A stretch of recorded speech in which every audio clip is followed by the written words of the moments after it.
Hopefully I'm back, guys. I don't know. I'm trying to get it back on.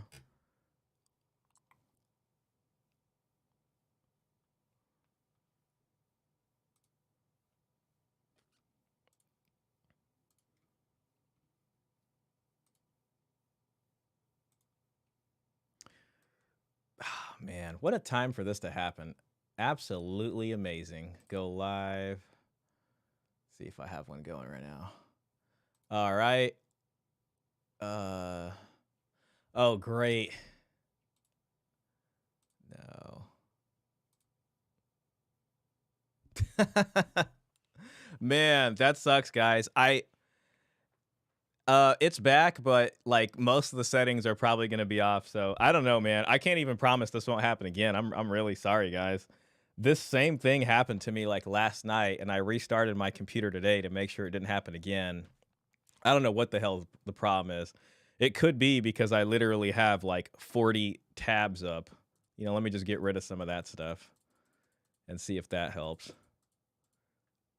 Dang, man. We're going to have a really good stream too. You're back in there? Okay, you guys are back in. Let me just give it like a couple minutes, see if the guys are going to come back in. I don't even know if the Twitter's up. That one might just be dead. Looks like it's back up, but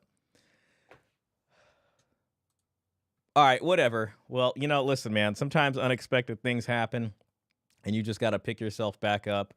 The only thing that sucks is I think people who are watching on the previous one now have to they have to click out of that and click back into the new live. I hate that YouTube does that. Like, it doesn't let you save the thing, but I'm going to give it another shot. So I hope everybody's back in here. We're just going to start the thing one more time.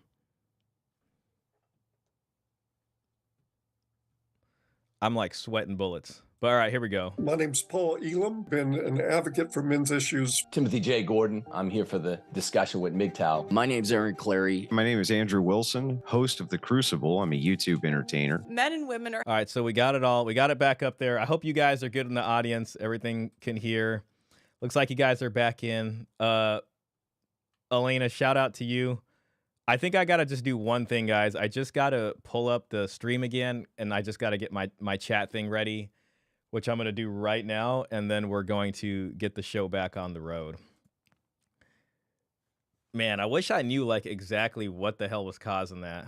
But the sad part is, man, is this can happen. Pull up the stream again. This can probably happen again. So if it happens again, and I'll try it again to redo the stuff. But man, I don't expect you guys to like put up with all that stuff. So, you know, great. Come on.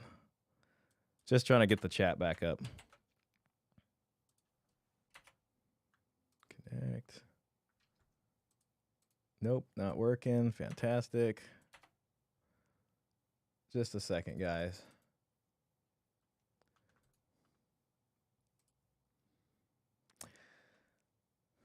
You know, they say you learn a lot about a person when you watch how they deal with stress, with problems. And I don't know what I'm trying to get across with that, but perhaps something is being revealed about me here. You know what I mean? Like this is Shaw in a high pressure situation. You know what I mean? Okay, right on. All right, so we're back in. We're back in, guys. Sorry about that. Sorry, everybody. It might happen again because I don't even know why that happened. So that sucks. But shout out to some other folks I didn't say. Elena, we got Yenna, we got Klaus. Steve's here. We got Dan the Man. So listen, all is not lost. All is not lost. And for the folks that weren't in here, we're going over a conversation with Paul Elam, a legend in the space, Aaron Clarey. They're kind of on the side here of like MGTOW, men's rights. And here's Tim Gordon. He's a tradcon. Then there's Andrew Wilson, who's sometimes kind of favorable to this side when it comes to calling out tradcons who are doing a bad job. But he's also kind of on the tradcon side because he doesn't like red pill prescriptions. So I'm just doing this for posterity, for people who log into this or watch this thing after the stream. And all I can really do is try again and hope that this thing doesn't end in disaster one more time. We're trying to go 5 hours over here. You know what I'm saying? So Shaw, we will put up with a lot to listen to your wisdom. Man, I appreciate that, man. That actually makes me feel really good, bro. Honest to God. You know, I feel like I really don't even have that much to give. I guess I'm just trying to share whatever experiences I had with child support, you know. And then beyond that, probably where most people are, you know what I mean? Technology glitches sometimes, no worries, shot happens. Absolutely. So okay, yeah, let's not hold up the show anymore. I keep holding up the show, and then let's go and get into this. Having a harder time forming relationships than ever. Cause of the issue is secularism. We will have a population collapse. There's nothing that we can do about that. There's a huge financial cost. There's a huge financial risk. So real quick, you know, he says cause of the issue is secularism, and that's one of the things that I kind of am in conflict with. But I'll be honest, like I'm partial towards secularism, especially when it comes to a freedom-loving society. So I think for a freedom-loving society, secularism kind of has to go hand in hand with that. Your commentary makes these streams interesting. These setbacks are nothing, so don't sweat it, man. I appreciate that. I appreciate you guys being patient with me today. Seriously. And Marcus Gray says, "What's up, Shaw?" Shout out to you. So let's go ahead and move forward. I hope Caesar Quintana made it over. If not, man, it's all good. But hopefully a lot of folks made it. So technical issues, man. I wish I had Coach's New World Order sound effect. There's a huge legal risk. Egalitarianism is the problem of secularism. It's also the problem of the indoctrination in the schools. Leftist ideology has taken over so much. When we say marriage is this, the correct tense is marriage was. And the whole entire game, as it is a rigged game. So this is going to be a good discussion. And, you know, I do want to point out that it's pretty rare that we have... I don't know, at least in the space, like whether it's manosphere guys against feminists, it's nice to see like different men, like a MGTOW guy and a TradCon guy and a super TradCon PaleoCon guy, you know, men's rights activists all kind of at the table having a discussion. So shout out to Pearl for bringing us this. It's kind of sad because like a year later, I feel like the attention on this specific issue is kind of maybe less than it was. Maybe that's just me. But it does kind of seem that way. Paul Elam straight up spitting facts. Absolutely. Peter, glad to see you still in here. Paul had a cold flu during that talk, hence the raspy voice. I see. That's good to know. That's good to know. For what I've heard of it already, I think he did a pretty good job. Welcome to the Just Pearly Things YouTube channel, and welcome to my panel series that I have not quite named yet, but I am open to suggestions, so let me know what you guys want this series to be called in the comments. This series will be done 3 days a week on the Audacity Network on 8 p.m. GMT. Also, guys, make sure you... Just trying to get past the music here. I am like sitting here. I feel like I'm a hostage because I'm sitting here worried it's going to happen again, but I'm going to try not to be For worried. the men's groups, my YouTube channel is in .com. Paul's talking. You can. My name's Paul Elam. You can find my work at paulelam.com. You can find my real work, the important work that I do, at paulelam.com/XY crew for the men's groups. My YouTube channel is An Ear for Men, and I've been an advocate for men's issues for a very long time now. Go ahead, Tim. If you guys haven't subscribed to Paul Elam's YouTube channel, you guys should really check it out and look up the content from like 7 years ago, 8 years ago. It's really good stuff. Good to see you, Paul. My name is Timothy J. Gordon. I am a Catholic social media influencer. I have a YouTube channel, a show on that YouTube channel called Rules for Retrogrades, self-titled book, and 3 other books, the most relevant of which is called The Case for Patriarchy.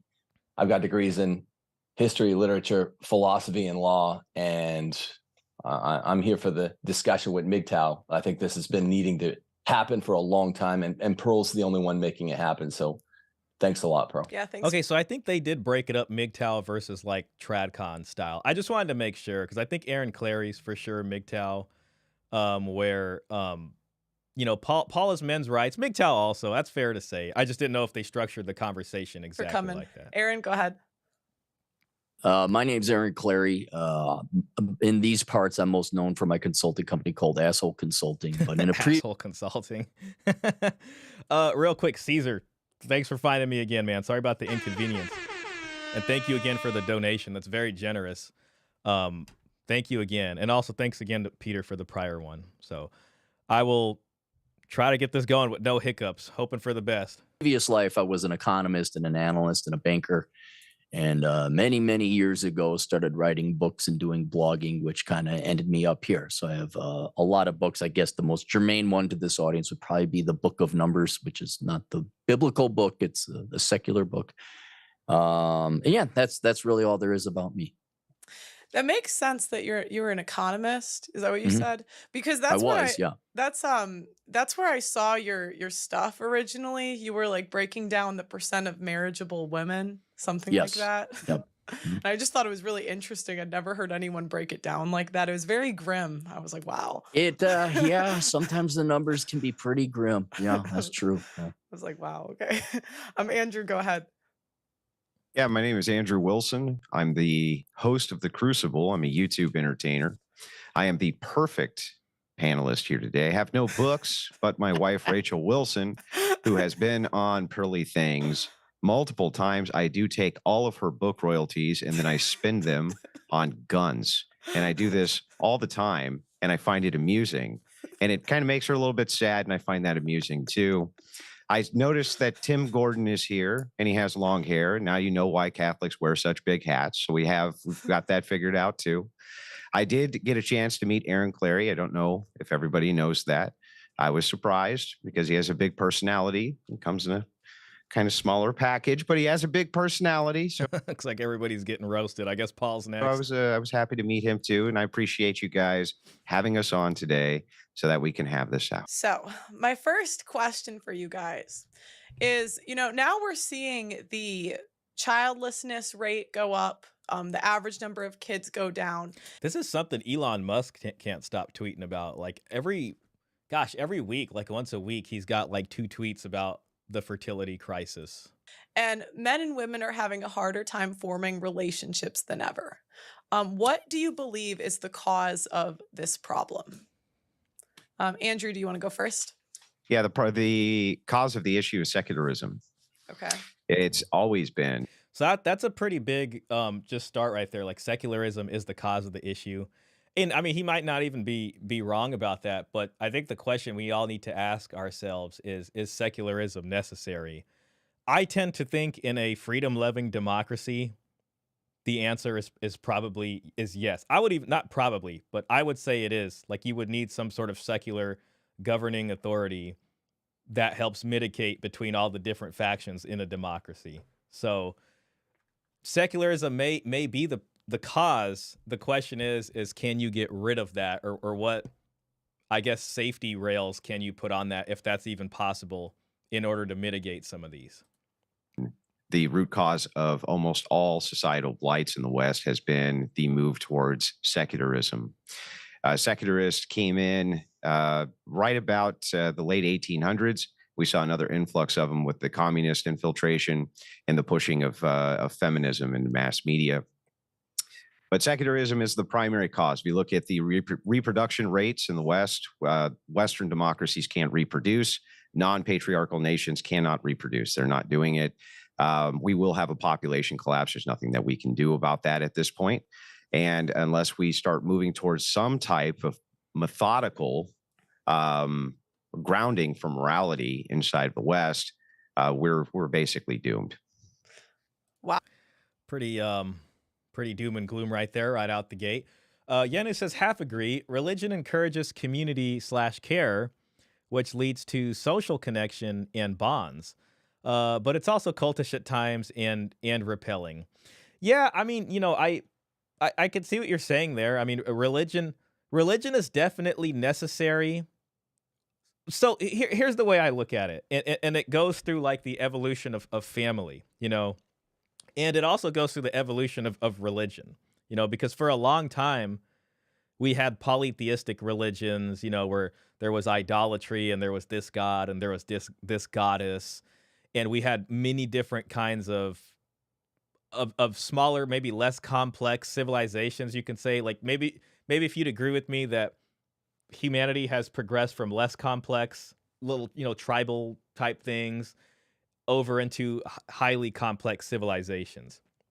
And I think you can see a sort of 1-for-1 match of religion kind of walking along with this higher complexity and civilization. So it moves eventually from polytheism to some type of monotheism. And prior to, I guess you can say, an organization as big as a church, you used to have families, not like the nuclear families that we know today, but we had clan structure families.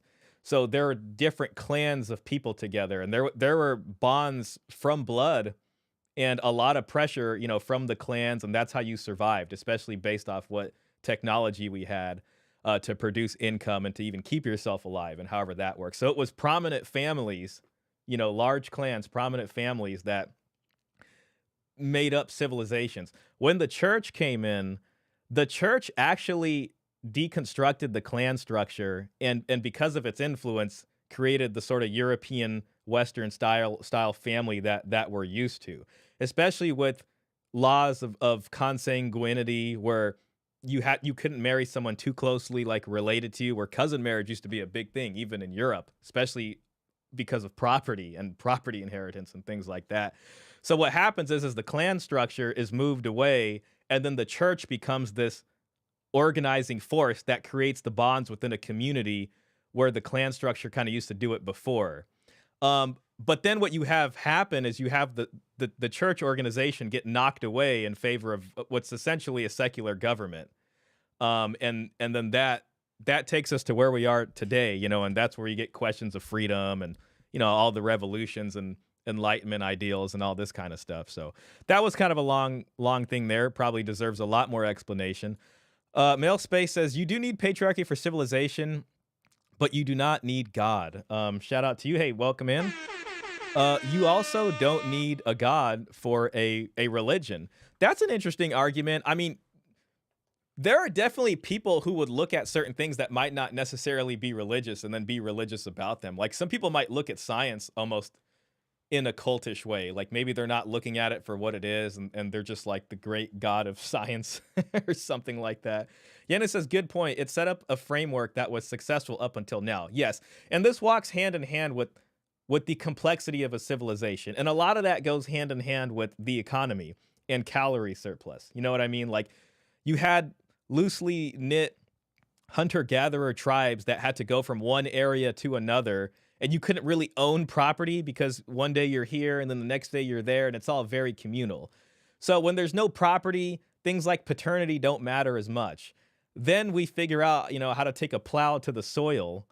In the ancient Sumerian religion, I think it was Marduk who slayed the goddess Tiamat and cut her in half. She was like a water dragon goddess type thing.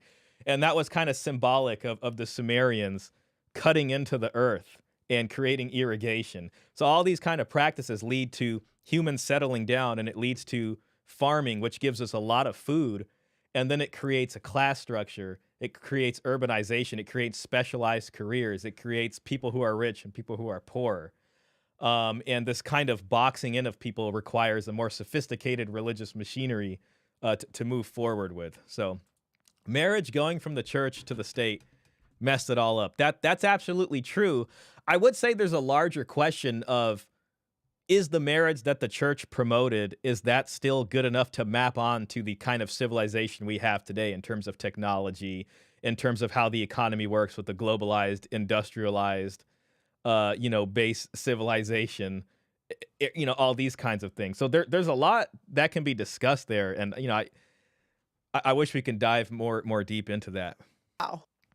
That's very grim. Okay, Aaron, do you want to go? That was grim. Yeah, sure. I wouldn't necessarily disagree with Andrew. I'd say the lack of religion or some kind of philosophy to keep people wedded to the idea of being married is certainly there. But I would also say there's some non-religious factors that are also going against the grain of marriage and having kids, namely the risk and the cost that disproportionately men face in terms of divorce, but then also the cost and raising the kids, which isn't necessarily an excuse, but also the cost of the welfare state, where beforehand you're only taking about 3% of people's income, and now you take about a third, depending on your income. They take a third of your income? Well, it depends. If you look at government spending to GDP, it's actually about 40%, but that's because the rich people subsidize middle income and poor. So That's another thing too. The welfare state, obviously we talk about that a lot, and child support is borne out as the enforcement mechanism for the welfare state. Again, this sort of supplants the patriarchal, I guess, family head, especially as someone who allocates resources for the family and is in control of resources for the family, because you now have a kind of, government daddy. Sometimes they like to say that there's another place for wealth transfer to happen. You might even be able to kind of narrow this down to, in order to survive, it's like you need some kind of income, some kind of wealth. And people do what increases survivability. And it's like the government now takes wealth from people and kind of redistributes it, probably more than ever before. Where, prior to that, you had to be, I would say, more dependent on your family, especially when you look at the dowry system and things like that, because dowry was a way of threading wealth from one generation to the next, and also through families. You know what I mean? So, especially in European society, well, okay, feminists will say, well, women didn't inherit anything. That's not fair. Boys got, the property, but daughters got an inheritance at the time of marriage through the dowry. And at the same time, that kind of, how a lot of people will complain about like boomers, like, they'll be like, okay, you're 18, it's time to go figure out your life. And they're like, everything's expensive. We can't afford a house. We can't afford nothing.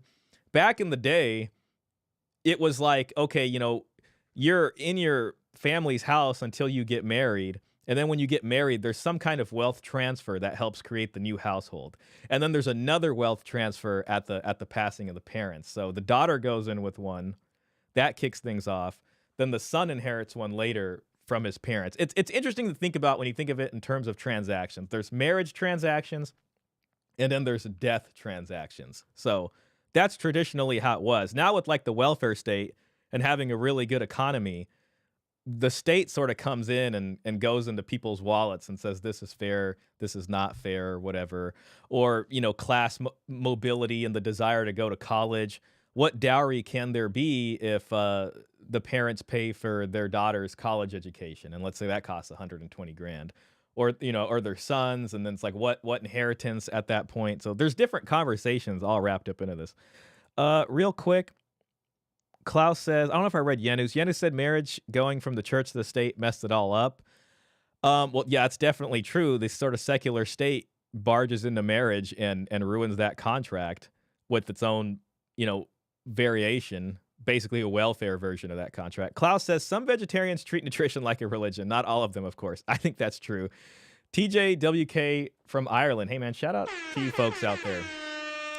I don't know much about Ireland, but I have heard of bangers and mash, which I think is a kind of breakfast potatoes with some sausages. Sounds pretty tasty. But welcome in. And Steve Sandman says, do you know the term primogeniture? I think primogeniture refers to, there's ultimogeniture and primogeniture. It's been a long time since I read about it. But I think primogeniture is like the oldest son gets like most of the inheritance or something. And then, the ones that come after that don't really. But that goes into, patriarchal and especially royal families and most families if they're following primogeniture. So I think primogeniture specifically is about the oldest son taking most of the wealth. I might have that mixed up. I know the other one is ultimogeniture.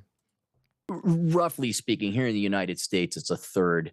In the United Kingdom, I'm sure it's higher. I'd have to look at the data. But when you're paying for basically another family's children because they're whatever, whether it's out of wedlock, broken homes, single moms, whatever, right. that cost is part of that, a large part of that calculation. So there's a huge financial cost. There's a huge financial risk. There's a huge legal risk. And, most guys just like, well, geez, I can't, I could barely feed myself. So there's that. And then also, So, Andrew kind of put out secularism as maybe almost an umbrella term. I don't know exactly. I think Aaron kind of took that like maybe meaning the difference between just religion and non-religious. And then he says there are non-religious reasons, and he goes into the welfare state. I do think that can kind of agree with Andrew's, just what he said about secularism as a whole, because I think a welfare state doesn't have to be secular. I mean, you can have the church maybe perform some kinds of welfare service, or a religious institution do that. But to me, they are kind of wrapped up under the same heading a little bit. Steve Sandman says, yes, the oldest son gets a double share, but that keeps the property in the family line. Yeah, and that's what a lot of it was about too. Because I mean, once you have urbanized living, and you have property that's going to be there, for a long time, marriage is one of those times where all of that's if you're not thinking about what that marriage is going to look like and you're not sitting there and negotiating it right, one or two generations later, your family land could be half of the family land you once had, and now it's somebody else's.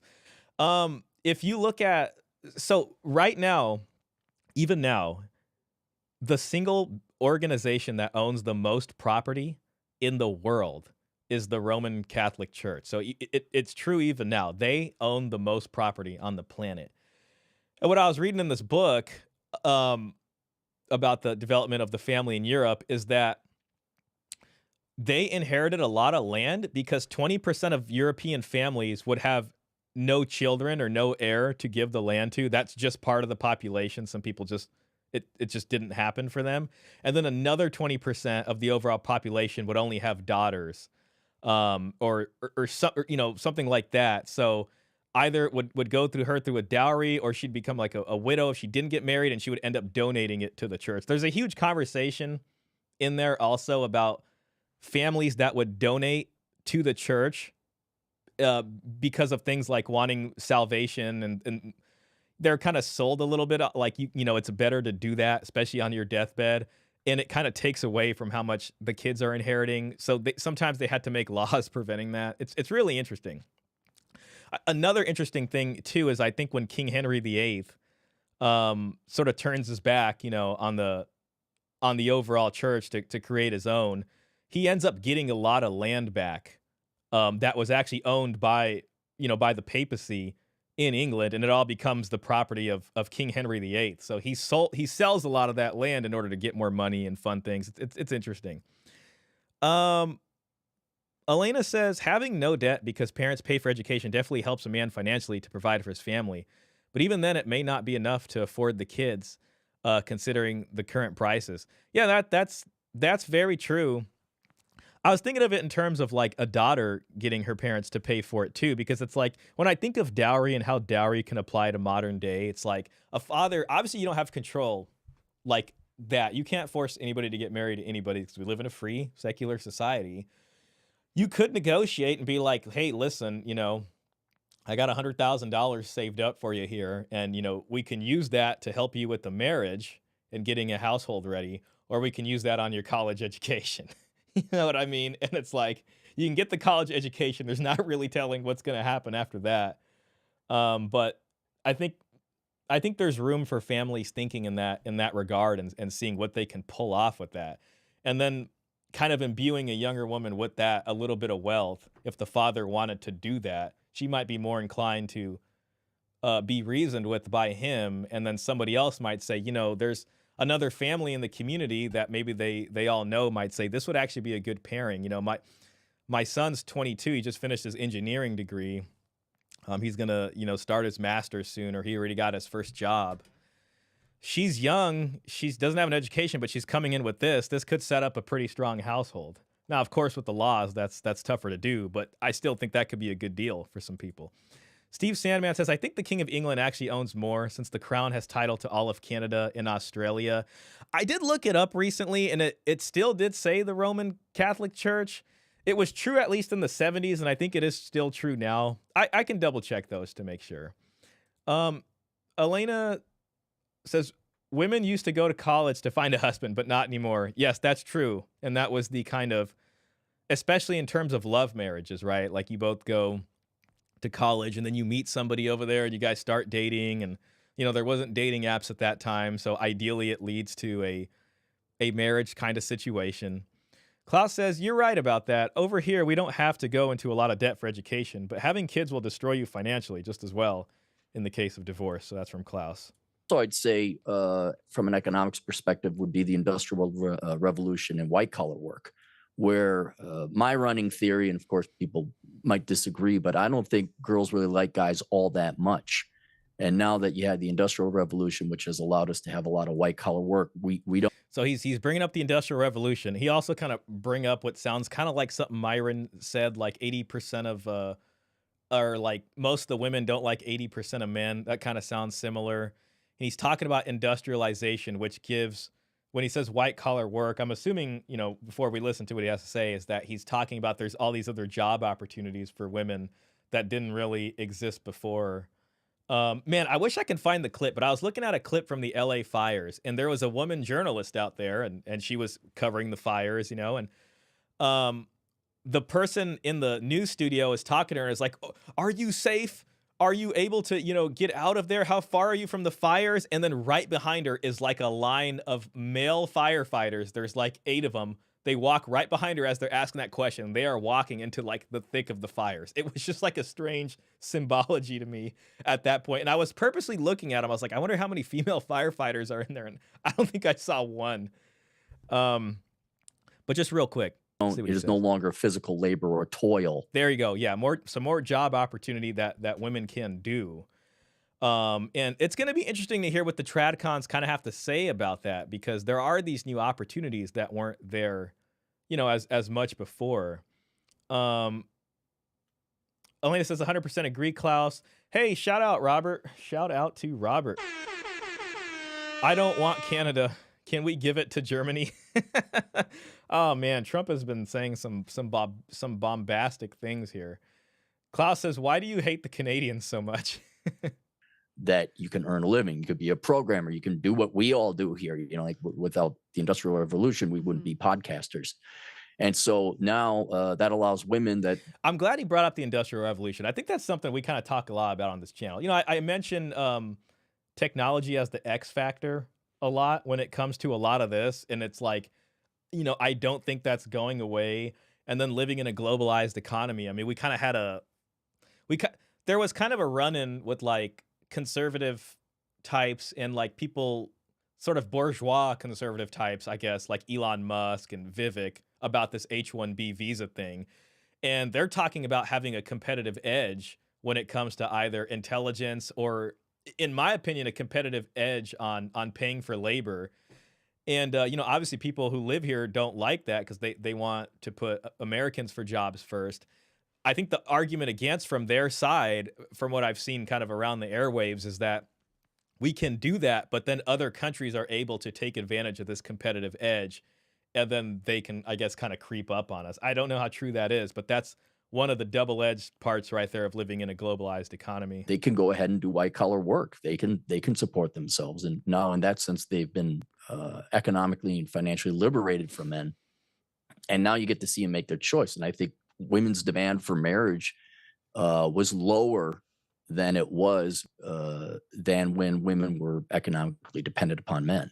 It doesn't help also that they're propagandized starting in school. They're like, oh, you don't need no man. So there's certainly that. And not to mention, they can leave a marriage easier and find some kind of work to sustain themselves. I mean, there's the welfare state there. There's the family law system in order to help them be supported. And then they can find, a job that's easier to do, especially nowadays. And that stuff's not going away. I like watching old timey medieval stuff on YouTube. And I was trying to watch about like serfs and the life of serfs and things. And it's like, there's a lord that owns the land and the serfs basically have to work on it for the right to live, which sounds kind of bad. Hopefully it wasn't that bad, but it sounded pretty bad. You know what I mean? And it was like, this is pretty much your only opportunity out here is to do something like this. Maybe you can try to join the military, you can join a convent, or you're pretty much working, the field and doing a lot of that kind of toil and things like that. Just to catch up on chat real quick. Wildfires from Yenu. Wildfires expose systemic misandry. LOL. No surprise there. It absolutely has. Absolutely has. Dan the Man. I'm surprised there is no female firefighters after all. The DEI firefighter chief hired a bunch of women firefighters. That's what I was surprised too, because I was looking at them and I didn't see it. But then I did hear from the clip that they did make an effort to hire, female firefighters. So I'm sure some exist, but when it comes to certain situations, how the department decides to deploy who, it might be interesting. Robert says, I don't hate them. I just don't want to take care of them. California and New York are enough. Real quick, Caesar, I can't pull up your donation on stream, but I do see it, so I want to shout you out. I don't know why it didn't pour it over to my other program here. Caesar says, too bad St. Knowles wasn't on this panel. That would have been interesting. You know what is interesting? I haven't seen one of the Daily Wire guys go up against Andrew Wilson. And what I've noticed is that Andrew Wilson has been on, like, he's pretty much the co-host of whatever podcast. I mean, I guess he's a guest on the show, but he's been on there like 40 times. So you might as well say he's a co-host of some sort. I don't watch it enough, but I don't think there's been like a Michael Knowles on the show since, or, you know, any of the other Daily Wire people that came on. I think maybe Charlie Kirk was on at the same time as him, but I think they might not want to be on as the same time as him because he has dragged other conservatives for, you know, kind of being undercover feminists and stuff like that. So that's kind of an interesting thing there. So once again, thank you, Caesar. If I'm wrong, guys, and you've seen it, please correct me, because I'd like to see a conversation between him and one of the Daily Wire bigwigs. You know what I'm saying? It's Resurgence. I can't pull your comment up either, but I see, guys. Shout out to Resurgence. Shaw, Plutarch would very much enjoy an in-depth back and forth on the H-1B thing. It's a deep rabbit hole. I mean, I'd be happy to join. I can't sell myself as a person that is educated on it, but you know, I can read up as much as I can, and we can have a fun conversation about it. I think it would be a great conversation to have, so definitely down for that. Sorry I can't pull the comment up for some strange reason. Same with Elena. Elena says, oh, here it is. Elena says, instead of paying for college, parents could instead marry off their daughters by paying the man to take them. Yeah, in a sort of dowry style. And it's not like here's the man, the money to the man. Now, if you're patriarchal, then technically he controls it. But it's really like, let's set up the household for you guys. So it's not as hard getting into a house. You have a place to start this family. Both families have made a distinct pledge of leveraging something of value to them. The son obviously is taking a provider role, but the woman's family is also putting down a pledge in order to ensure success for the new family because they're serious about the commitment. You know, whenever women say, treat me like a queen, I deserve to be treated like a queen, it's always crazy to me because the queen's seat next to the king's throne did not come free. It usually required a large dowry in order to get that. So it's just insane to me that people, they would expect to be treated like a queen, but they come with nothing. It's like they have nothing but themselves. It's like, sorry, that's not how the queenship works. You know what I mean? If you look at the queens of the past, they did not come empty-handed to that marriage to the king, you know, and every single family kind of mirrored that going down, especially when we live in a monogamous society with heterogeneity in male income and stratification.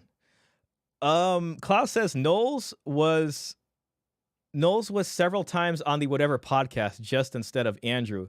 Yeah, he wasn't on there with Andrew. I have a sneaking suspicion that they're kind of avoiding those conversations because I think he would call him out pretty hard. Mr. Pitt says, AI will enhance everything we do intellectually in the same way the Industrial Revolution enhanced everything we do in the material world. That's very true. I mean, listen, even it's coming. I mean, it's here. Sorry, guys, I'm talking so much, and I had so much coffee. It's very dehydrating.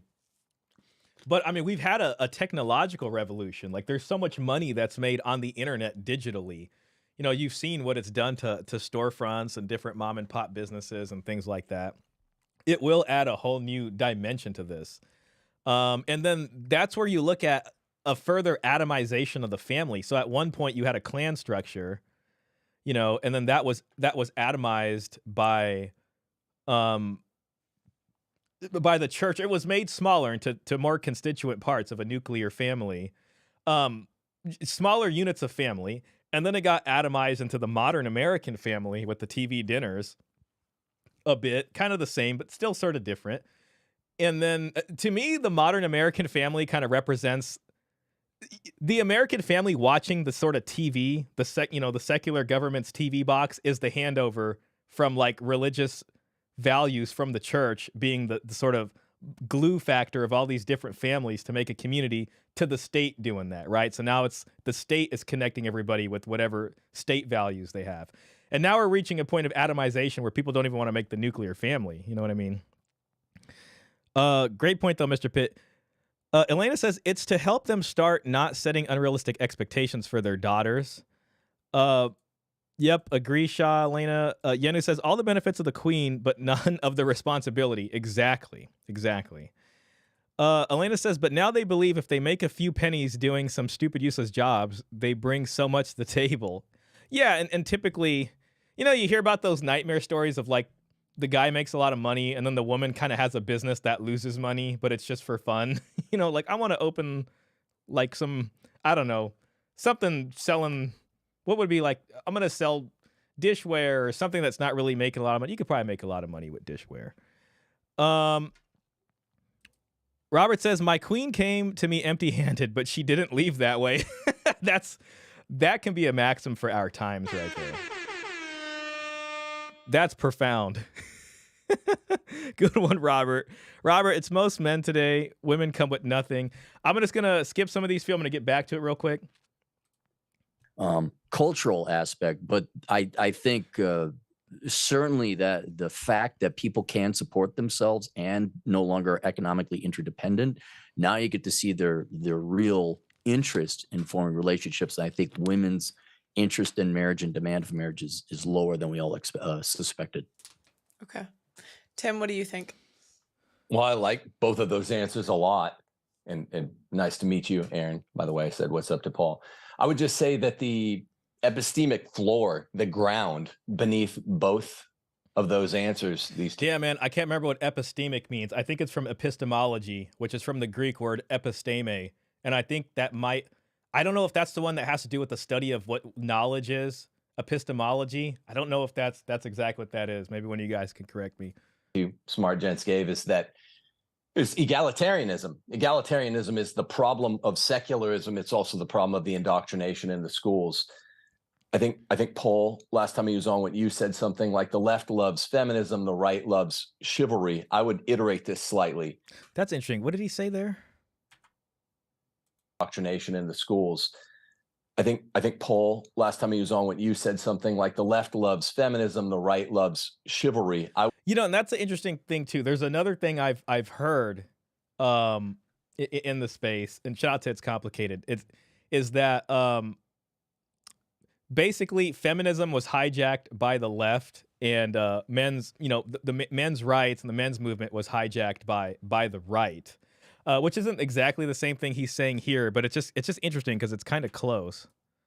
Secularism, it's also the problem of the indoctrination in the schools. I think Paul, last time he was on, when you said something like the left loves feminism, the right loves chivalry. Yeah, and well, okay, yeah. So and that's I think that'd be true to say that, especially as far as a tradcon goes. About the conservatives liking chivalry, which is, you know, gynocentric, and the left liking feminism, which is gynocentric. Took me a second. Lena says theory of knowledge. Okay, perfect. I think that was it then. A male space says many boomers also urge their daughters not to depend on men. I think it's beside the mothers dislike their schlub husbands that they were never attracted to. That's a good point too. I mean, it's that, and then, you know, the ones that ended up getting divorced too, saying the same thing, because their side of the equation, they'll say something like, oh, you know, my mom was married and then she got divorced and she didn't have any education, and so she didn't have anything and all this kind of stuff. And I don't want to be in that position. So that's their justification for pursuing education in a career. There's also, I think we've been corrupted by a very good economy. You know, like the boomers and lived through a very good economy. And it was so good, your children could turn 18 and you can be like, all right, get out of the nest, go figure it out. And, you know, the kids can get a job and rent an apartment, and it wouldn't have been that far off to do that with like a normal job. And then they could start families. So people forgot how to do family the traditional way. And I don't want to sell it like I know what traditionalism is, but in the past, there was no golden economy like that. You know, for a lot of people, it was very hard, and humans were very much used to maybe the end of your parental duties being when your children actually got married, and making sure that that handoff and that torch pass was done properly, so the household is set up strong. And then, a religious organization keeping all that together is important as well. Elena says, theory of knowledge. Appreciate that. It just means like a disease. The left is misandrist. The right is gynocentric. Very much so. And I would still say the left is gynocentric as well. They're just like openly hating men. You know what I mean? Sometimes you would think the right openly hates men too, but technically it's not supposed to be as misandric as what's coming from the left. But then sometimes you got to ask yourself, like what you would hear out of tradcons, or like Charlie Kirk going up there, and he went viral like a couple weeks ago with this clip basically shaming men and saying, like, you come last and you better not be buying a video game unless your wife doesn't have to worry about a single finance. And it just came off kind of weird, Most boomers wouldn't help their kids. Yeah, and I mean, that's exactly. They'll use the inheritance. They're not really concerned about it, which is interesting because that goes into the whole legacy argument. You hear that from the tradcon side, especially like, oh, your legacy, and you got to have kids for your legacy. And it's like, okay, if that's what you really want, wouldn't you have something to pass on in order to bolster your legacy? Lena says most boomers are too busy fulfilling their childish dreams. Unfortunately, that does seem to be the case. Iterate this slightly.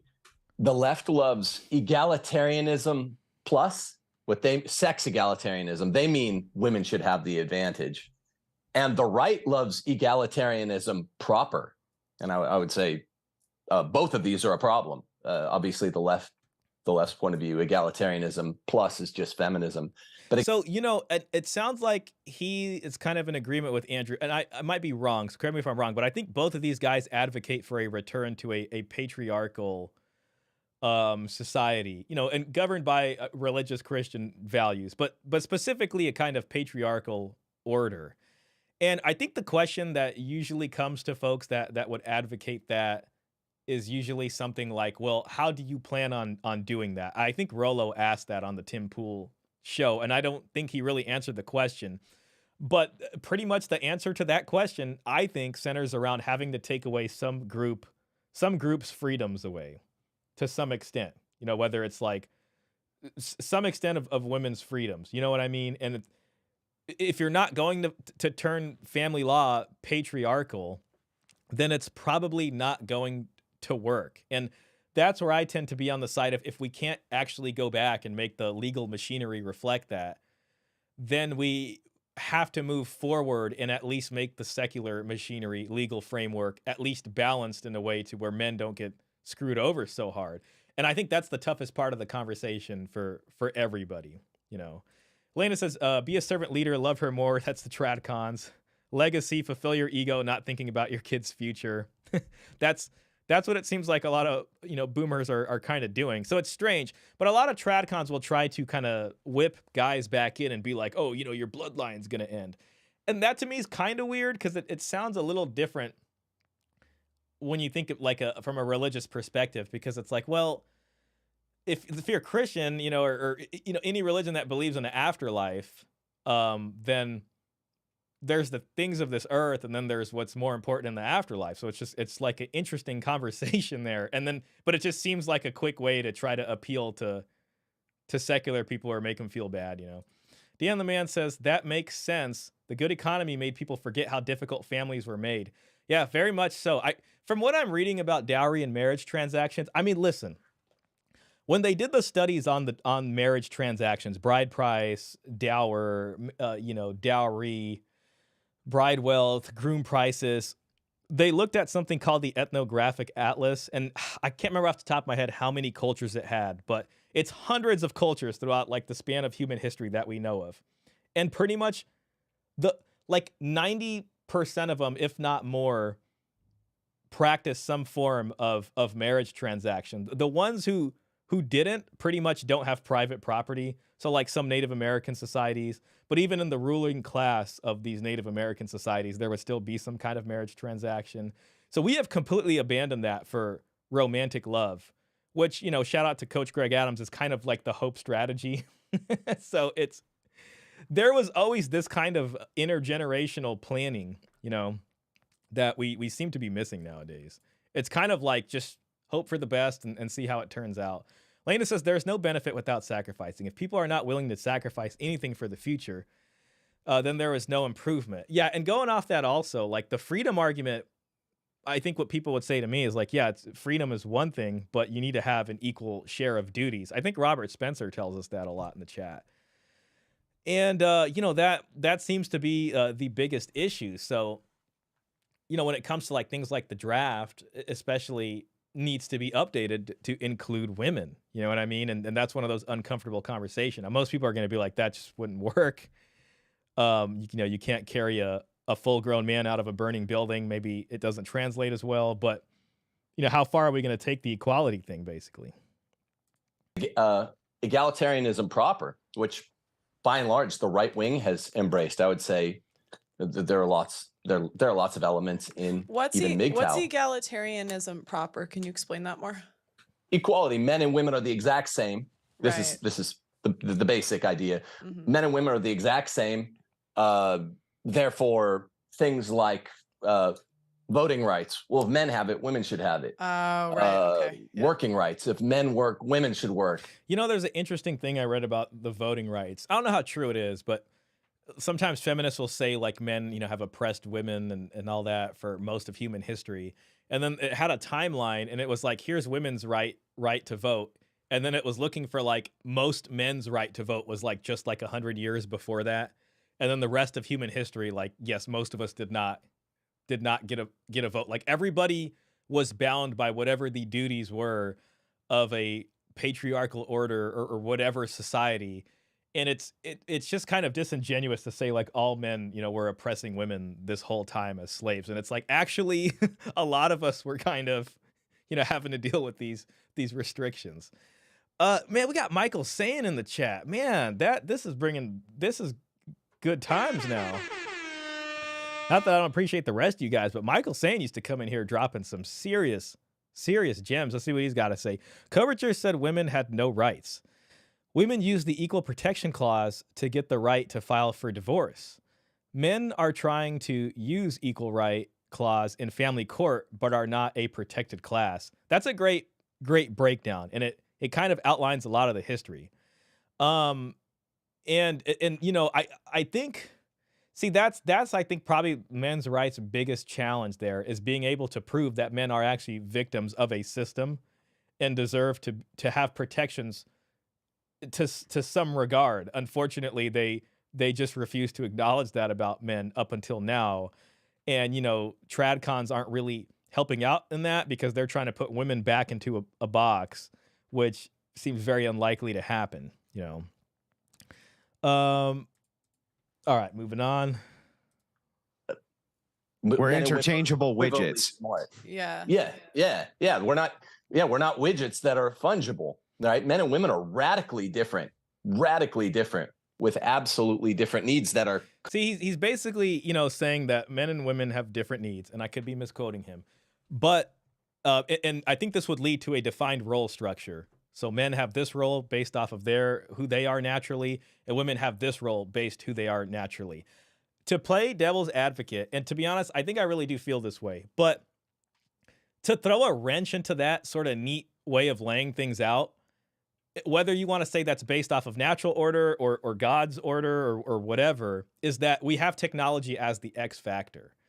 And there are things women are good at, things men are good at, but with the help of technology, it enables new opportunities for both sexes. And this is where the huge gray area then comes. And then it becomes like a spectrum. And it's like, well, I can do this. I can manage to do this. Now, I would still agree that there are some differing things. But the question is like, to what extent, and to what extent does technology mitigate those differences? Complementary, they go together. And what they go together for is specifically procreation. I mean, literally, Right. That's what the reproductive system is for. That's what this whole game is about. And you can't have this conversation without talking about egalitarianism. It's at the heart of the Jacobins, the French Revolution, all that shit. It's at the heart of everything wicked in modernism, is making two things that ain't equal. Real quick, I just want to make a big shout out to Zach. He's my buddy. He texted me. and he's watching me on the big screen in his beautiful home right now. Shout out to you, man, and the family. And, you know, hopefully we can get way into egalitarianism today. Yeah. The left just says women are better than men now. They've taken the mask off. The right says, no, women and men are the exact same. It's all Right. nonsense. Well, yeah, because I'd never even heard the women shouldn't vote argument, like, ever from the right. Like, I literally never heard it until it wasn't until I started reading the anti-suffragettes writings where I was like, oh, wow, this is kind of eerie. They kind of predicted everything that would happen. Absolutely. But then they'll say I'm too far gone. The trad cons, I guess, I'm gone. Well, they I need mean, to- What? voting's not going to do it. Reversing the voting thing, that ain't going to do it. We got Nick's in here. Hey, shout out to you, Nick. Appreciate you being here, man. Nick says the U.S. is a secular nation. Yes, and that's very true. And that's kind of where I lean on this. I mean, we've definitely sold ourselves and our values as being secular, especially when it comes to democracy. And then how you feel about democracy is interesting too, right? Because democracy is something that came back into Western civilization through, Enlightenment, times and Renaissance Enlightenment times where these ancient Greek texts started getting, translated and brought back into the societal consciousness, where for a while it wasn't there. And democracy, if you're going to look at where it was created, is kind of different from, I would say, maybe what the Christian value system kind of shaped Europe as. So my argument is that for democracy, you kind of have to have a secular government in order for it to function as intended. Now, I think there could be an argument for or against that, but I tend to lean on that side. So when it comes to, reestablishing a patriarchal order or something, you necessarily have to be against freedom. And there was also another idea I was thinking about, just like in my mind. And, it's just me thinking out loud, because I always have this question, like, we kind of, the way Americans view freedom is maybe has evolved, like from how it was in the past, which was like freedom from oppression, freedom from taxation without representation, freedom from these kinds of things, and wanting like a free press or whatever. And I think the way we view freedom now is like freedom to do pretty much anything we want, as long as it doesn't encroach on anybody else's freedoms. And I keep thinking, like, what made us start to view freedom that way? And I think it has everything. I think a lot of it has to do with the Cold War and our opposition against communism. Like part of dismantling the sort of communist power structure in the world was the soft power element of selling our values to other people in other nations and saying, hey, look how we live over here. We got freedom all over. It's amazing. We light fireworks on 4th of July. We got free markets. You can choose between 20 different types of jams and jellies and peanut butters on the shelf. You don't have that. And it made people come here desiring freedom. It made the American populace itself view freedom in a way that maybe was different from when the nation was first established. So we are living, I think, with some of the results of that cultural shift or change because of those pressures from facing an outside foreign threat. At the time, at that time, it was all about capturing, not capturing nations, but trying to prevent other nations from becoming communist. You know what I mean? Otherwise, that would have been a bad geopolitical situation for us. So, maybe we can all wrestle around on that and see if there's any merit to it. Zach, man, shout out to Zach. Without Zach, we would have no stream. Zach was instrumental in getting this channel up many years ago. In the ocean-fronted states. Not sure what he means, but oceanfront is, okay, yeah, in terms of where liberal values are mostly. So bordering the oceans in the U.S., that would be East Coast and West Coast. Interesting point. Michael says, United States was the first nation that allowed women to vote. There was a smaller one, but United States was the trendsetter in giving the average woman power in the political sphere.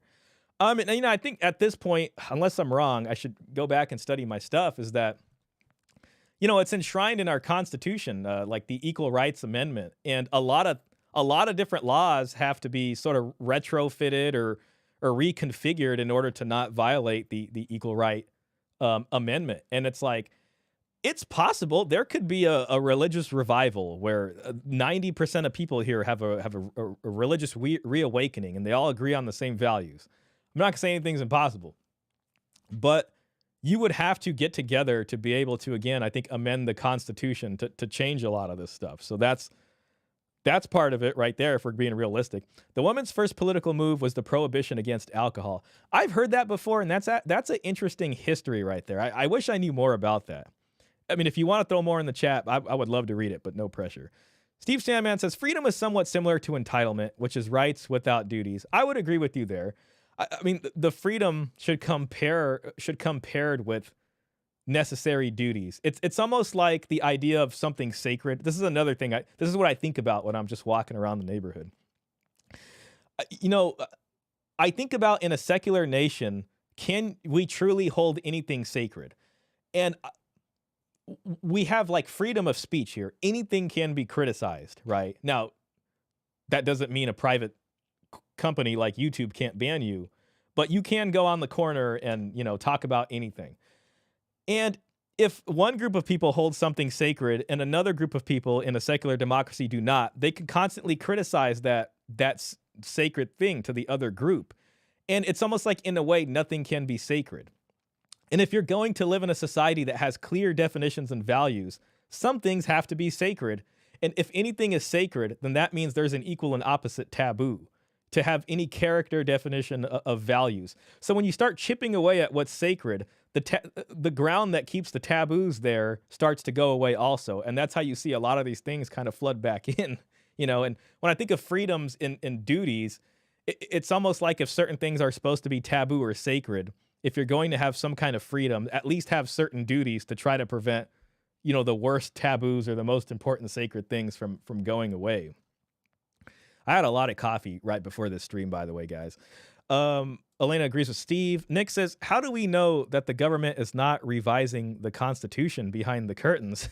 I like that conspiracy mindset of yours. That's very conspiracy.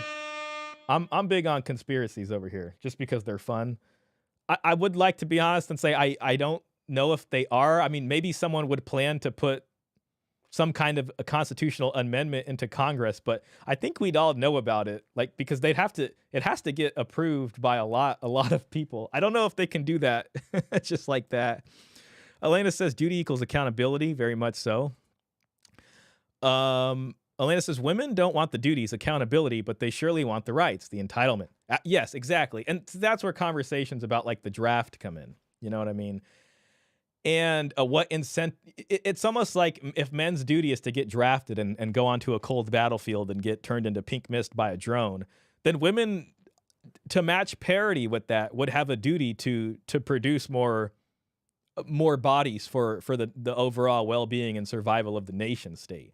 So right now, women have freedom, but there is no obligation on them to do anything like that. And it's, in my opinion, I mean, I've grown up in this culture. You cannot force them to do that. You can't coerce them to do that. I think what you can do is say, if you're a woman and you don't have any children, you 100% need to be registered for selective service and be called forth to the draft. Then you can give them an incentive and say, listen, if you have one child, by 25, if women were going to get drafted, I would say it should be women from 25 to 32 or something instead of 18 to 25 for guys. That gives them time to then decide. And if a woman has a child and has custody of the child, because she could decide to go to Vegas and then leave the baby at home with dad. If mom does have a child, then that would officially undo her responsibility to be signed up for the draft. So that could provide some incentive. So that wouldn't really be, I guess it's somewhat state force. I mean, men are forced, to sign up for selective service due to the threat of legal action and enforcement. But I think that would be fair, Steve Sandman says women embraced circumcision for their sons a few years before they advocated for prohibition. Women embraced circumcision for their sons a few years before they advocated for prohibitions for their husbands. Both movements were to control men. That the circumcision conversation is an interesting one. I've looked into that, and it's I think a lot of people it's still done. I mean, it's just an interesting thing to me when you think about it. And you think of the religious. I think most people here, probably because of the religious motives, their parents probably go that route. You know what I mean? Sometimes when I read about the organic and biological health of it, then I'm like, ooh man, maybe it's a good thing to not do, basically. Michael's saying the government did change the Constitution. They took out the original 13th Amendment and preach a living Constitution. That's an interesting conversation. I've heard of the Constitution as a living document, but I always thought that was inherent from the beginning of the Constitution. Maybe that was like new propaganda when I was in school. Nick says, when will we see a 50-50 split between men and women in the front lines of war? That's the major question, and it needs to happen. I think the only thing that can balance it with women is the parity of childbirth. You know what I mean? And if they're not going to do that, then the selective service needs to be on the table for them, basically. So true. Elena says, so true, but instead they try to equalize men and women, get drafted if they want to, but we all know how it ends. They get pregnant and get out. There's your parody right there. It's so funny. You reminded me of a conversation I had probably like 14 years ago with some woman I used to know. And I asked her, like, what would you do if women got drafted? And she's like, she said this instinctually. She's like, I'd get pregnant. I was just like, damn. All right, there you go. Michael says, women were given the right to vote solely based on them entering the workforce and paying taxes. Taxation without representation. That's a good point right there. That's a good point. Under the guise of equal rights. There's also another thing, and I was recently reading about this because England doesn't have a specific dowry prohibition. And I was finding cases in the US in which marriage transactions had to be addressed by the court. There are a few of them. So there's no actual legal prohibition. But what kind of killed the dowry system, especially in England, was I can't remember what the law was called, but it was basically about women's right to their own property. So it used to be a woman has whatever she takes from her dowry, and then because of coverture laws, men technically have control over everything in the marriage, basically. And once they made this law, it pretty much changed. It undid coverture, and I think it hurt the dowry system like a lot. So I'm trying to read more about that, but it's just interesting. I just think it dovetails with that as yet another thing that took us down this road, you know. Elena says, it will never happen, guys. Women are not going to do 50-50. Michael says, women are not allowed on the front lines because statistically, if a woman gets injured, it takes out 4 soldiers to protect her, help her, and sex on the battlefield. They become field prostitutes. That's interesting. That's interesting right there. I mean, it sounds like there's actual academic literature on that. Well, those Really? aren't trad cons either. Those are establishment shills. Reversing the voting thing, that ain't going to do it. Well, those Really? aren't trad cons either. Those are establishment shills. See, he kind of goes after like what he calls the establishment shills here. And I've seen him do that with some people. I think like Lauren Chen was one of them. We haven't seen Lauren Chen in a while. She's dealing with some things. Those are Yes. not trad cons. What does that mean? I keep hearing that establishment. An chills. establishment shill, it means that they are paid to run a message from their media overlords. Hey, Lauren Chen was paid by somebody to run a message. But I think a lot of people on the left and right are. Some folks were talking about this in the Discord. And like there's this group called Progressive Victory on one side, paying the folks on the left. I'm not sure who's paying folks on the right, but I wouldn't doubt it, you know, especially when I look at big companies like Daily Wire. Like, I can't say for this is all alleged. We don't know, but it just seems to be the way the industry works on the back end, which doesn't make it right. Nick says, you are a natural conversationalist. Sub. Man, I appreciate that, man. Thank you. Oh my God. This is the perfect time to use this sound effect that I have, but it's like, if you don't understand the context of why I have that sound effect, I feel like it will make you unsub immediately. So we'll use it. Thank you so much for the sub. Oh my God, guys. Sorry, man. I had to do it. Thanks for giving me the opportunity, Nix. And they can't, if you listen to a lot of these trad cons when they leave these mass media industries, even Tucker Carlson has talked about this. They do have messaging that they are paid to push, and they need to push sometimes against their own ideology. So they're just shilling. They're literally paid shills. Oh, See this, and I believe every word of that. I think there's just I don't think it's arbitrary. I think it ties into the major conservative Democrat parties, and I think it ties into the bigwigs who have big business interests. And, you know, I made a video on this, and I talked, this was a while ago. This was before the vote. And it was when I was basically saying, you know what, it ain't worth voting because nobody's talking about men's rights issues. But the currency we have really is our vote. And these big think tank and lobby industries do everything they can to control the narratives. That's why when you see like any organic thing start to sprout, you know, even if you think of like Occupy Wall Street or BLM, or you think about like even the Red Pill, Manosphere, the MGTOW stuff, they put big money into trying to wrestle those movements into one of the two camps, you know, and they do that by I think they do that by paying people to start funneling people there and then funneling them into the talking points. And so that's why, you know, you can say like the left hijacked feminism and the right hijacked, you know, the men's movement, basically. Real quick here. Dan the Man responding to Michael says, I'd believe, especially that last part, lots of guys whose wives went into the army slept with their entire group. I've heard of that from people, but I mean, if that's actually like confirmed, I guess it makes sense. I mean, you got people facing, you know, what could be the end of their lives every day. And then it just was like, well, you know, here we are waiting on the battlefield. And I think going into history, you had, you know, prostitutes following the camps of different militaries as they went. I think it was like a thing. Nick says religious institutions pay the folks on the right. I think that's true to some extent. It's tough to know because sometimes I don't know if that's actually helping. I wish religious institutions, if they, I guess, are more serious about fixing marriage laws, I think that's one avenue of getting people together to at least raise a lot of money. Because unfortunately, the system we live in, it's like you have to have more money than the other side in order to get the politician to do what you want, which sounds kind of messed up. And I hope I'm wrong about that, but it just seems to be how it works. When we watched the Jeff Younger interview with Nick Freitas, he was talking a little bit about how some of these like bigwigs go in and pay for campaigns of you know, different positions in the government and then get stuff passed, even in states like Texas and things. So it's like, unfortunately, we need competing money. Dan the Man says, it happened to my brother's friend recently. Wow, man, that's unfortunate. But, you know, I believe it. So it basically just means that someone's like paying them behind them and they can't say what they want. Right. They have to mask their messaging. Paul, what do you think?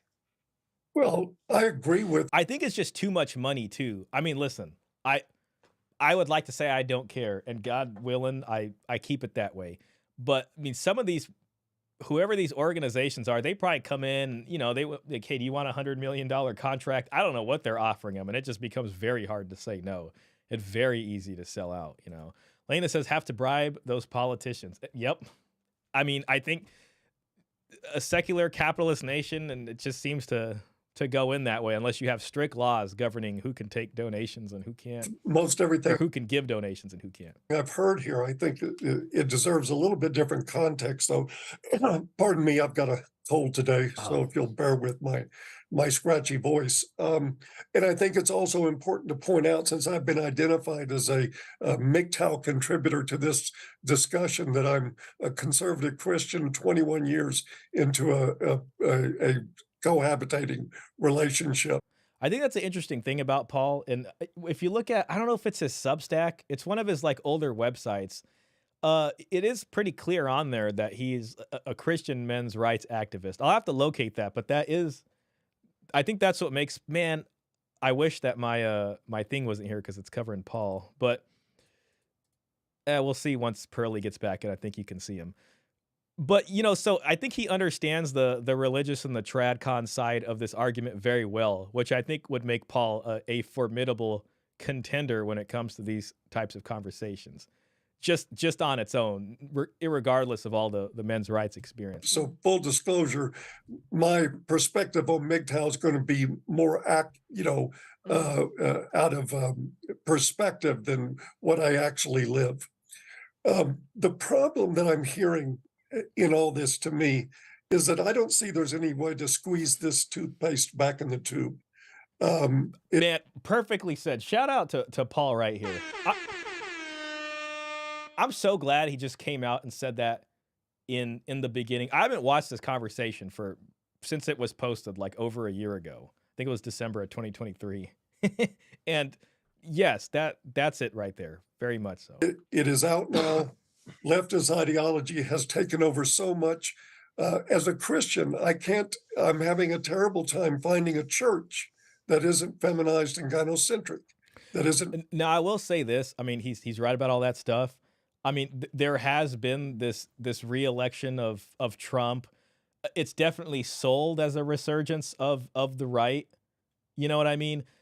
I'm really interested to see what he's going to do that is actually concrete, that changes things. I think some people definitely got higher hopes.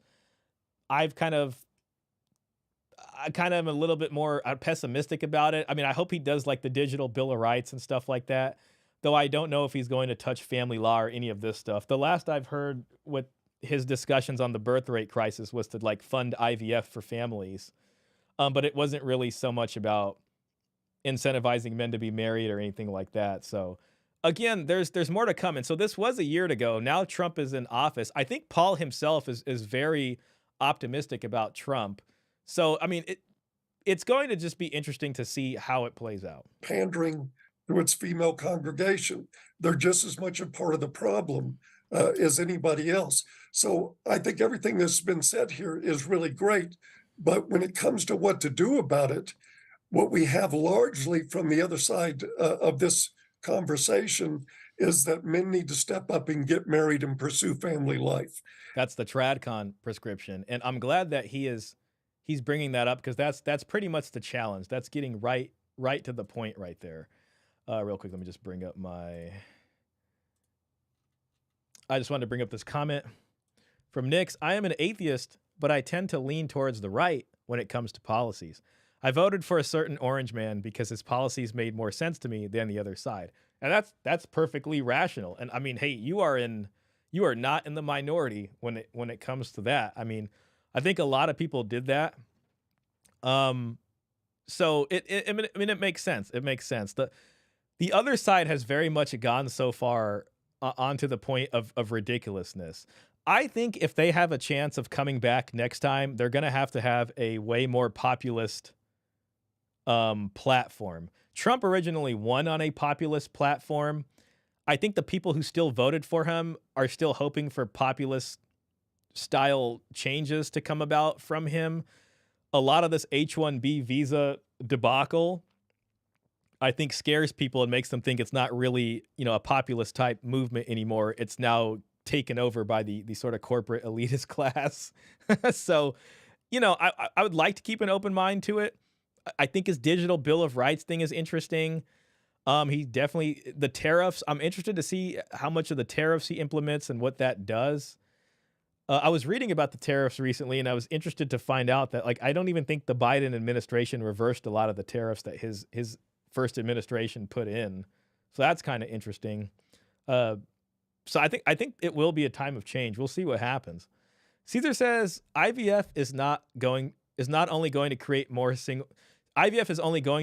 single moms. Yeah, exactly. And when he said that, it sounded more of like a gynocentric solution. It's like, okay, the women are having trouble. Like, what can we do for them? Fine. But it's different from making marriage and family more of a better deal for men. It ignores all of that stuff. So that kind of made me think he might kind of ignore a lot of this for his time in office. Michael says, Trump admitted there is a problem with the foster care system and swore to fix it. I think I remember that when it came to child care. I don't know if it was foster care or if it was child care specifically. Ivanka Trump was supposed to be assigned the duty, but she quit. Well, that's unfortunate. I wonder why she quit. Maybe she knows something we don't. Like, maybe there's something so messed up about the system. She's just like, we can't do this realistically without screwing up a bunch of things. And I think that is sending them into a minefield where pursue family life. Conversation is that men need to step up and get married and pursue family life. And I think that is sending them into a minefield wearing snowshoes with a blindfold on. It's not a tenable answer right now. And that's still, I think, the overwhelming rhetoric and narrative coming out from the TradCon side. Ahmed, shout out to you, man. Just want to say hi. Thanks for coming in. Michael says foster care, 500,000 kids. Trump admitted this is a huge problem. It very much is so, and foster care ties in directly with the welfare system, and working in child support, we have to deal with a lot of foster care cases. And the state has this problem of having to bend to the will of the welfare state, because if they don't and they continue, enforcing the policies of what the federal government wants them to do, the federal government will not give them matching funds, and then the state has to deal with a lot more, possibly homeless people, not just homeless people, but homeless kids, because they won't be able to pay to house all of them. So that's an interesting issue. I think things need to fall apart before they'll ever get better again. What do you guys think about that? Yeah, so I disagree completely. So Okay, here we go. I'm kind of dive in with an overview. See, this is where Andrew Wilson diverges from the whole red pill thing, and this is why this is going to be a good conversation. I do understand the kind of idea that the right-wing establishment trad shills have no solutions. They just say, hey, step up and get married. Mm-hmm. The truth is that there is a comprehensive solution which can be achieved. Okay, here we go. Here we go. Comprehensive solution coming in. We got Khalid A in the house. Shout out to Khalid. I don't know if I've ever seen you before. Welcome in, man. Dang, sorry. Just that opening should get Andrew the win. I think this is more of like a former, I mean, it's kind of a debate, but it's also like very like, it doesn't seem very blood sports, which I'm grateful for. I don't really care too much for blood sport debate. I know it makes for good views. The Resurgence says the Tradcons finally subdued the manosphere mid 2024. Yes. You know what? I don't disagree with you. I think you're right about that. And that is how I feel a bit. Again, it's like, I always compare the red pill or the manosphere to Bitcoin. And right now, literally the price of Bitcoin is the highest it's ever been. But I just mean like right now, the stock and the price of the manosphere is low. I think they have tried to latch on to Trump's win, which to me further cements them into the Tradcon camp by wanting to celebrate and the return of masculinity. We'll see. But that is the situation that we're in. So I totally agree. Yeah. Kaz says, nah, Trad can't do much without the manosphere. Trad manosphere red pill is all part of one body. I think they've been subsumed into part of one body, but I think when it comes to men's rights, that's necessarily opposed with Tradcons currently.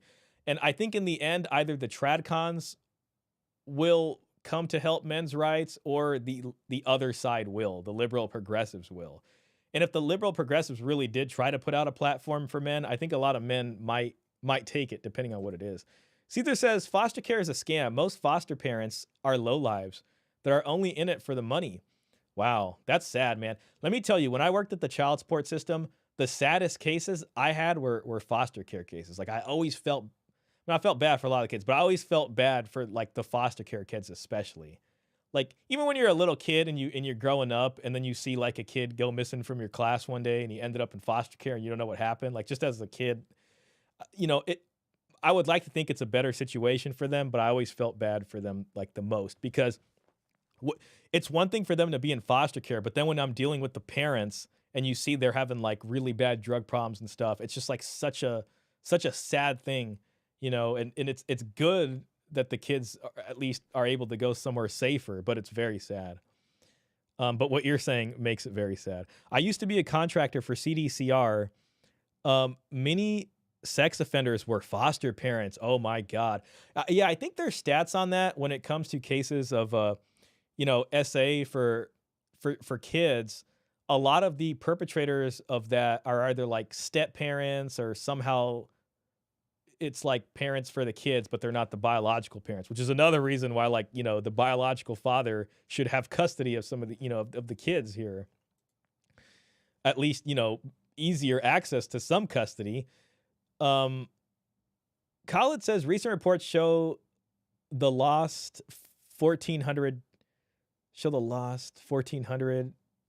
they lost 1,400 Yeah. How do you lose kids? That's very scary right there, man. Oh crap, I missed that. It's not popping up on my thing, but yeah, Colin says recent reports show that they lost 1,400 kids. How do you lose kids? That's honestly really, really freaking scary. Uh, Separate and you get simps, white knights, and feminine secular men.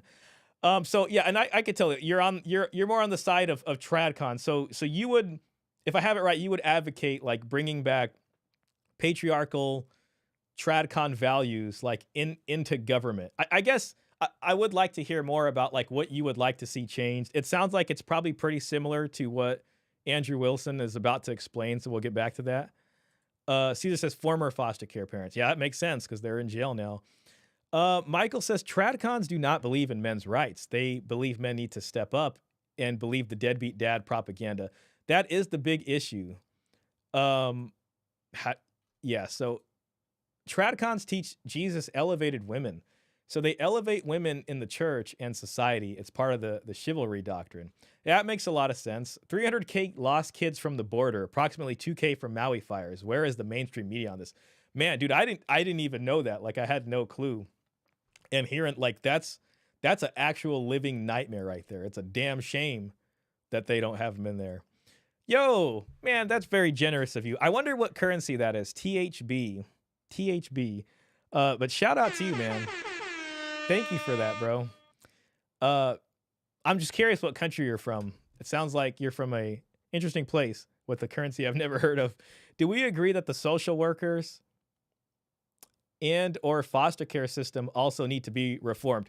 They absolutely need to be reformed. I mean, it's the welfare state and the arm of the welfare state, which is child support, CPS and all that stuff. And they all work in tandem to destroy American families. I mean, yes, you will not find an argument against that on this channel. I think the secular experiment has gone too far and we need some kind of morality back. Oh, I'm in Thailand. Oh, that's awesome, man. Shout out to the folks in Thailand. Listen, I wouldn't say you're like, the reason I can't agree with that, Khaled, is because it doesn't square well with the way our culture views freedom. So I tie secularism as a necessity for ensuring the freedom that we do have. In order to go and to do what you're suggesting, we would have to find a way. We would have to square this with, I don't want to call it the problem of freedom, but basically the problem of freedom. Nick says, I don't think morality depends on how religious or non-religious a person is. I'll let you guys kind of battle that out in the comments just to get the folks moving on this a little bit. This is a 2-hour discussion, by the way. The first thing is, but please have some more debate in there. It looks like it's turning into an atheist religious debate, which I do find fascinating. is that we know that secularists are not reproducing at the same rates as the religious, especially not at the same rates as Catholics and Orthodox. They're just not. It's a numbers game. Going forward another 100 years, we can begin the building blocks now of being able to push our own ideology because there's not going to be anybody to resist it. The birth rates bear this out. That's the first solution. So what he says here is basically is that, well, if the secularists aren't going to reproduce, then the religious people will inherit the earth.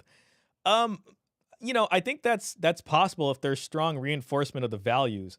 But the thing that they're up against is the system that we live in and the indoctrination from the media. It almost seems like a lot of times the religious people birth the kids and then liberal progressives will come in and sort of, I don't want to say brainwash. What's a nicer word for brainwash? Enculturate the children with the sort of herd values, of whatever it is. Now, I don't want to say like the woke stuff, but basically that, and then the kids end up kind of turning that way. So that's the tough part against it, especially depending on which socioeconomic class you're in. I mean, because if you can't afford private school, or one parent can't stay home to homeschool, it's very tough, I think, to get the kids through public school without a lot of that influence coming in. But I wouldn't say he's wrong about it. I just think that's a risk there that might undo some of that,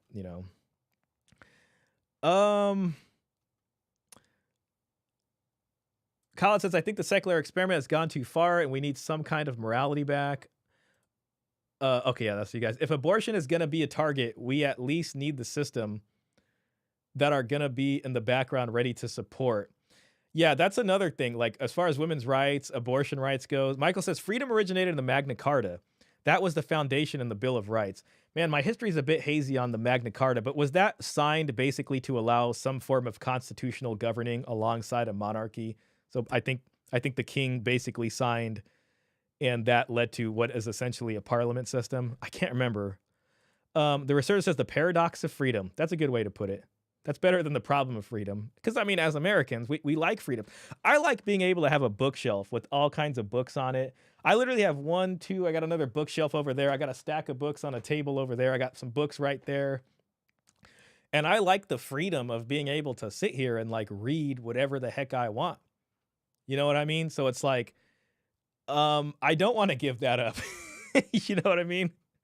Nick, Cod says to Nix, I just see the women complain on the abortion issue, so the social system needs to be ready and in good form. Yeah, Robest, I see what you're saying. Yeah, if you stop them from having abortions, then if they're forced to have the kids, then there needs to be some kind of safety net for them in that sense. Otherwise, it's orphans galore out here. I don't think Trump is going to be able to make enough change. I agree with you on that. If Vivek can attack the education reform bad enough, then maybe. 4 years is not enough time. That's a very good point right there, because it's like we're on this gigantic ship. I don't want to call it the Titanic, but for 4 years, each administration has an ability to turn the steering wheel this way or that way. And in 4 years, they can maybe incrementally turn it that much. And I don't know if either side can wrestle with each other long enough to be able to change it in a far enough direction. Dan the Man says secularists don't need to have kids. They just need to indoctrinate religious parents' kids. That's exactly what I'm saying. You said that so succinctly. Caesar is advocating for another flood. well, we got fires coming in. There's the deluge, and then there's ekpyrosis. I think that's the ancient Greek. Ekpyrosis was the destruction of the world by fire, and then there's like the great deluge, which is the flood, and that comes in and cleanses the world through, very, very powerful floods that destroy everything. Yeah, after the Civil War in 1847, I think. 1847 was when the whole Civil War ended and the Bill of Rights came to, or Bill of Frights came through. The resurgence, is that right? I gotta know my American history better. The resurgence says Andrew is projecting current birth rates forward linearly and assuming that it will maintain, but it is silently predicated on the systems and services made available secularly. That's actually a really good point. That's a really, really, really good point right there. And a lot of it does depend on what's available, from what the secular system provides to us, whether economically or, from industrialization, all these kinds of things. I think that might be what you mean, but I get what you're saying. I don't think he's wrong or it's a bad idea. I do think it's very optimistic of an idea. So I'll put it that way. Nick says, I agree. Trump and his MAGA movement is not enough to make change. It will take a super majority of the country to have real change. Yeah, I think midterms are going to be very important in this too. If there's a lot of infighting on the MAGA side, and they lose some of their sort of populist supporters, and the left or the Democrats can seize that opportunity, they can possibly have some success in the midterm elections. And if that happens, then it might be, tougher to pass some things. So moving forward. The second is we could do something right now. We could begin to formulate men's rights advocacy groups that have a lobbying arm to Congress in DC. That's a fantastic idea. There was a time where Andrew Wilson, he made a post on his Twitter, and I actually commented on it. He was like, what laws exactly do you want to change? And then I explained some stuff from child support, and he responded to it, and I explained some more. And he had it in his mind a year ago, I think, to try to do some kind of thing in this regard, but I don't think it ever materialized. There is also another discussion when it comes to the lobbying thing. I would take, listen, if it's going to be the religious people that do the lobbying and they actually gain money and they can actually influence some of the stuff and ideally make it better for men, then so be it. It's them. But whether it's, I guess you can say secularist or religious people who sort of run this lobbying, what laws they want to change and how they change them is probably going to be radically different. You know what I mean? So that's an interesting thing there. But men's rights advocacy and needing to lobby, I think, is what does need to happen. I do think in the last year, however, a lot of that fervor that was here at this point has gone down and has gone away. But that doesn't mean it can't come back. To be the counter to feminism. Feminists have lobbying groups all over the place. And for whatever reason, men have not been forming these, and they should be. And they should be pushing their message that they want to Congress. But this is a good question, too. I think It's Complicated brings this up a bit. But it's like, why, if men are such great leaders, I think this was in one of his episodes, if men are such good leaders and are able to be rational and logical and work together, why is it that women are able to collectively come together and fight for their rights, but men aren't able to do the same? they're not doing that. I have no idea why. I've always been surprised that MGTOW says there's nothing we can do. The Red Pillars say there's nothing we can do. I think part of it too is that a lot of men refuse to accept some of the, what makes them into victims in this regard, because it's possible for men to be victims, but a lot of the whole hypermasculine alpha male self-improvement thing is very individualistic and atomized. It really doesn't like this idea of a victim mindset, they would call it, and it's not very good at getting men to work together to lobby for these things. Instead, it's like, try to be a top 1% guy, and then even then that doesn't work, and you still got to fly to a different country.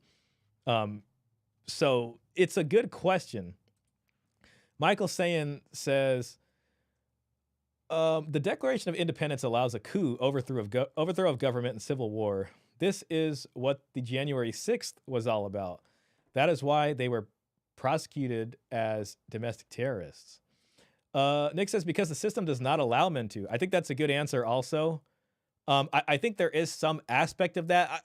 I think it's that, but it's also cultural gynocentrism, which unfortunately, like, men need to shed so that they can see themselves as human and not as like, I can't come out here and talk about these issues or things like that.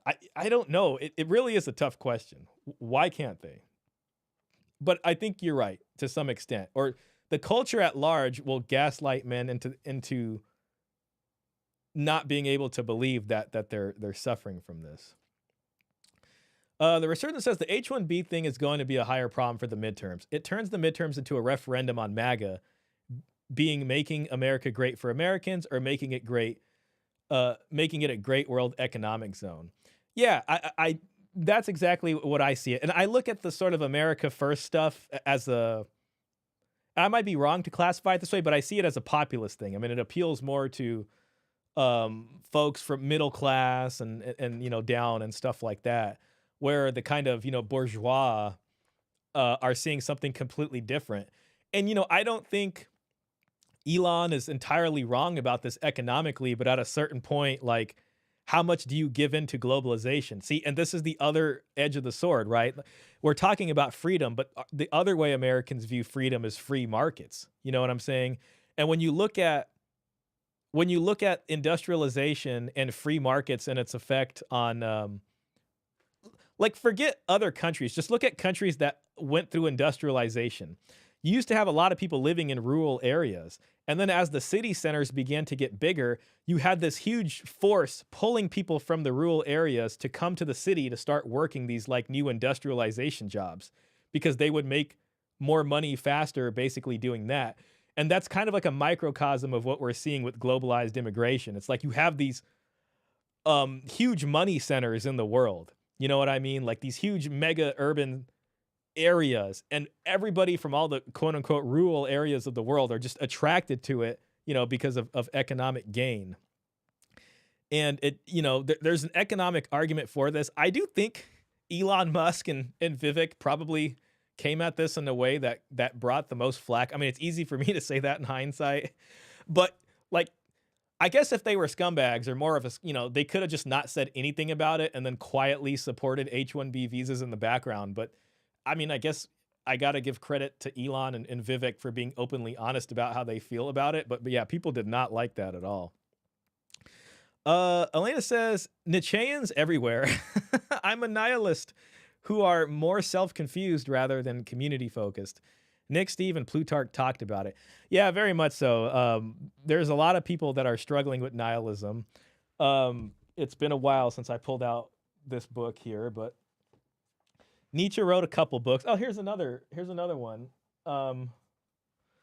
This one is Beyond Good and Evil. It's been a long time since I read that, so please don't give me a pop quiz on it. And then Genealogy of Morality right here, on the genealogy of morality. And he basically said that, he's the guy who said God is dead. And he basically said that the ground which holds our entire moral structure together is dead. And now what's left of our morality, the twilight of the idols is decaying pretty much. And he saw that a long time ago. He was definitely ahead of his time. And once people realize this, then they enter into a state of nihilism. And then he wrote another book, which was, he didn't know exactly how humans were going to solve this, but he wrote Thus Spoke Zarathustra, and he tried to give us some clues about, kind of painting your own life, and the strong man creates their own values, which kind of ties into this conversation because they're talking about bringing a system of ethics or a system of values, religious in this sense. And this kind of opposes the sort of secularists dealing with the sort of internal nihilist doubts, which seems to be the antidote, if you can call it that. We're still not sure. We're still figuring this out. And there's a lot of guys sharing notes trying to figure this out, but seems to be being strong enough to create your own values, which does lend itself to a kind of self-improvement thing. But yes, that is a core part of this issue. That's shout out to Elena for bringing that up. Nick says the system made men too busy to fight for their survival first before their rights. Very much so. And it doesn't help when child support comes in and takes all your money, and then, you're trying to fight custody for your kids. Like, somewhere in here, there needs to be time to get together. I want to be positive about it and believe that men can do that. And I believe men with kids and with sons are probably especially motivated to want to do that. There has to be a way. The danger of someone creating a lobby group and doing this is that they're just another grifter. There's a lot of people who make a lot of big promises and they get a lot of donations and then like nothing happens. And that's the sad thing. So far, a lot of people have just settled on being MGTOW and crashing the system that way. To be fair, Paul sort of mentioned that it kind of needs to unfortunately crash before it can be rebuilt. I think Caesar mentioned something about some fires. Just kidding around. Dan says, from what I know, the H-1B thing is gonna bite Trump if he supports it. I think so. I don't know if Trump cannot support it, at this point. I think he's kind of locked into that. I mean, they will have to play that very, very smartly, The sort of bigwigs out here, the corporate guys that own all this and that spend a lot on lobbying definitely want this. Nietzscheans are everywhere. They are more focused on self-gain rather than community. There you go. Yeah. I mean, and that's because that binding glue that holds people together I don't want to say has been eradicated, but they definitely believe it has been eradicated. And it would definitely seem that way sometimes. Ahmed says, men can't form a group because they refuse to accept being a victim. Yes, exactly. And I agree with that. Even when they are. Sworn Reborn. Hey, I think it's my first time seeing you. Welcome in, man. He said God is dead and we killed him. Yep, that's the whole quote right there. Very much so. AI is going to fill the God vacuum in America. Man, that is very prescient. That is very prescient right there. I want to say more, but it's just like, it's a little like extreme, so I won't.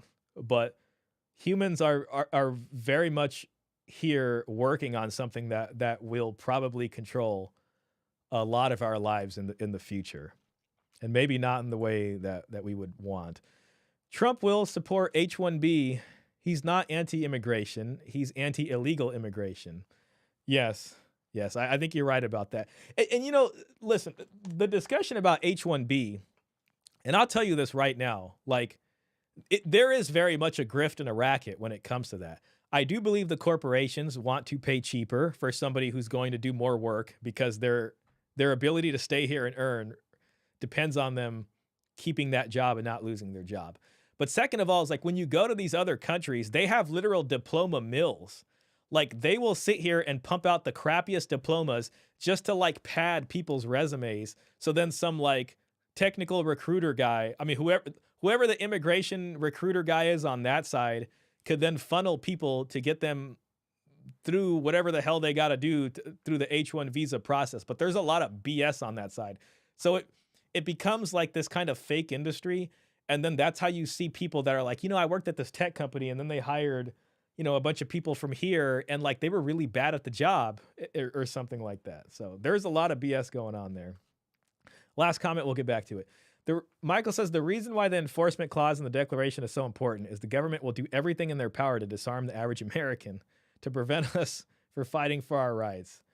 Man, that's rough right there. There is. You can lobby Congress just like feminists do, but for some odd reason they don't. And then lastly, we have to begin to have an ideological pushback and literal political warfare against Protestant churches, as they are the pushers now of feminist propaganda. The reason Elam cannot find a church that is not infiltrated with the message is because there's mass corporations all over the place which have bags of money, which they go to Protestant churches with so that they can retrain their staff to be a little bit more friendly to people who support the message. So that's an interesting point. I think, you know, it's funny because I'm looking at this conversation as a year old now.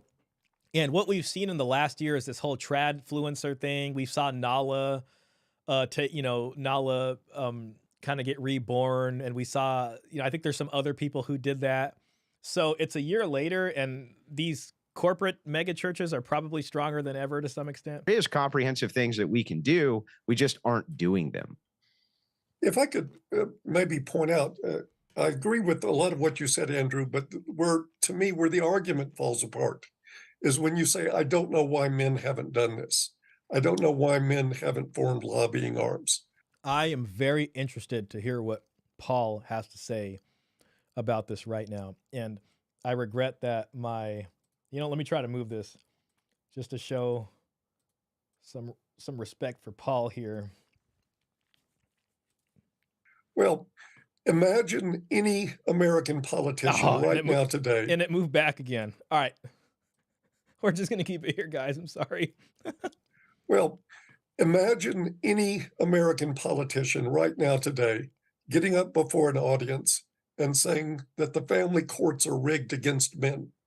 We need to take away gynocentric privilege in our family courts and restructure them. That would be political suicide. He would be dead. And that's why Trump refuses to say anything like that. 5 minutes later, you're not seeing this happen because there is a fatal consequence for advocating for men in our political system. If you want to know why nobody's doing it, that's why. I think that's a poisonous way to look at things. I mean, the same things are stated about guys like Donald Trump, who they said had no chance if he ran on the messaging that he ran on. We do see that the polarization. To be honest, I think that was true of Trump in 2016, but Trump in 2024 or 2023 2024 election campaign is different. I think when Trump first came in, he was definitely more of a populist. You know what I mean? And people were like, no way he's going to win. But the Trump we see now, I think has been a little bit more, I guess, refined in a sense to, I don't know. It's just different. Like, man, you guys remember, like, if you voted, anybody who voted for, like, people who are like, I voted for Trump in 2024, I swear to God, I look at them and I'm like, if you didn't vote for Trump in 2016, you don't know what it was like back then. Like, people got pissed off at you if they found out you voted for Trump in 2016. So it's just different. You know what I mean? Like, I just feel it's just a different situation. His messaging is slightly different, especially with this H-1B visa stuff. I don't see Trump as too outside the mainstream now. Maybe a little bit, but not a lot. Inside of the United States is becoming such that right now there was a new poll which just came out that showed almost 30% of the public embrace Christian nationalism. That's something that would just be unheard of even a few years ago, and yet we're moving more and more towards that style of polarization between people. I think that if that message was ever going to be embraced, there's no better time than right now to begin to put some type of lobbying arm together to go to Congress and begin throwing money at them for the reelection campaigns. That's how you get legislation passed. Right. I think he's right about that. We live in a capitalist society. It's going to take money. It's almost like paying a lawyer and having to pay all the fees to the court. Unfortunately, that is the problem. Real quick, just to catch up on some of the comments. Nick says, if you're a business owner, you will most likely be in favor of H-1B. Yeah, I think so. I think that's true. It's just, that's what they want. I mean, I think it's driven down the cost of wages a little bit more. And, economically, it is a rational choice for a capitalist to want that. Lena says, is he pro-local Americans or pro-prepping the necessary paperwork for the cheaper immigrants? Definitely the corporate elitists are the latter. So true. Agree with Paul. Cheap immigrants destroy the local economy in the long run. Locals have no jobs. That's the problem. That really is the problem. And I wish the solution was as easy as let's just stop that. But the problem is, if I understand what Elon is trying to say, maybe I'm not, is that in a competitive world, especially against adversary and foreign nations, it's almost like when you're an Olympic athlete and every single Olympic athlete is really good, and every little edge you can get, every slight advantage is the difference between a gold medal or even a bronze medal and no medal. You know what I mean? So when you're trying to stay on as the top dog out here, you're going to lose a competitive advantage to some extent. And unfortunately, that's the tough part. And we have to compete with that in a globalized world. But I don't think it's even that simple too either. I mean, there's definitely so much corruption and stuff going on. And I get the ire. I totally get the ire. Nick says Trump in 2024 is armed with 8 years of political experience. That amounts exponentially relative to normal politicians because he is a workhorse. I will also say he is a lame duck at this point, so he can probably do things because he doesn't have to care about getting reelected. The only thing I think that can go against that is if he's concerned about the sort of Trump family legacy, because you might have Ivanka Trump you might have Kushner running for president 20 years down the line. So what he does now might have an impact on their future runs if they decide to, be dynastic about it. Nick says in terms of cost of wages, the H-1B people sooner or later will fight for it. Cheap workers doesn't mean good workers. That is very, very true. Nick says, hopefully it will even out the playing field and everyone would be somewhat happy, but it's probably a lot more complicated than it seems. I agree with you there. There's probably layers of complexity on this. Right. I agree with Andrew entirely. I mean, if you look at the prongs of the MGTOW is typically set out as marriage as a social construct. That's false. Marriage as a contract. False. Sex egalitarianism. Women should work. Women should vote. Women should be. I think they're saying like today it is, right? Like I think the general consensus isn't like what it used to be, but that today it is a contract. But it's an immutable principle, right? Marriage is the single cell of society. It's literally called the original cell of society. I think sometimes, listen, guys on the MGTOW side of it, on the manosphere side, will hear that and their ears might kind of close because, yes, we understand all of that, but the secular marriage contract, what we're dealing with family law, unfortunately, I get what they're going to say. You should get married anyways right now, even though it's bad right now. I get it. But a lot of guys hear that and they're just like, nah, man. I mean, it's just such a bad deal. We're tired of hearing that over and over again. And I think, was it Aaron Clarey or Paul who kind of brought that up earlier? I think it was Paul in his opening statement brought that up. But let's see what he says. as Paul outlined in a genius way in the first 20 minutes of his talk with you, there are all of these problems with the lawfare, and I know there are. I don't disagree one whit. It's natural. Marriage is natural, and to tell men, well, don't engage in this natural behavior because it's a social construct. It's a contract. If I can be, I have a tough part with the natural argument, and I understand there's two sides to this. Like, if you're gonna come in from a evolutionary science side of it, I mean, are humans really monogamous, or are they not actually monogamous? And if it was natural, why do you need all these laws and all these pressures of society and culture and all these things in order to have an enforced monogamy, basically? I think if you're a creationist or if you're a religious person and you believe in like Adam and Eve, you will say, no, actually it is natural because God created man and woman in this way. And then there was a fall, which led to the, getting kicked out of the garden. And then, enforced monogamy was required and all these problems entered into the human condition because, evil and ignorance essentially entered the fray. And then if you become religious again, then, you should be living in how God naturally intended you to live. So I can understand it from that way. But if you're looking at it from a purely scientific way, especially if you're talking to a secular nihilist who just, put his Nietzsche book down or something like that, they're going to be like, what do you mean natural? And it's almost proven by the fact of how many divorces there are and how hard it is for people to stay together. So that is the toughest part about that. Real quick, let me just catch up with these. The man says, if we have too many jobs and not enough workers to fill it, then the H-1B workers make sense. The problem is the H-1B workers the problem is the H-1B workers are not and are just replacing the workers here.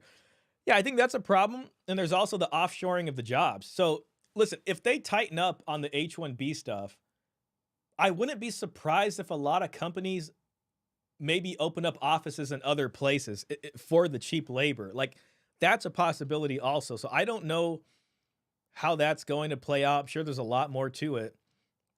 But, they have to incentivize companies to want to hire Americans, and I don't think this argument of, Americans are just lazy is a good one. I mean, Americans fought very hard for workers' rights, instead of working 80 hours in some factory where like a kid loses his arm, they created the 40-hour work week, which I mean is honestly too long for some of us. I might even put myself in that camp. I'm sorry. But, benefits and unions and all these kinds of things. So the American has an expectation, and it's like, if you want to have kids, like you do got to have some kind of a balance between work and family life. In 2016, McDonald's fired 70 American accounts and replaced them with H-1B workers. That's interesting. Man, I haven't like actually eaten at a McDonald's in years. Like I stopped eating McDonald's a long time ago, but I did go back in there once recently because me and my buddy were going up to Yosemite. And he wanted to stop in there before our long drive. And man, it's like so different. There's like one worker behind there. They don't want to make eye contact with you. There's all these machines and you got to sit here and you got to like punch in your order and figure out the machine. And then everything costs a lot more. And I'm like, man, I'm glad I stopped going to this place. Mr. Pitt says, Matt Walsh's marriage can shipwreck you, but do it anyway, was the most tone-deaf thing I've ever heard him say. Yeah, and I think when guys, like hear that, especially a lot of us manosphere guys, it's just like, no, you know what I mean? Klaus says, family law beats natural law. That's a freaking good one right there. I love that. It reminds me of Coach Greg Adams. He when he talks about this problem, he will be like, when you're standing in court and you're looking at the judge in the face and they're going over your divorce, if you bring up God, or is anybody going to bring up God in there, and is it going to make any difference? He's something like that. It's pretty funny. Elena says, just because marriage used to be natural, why do we incentivize women to leave their husbands? Yeah, that's a good question there. Welfare state definitely helps. The culture celebrates it, going on the single mom journey. Wish me luck, everybody. Can't wait to update you. Michael Sand says no. Elena says marriage law removes the incentive for men to pursue natural law, getting married. Michael says no-fault divorce was created in Russia in 1917. That's true. The Soviets were communists, so it was, it was different. Sorry, every time I move my hands, I got it on eye focus and it messes with it. So, things of like alimony and child support were just different concerns because of the way their state operates under Marxism. They wanted to break up the home so they could weaken the family. That's an interesting angle, and strengthen the government and push women in the workforce for taxes. Gosh, that's so crazy. I mean, it makes sense. Zach, shout out to Zach, says can't beat $1 for 10 nugs. I'm not even sure what he means there. Nick says, I agree. 40 hours is too much. Oh, 10 chicken nuggets. Is that what it is? Is it $1 for 10 chicken nuggets? I'll have to verify that. That sounds like a special, like once a week. Nick says, I agree. 40 hours is too much. Who the hell came up with the 5-day work week? Most people have to work their lives away until they are 65. I agree with you. I mean, with technology, it can change. And, I watched a video. I think I saved it. We can maybe react to it later, but it's about how the gig economy is taking over the traditional 9 to 5. The 9 to 5 came in. That was a win from these industrialists who had factories, and they had people in there working like 80 hours a week. You had to work 6 days a week.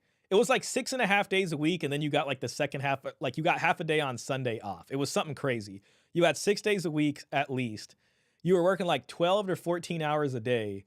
It was just like hell, and that's like well documented.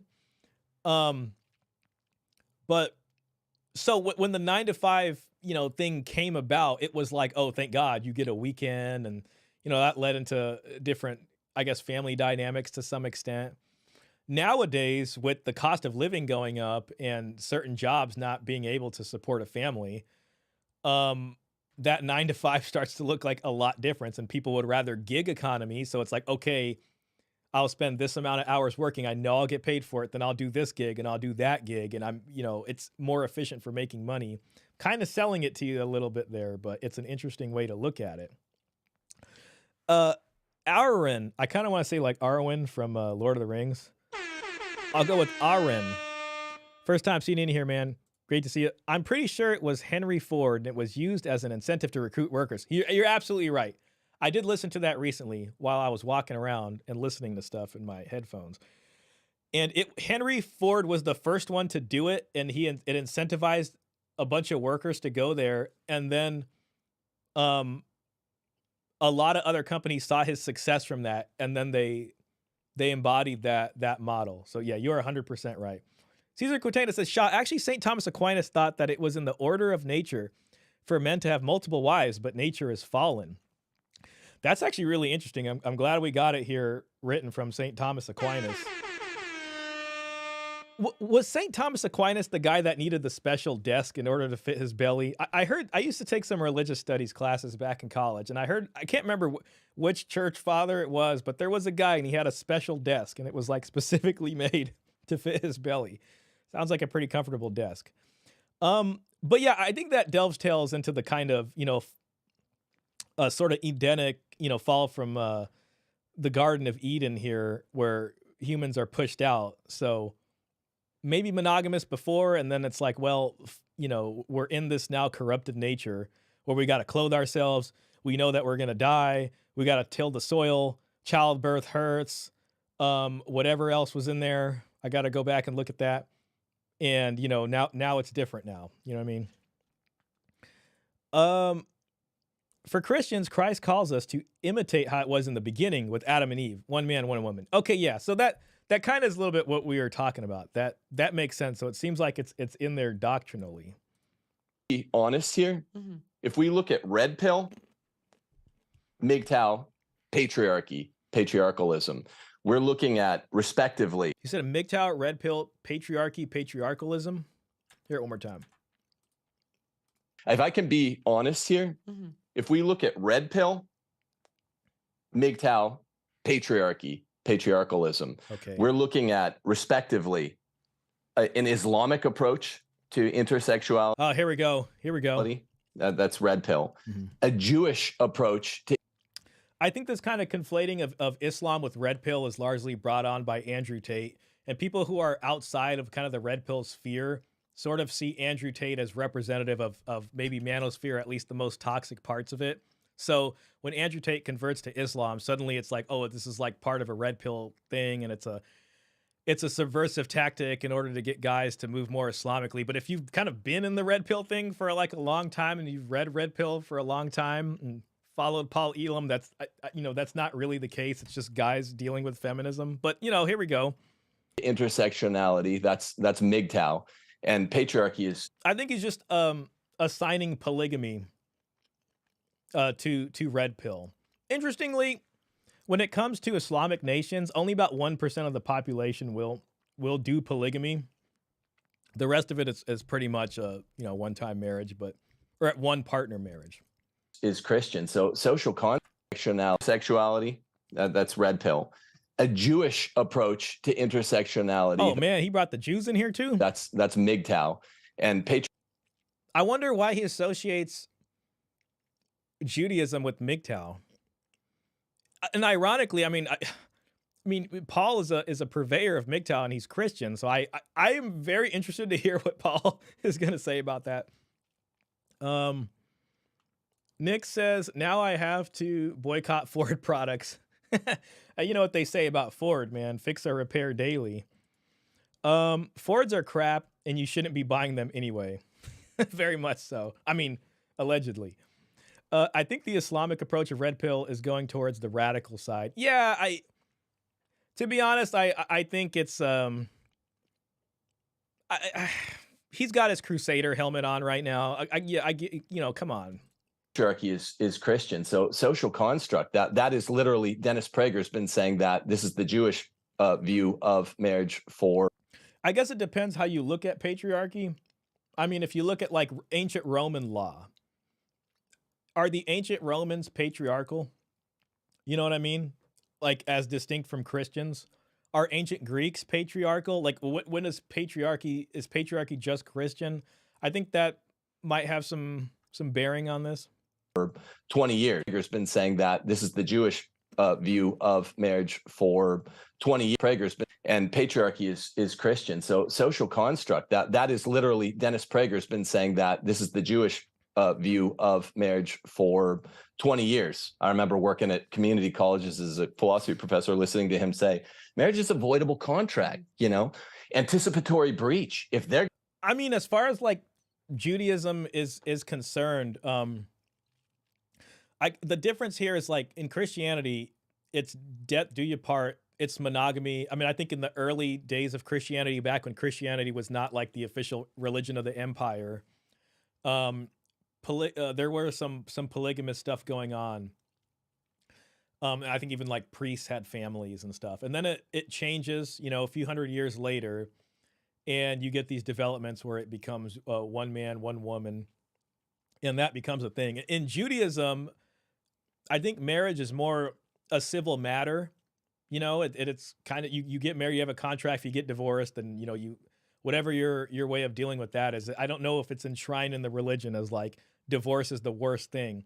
And same thing with Islam. In Islam, there is a pathway very specifically laid out about how to approach divorce. So divorce is a thing that's accepted. So it's not like the end of the world. Divorce can happen, and it's part of it. So when you're coming from those worldviews, it's a thing that it's probably not great if it happens, but it can happen. But from a Christian point of view, it's like really bad if it happens. So there's a difference there. But I would still say probably Jewish marriages are probably patriarchal to some extent. I can't say for sure. Michael says Islam and Christianity both push patriarchy, man rule. The original design was bride prices. Bride prices make your wife a purchase. It allows polygamy since women are not allowed to divorce. Yeah, and I read around like 70, I think AD, around there is where even Judaism switches from bride price structure to dowry structure. And then at that point, it becomes monogamous, even on the Jewish side. Now, it might not be enshrined in the religious scriptures for them or any other religious texts, but economically speaking, see, that's what I hope to get across with Paul when we talk, is that there are these religious, I guess, prescriptions for marriage, but there's also these very real economically driven ones. And throughout history, we can see the back and forth between polygynous bride price structure with divorce to lifetime monogamy with dowry from the woman's side, and then maybe try to evaluate where we are now. Let's see. Man, I hope I finished the rest of Michael Sain's comments. Bride prices make your wife a purchase. It allows polygamy since women are not allowed to divorce. Nick said, I said before, I am an atheist, but I agree with some of the major religions' cultural teachings. I mean, I mean that, it makes sense. I mean, whatever religion was a part of, depending on what area of the world you're looking at, religious thought was literally with humanity since the beginning. And I don't think on a psychological level you can ever get rid of religious thought. I just think that's how like the mind works. I think the human experience, since we can't know everything, requires a certain having to reconcile with the unknown.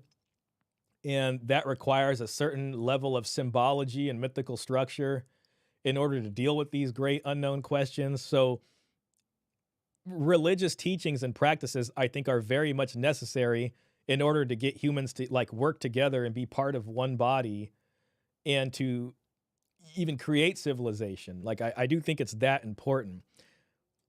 Michael says Islam allows 4 wives at the same time, and Jewish Orthodox allows polygamy now after 1,000 years of prohibition. So they had 1,000 years of prohibition, and then they re-allowed polygamy, or did they have polygamy and now it's been prohibited? I'm sorry, I'm probably just misreading that. So I think most Jewish people today probably are like monogamous. Islam and Judaism both do not allow women to file for divorce. That's well, maybe like on a technical point, I'm not sure about that, but I know like in a lot of Muslim nations, women can, depending on the circumstance. Like, so there is a pathway to that. And, the interesting thing is divorce rates have been not like high, but they've always been higher than the West, especially since it's not against the culture. And if you look at a lot of Middle Eastern countries today, it's still, it's ironically lower than the West, but it's still kind of like, it's like almost there. So, you're not protected from divorce over there. Elena says, Michael, the real question is what happens to the marriage transaction. Women can't just up and leave because they were paid an amount as negotiated before the marriage. So the man has to pay a woman some agreed upon amount prior to the marriage. And if in the event she gets divorced, she takes that money with her. But if certain things happen, like I don't know, certain violations, the man can be paid that back. But the reason it's a little bit tougher for women is women can't just up and leave no fault style. It does have to be heard because she's leaving with this payment with her. So there's a little bit more of like, well, what happens to this money? Elena says, Michael, could it be because the stats where the number of women drastically exceed the number of men? Not sure. We'll see what Mike says. Polygamy was never about numbers, but bride prices and religion. Dan says, if I remember correctly, Jewish marriages are very patriarchal. I think you're right. Feminism ultimately leads us to polygyny. I would say if they're transacting themselves, ironically, as a kind of property or object, then it would probably be that way. But I don't know if it's polygyny proper, because polygyny proper is closed on the man, or the man can have multiple wives, but the women don't have multiple men. Now I can see a bunch of women trying to get the same high value guy, but with a bunch of high value guys, I think a lot of the women are just sleeping with a lot of the guys. So it probably takes us more back formally to polygamy. But I do see what you're saying, and I could be wrong. Michael says, Jews and Islam allow slave wives and forced marriages, essentially concubines. If you took over a town, you could force the young women to marry you. You see that with ISIS. Yeah, I mean, that's the thing is it actually, Islam in a sense, and it might be not accepted by some people, but if you look at how slaves were treated prior to that, the reason that is a option is because it gives them a path out of slavery, essentially. So it's tied in with that. And the way Islam handles slaves, ironically, it made it a little less worse for slaves in that way. So especially if you're taken over and you're taken as a slave, there's a pathway for that. The Resurgents have to sign off now. Great show tonight. Hey man, I appreciate you being here. Maybe we'll get something going soon. I know this is a long one. We're 2 hours in. I'll probably go for like at least 4 or 5.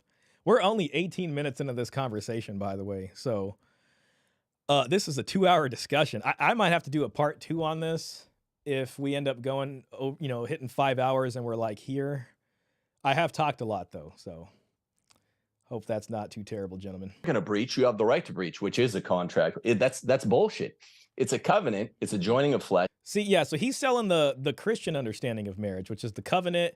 It's the joining of flesh. So this discounts the Jewish understanding of marriage and divorce. It's going to discount the Islamic one.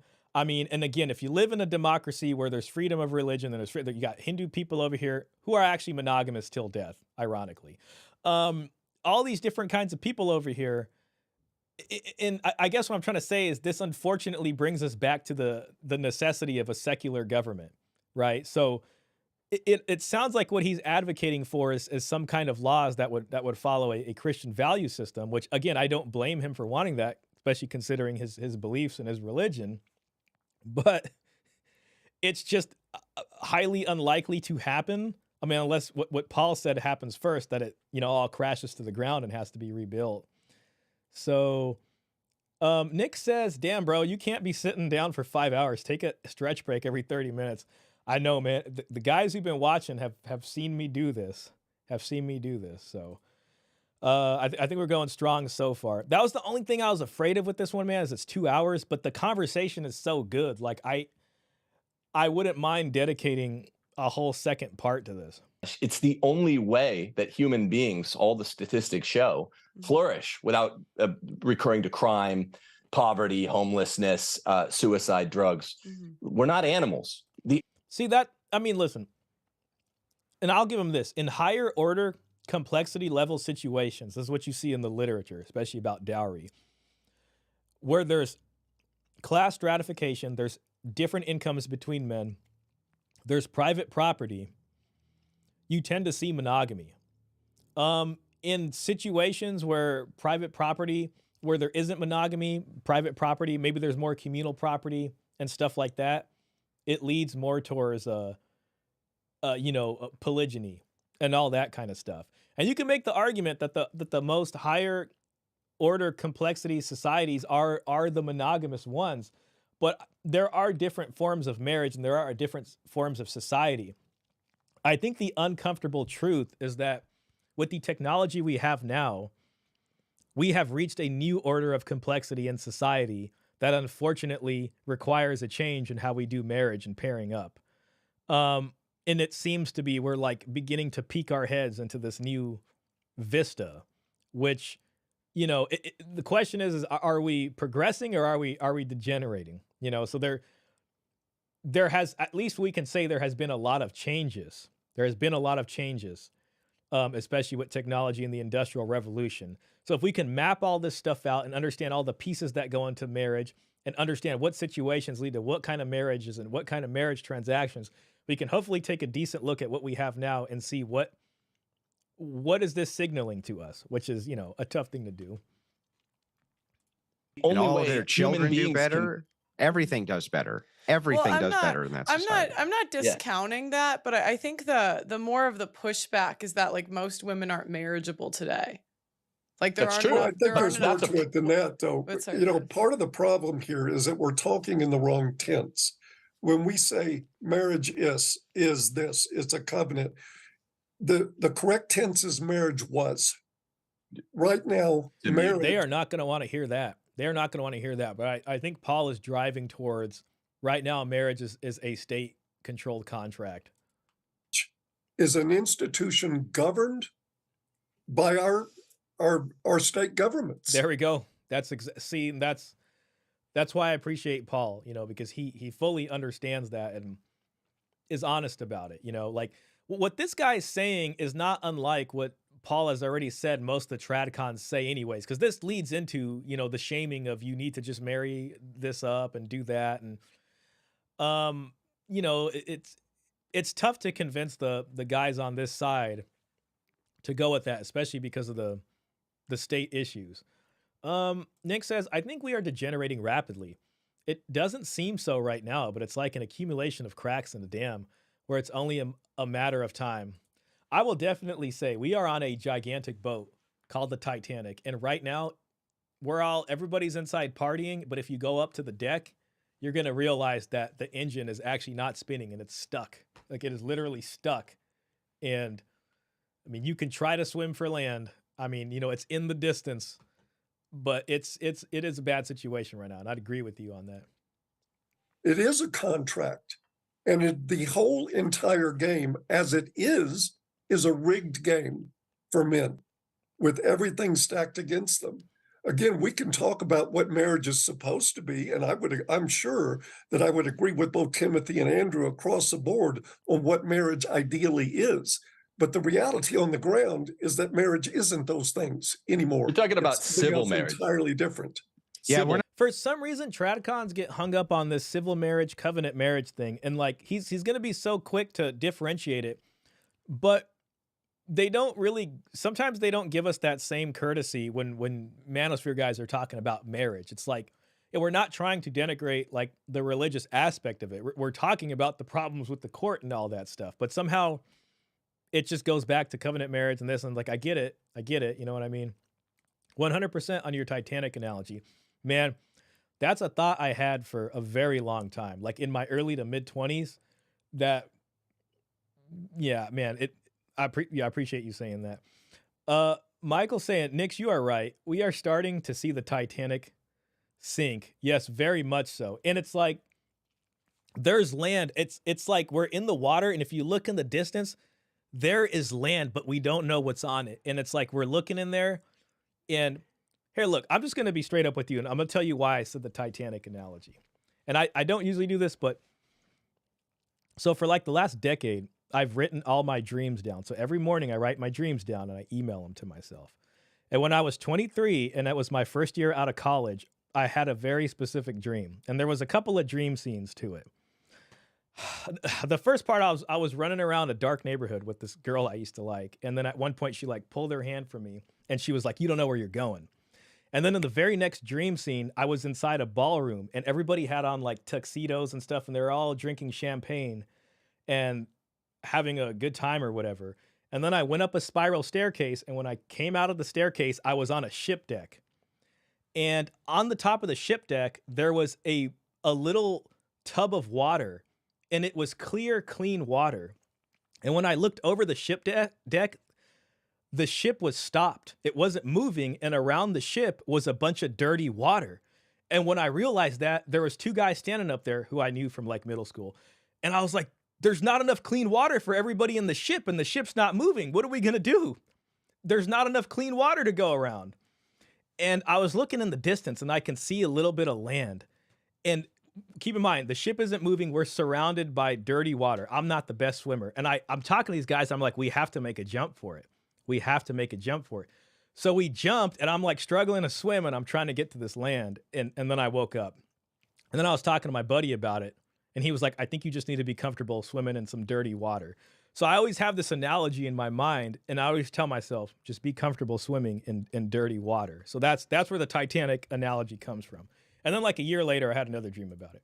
we're not even disputing. We're not even disputing what you're saying. So we would agree with you that if you're talking about secular marriage, we think it's worthless. It's completely and totally worthless. This is a holy sacrament. You agree it's a holy sacrament, even under your purview.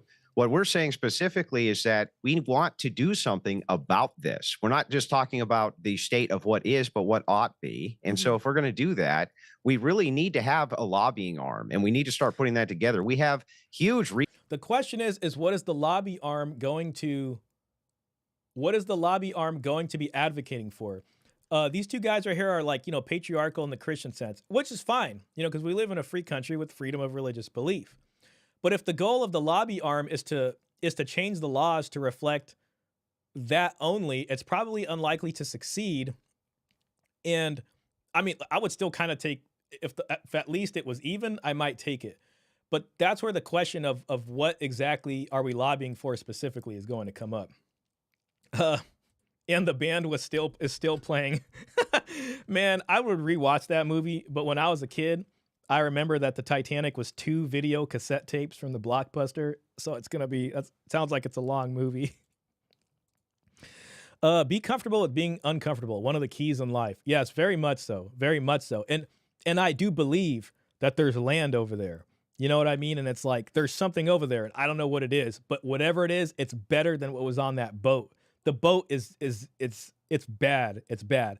It's dead in the water. They're surrounded by dirty water, and all the people inside the boat still haven't realized it yet. Now, that dream was 11 years ago, so a lot has happened in 11 years. And I'll tell you this, the boat is still having trouble. I mean, it seems that way. But yeah, so, and that's kind of how I always felt too. You know what I mean? It's like there's just not enough. There's just not enough. You know, it's like when Bilbo Baggins talks about too much butter, not enough butter spread over too much bread, which sounds pretty tasty right now. That's super cool, Shaw. Appreciate that, man. Thank you, Dan. Klaus says family law beats covenant marriage. It's BS to pretend otherwise. When breaking the covenant is rewarded in real life. Exactly. That's the huge problem. I'm sure Paul will again reiterate that. I mean, he's tried to. Resources. Men have huge resources. Tons of more people based on your guys' work. I mean, I'm a latecomer to even any of this work. I never even knew that this was such a battle, but it is. Mm-hmm. A lobbying arm is just going to be necessary at this point. And that needs to happen. It needs to go to DC itself. And this lobbying arm needs to have a war chest and needs to get in the fight so that we can repeal some of these laws, because you're correct, it is rigged. It's absolutely rigged. This is where I appreciate Andrew Wilson. And again, getting into the lobbying and getting into the era of politicians is, I think, what it's going to take. That, I mean, you know, and the question is the practicality of being able to do this, but I think it is something that is a viable solution. I will say I do think there were men's rights groups that have tried more on local government to try to influence things. So there are all these unspoken, unsung heroes of men's rights guys who have tried to do this for many years. I don't think many of them were successful, but there were other fathers' rights groups, especially when it came to things like paternity. And when a lot of these laws were coming down, there were guys who tried to attend meetings and tried to explain their view of it. Unfortunately, they were unsuccessful, but I do want to give them credit, you know. Pirate Racings. Hey, welcome in, Pirate Racing. New Zealand was the first nation to give women the vote, and yes, was to take the gloss off prohibition, which was gaining traction at the time. Sorry, world. That's interesting. So it was New Zealand. I think someone said U.S. was the first, but I mean, I'd have to look into that. I mean, you're probably right. New Zealand, and take the gloss off. So they had prohibition. Did they have prohibition also at that time? Like the U.S. did?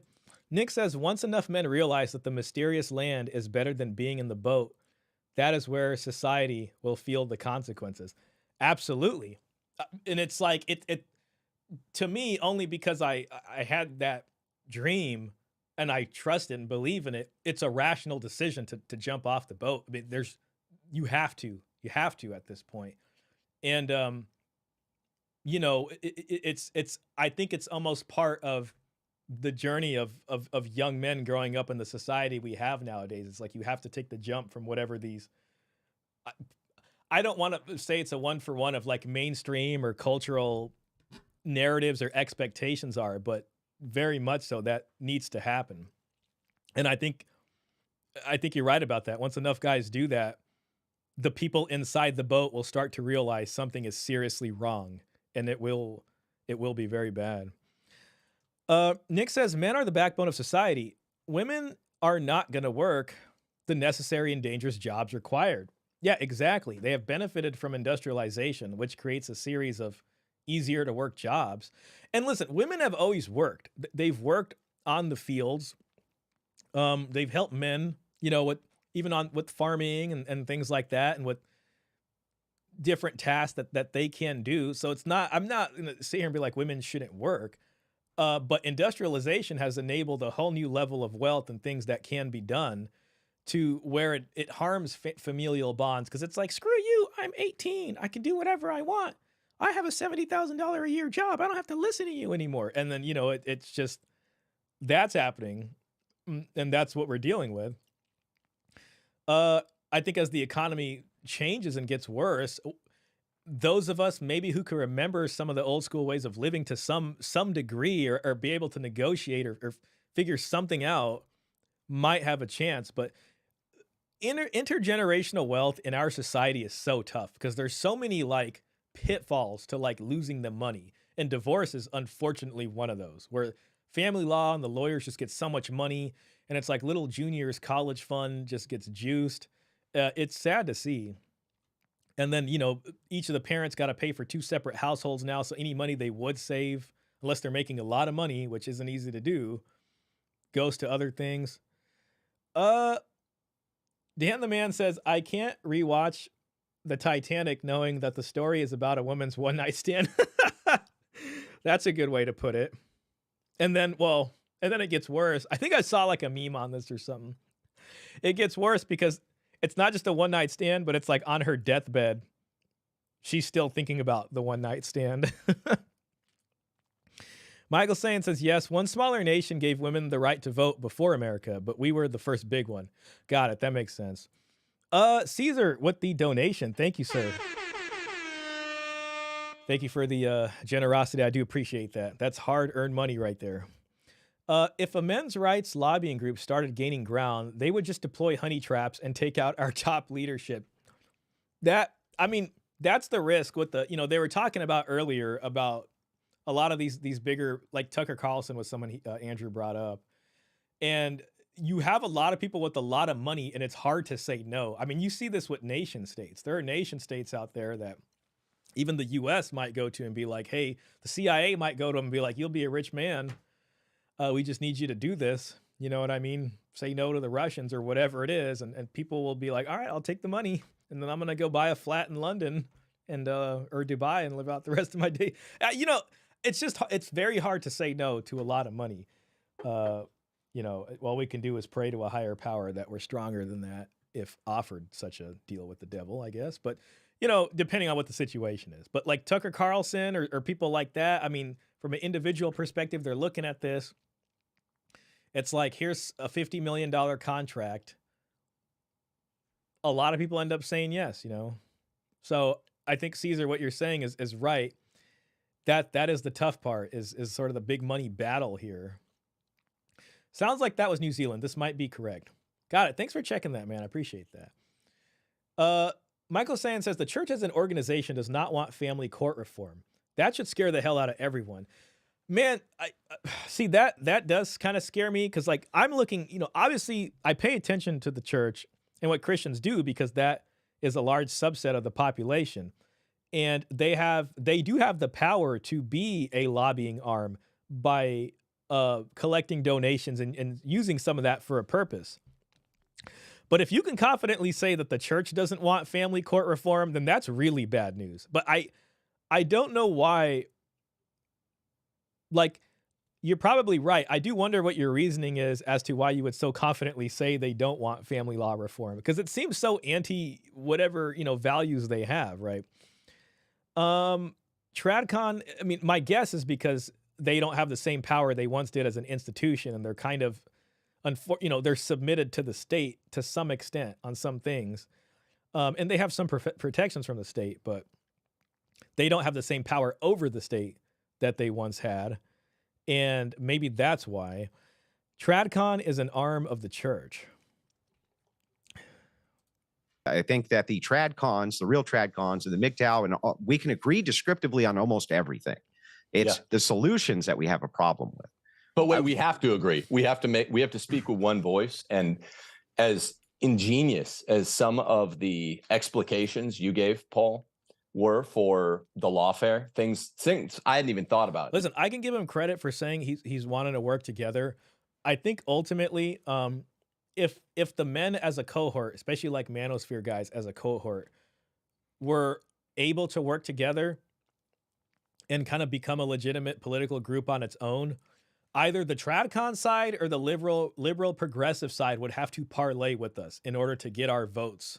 You know what I mean? And I don't care which side wants to do it first. If one side wants to do it and they offer us a platform that makes a little bit of sense, I would vote for them. I'm just being honest, But if neither of them are saying anything, then that's really tough. Let's see here. You're one of the OGs on this. Mhm. We can't have anybody representing men's rights out there saying women should be working, voting out in the public square, that they might be smarter than men. See, it's so crazy because I've heard the opposite. It's like, it's like you can't have anybody. He's saying you can't have anybody in men's rights saying that women should be voting, women should be working, women should be out in the public square. But it's equally detrimental to the men's rights movement when you have guys saying women shouldn't vote, women should be back in the home and being moms. That makes men's rights activists look like male supremacists. And literally, if you look up MGTOW on Wikipedia, I think it associates it with male supremacists. And once you're associated with male supremacists, it's over. You know what I mean? So it's like, are we a secular free society? Or are we advocating for what Tim Gordon is saying here, that like men's rights advocates, all of us should be saying women shouldn't be voting, women shouldn't be do that? If I heard him right, that's what it sounded like he's saying. I got to replay that. For the lawfare, things I hadn't even thought about. You're one of the OGs on this. Mhm. We can't have anybody representing men's rights out there saying women should be working, voting out in the public square, that they might be smarter than men. See, this is the kind of covert hijacking of the men's rights movement by tradcons, essentially. Like, however you want to classify him, but this is him recognizing that men's rights guys are a considerable cohort of men that they do need votes from. And I will say they successfully did get us, especially, in this last election. So be it, whatever. But he's basically saying, like, we can't have any men's rights guys out here, saying this stuff. And it's not like guys are saying that loudly, but it's more of an acceptance of it. Like, okay, feminism happened. These are the laws we operate under. Here's what men are missing in this new globalized secular world, at least in our country, that would at least make it kind of fair. But instead, their version of it is to ask men's rights to be advocating for women to. He wants to turn men's rights into a movement that wants to take away women's rights, and I'm just saying it's not going to sell the cause of men's rights like at all. That's going to just not make it work. So that's kind of my problem with that. I missed some stuff here. Michael says, right, 501c3 tax exemption makes the church the slave of the state, and because they are in debt for millions, they are subject to the women's truths in the IRS. Damn, I didn't know that. I thought that they are exempt from having to deal with the IRS as a religious institution. Another problem about men working together is that the clash of egos is almost inevitable. And that's the unfortunate part, right? So then it's just like, how logical are we really? And it's like, how much of this is men hurting other men, which, it really is. I mean, we can see some of that right here. You know what I mean? So that's the problem is, I think, is men do a lot of shaming of other men too. And I get it. There's a manly, masculine version of things. But anybody with the biology of a man is the biology of a man, and can all end up in a situation where you're a father trying to fight for custody. So it's like, instead of shaming men for not, deadlifting 300 pounds and bench pressing 250 and knowing Brazilian jiu-jitsu and having a Bugatti or something like that, men should just be concerned with the collective, needs of men. You know what I mean? So it's like, since men aren't doing that, men are hyper competitive with each other. It's kind of another form of simping in some way. And it's like, I get it, but at the same time, it's like, this is a real problem for us. How are we supposed to fight for men's rights when we can't get our act together even within ourselves? Great point, Nix. Michael Sand says, women. Oh man. I see some comments on here that my little Twidget thing isn't letting me pull up, so I'll have to read them. I'll have to read them out loud, but I'll go in order. Michael says women tithe 3/4 of the total tithes of the church. I read that before. I think it was you who told me before. That part was astounding. The church hates the red pill movement and consider them enemies of the church, as well as other men's rights organizations. Man, I can see that. Caesar Quintana says Paul is on the Southern Law Poverty Center or Southern Law Pottery Center. I think it's Poverty Center as a male supremacist. Yeah, they have him labeled as that, and it's like that. I don't think that's true. What this guy is talking about, and I get it, it's a biblical patriarchal order, but that can easily be classified as male supremacy. That kind of dovetails into what Michael Sayan's talking about a little bit, because if the church goes hard on that, they will easily be labeled as male supremacists also. So they're kind of caught in a bind as well. Pirate, I can't bring your comment up for some reason, but Pirate says, men are called dogs by women, yet when I was in the Navy and a ship sailed I wasn't on, you would see the wives climb the fences to get fresh D that night. Man, you're not the first person in the chat tonight to tell me this. Someone else was telling me about military, shall we say, rendezvous. Michael Sayan says, pastors became an arm of the state when they marry people. Yes, that doing the official state licensing, marriage license, they become deputized by the government. Man, see, and that's another interesting thing. There's probably so many layers to that. And I've tried to figure it out. I've even called a couple of churches asking them about that. And they were probably just mostly like annoyed with me. Like, why are you asking all these questions? But, you know, some of them were cool. And it's like, I was trying to figure out, if you marry people without the state marriage license, will you guys get in trouble?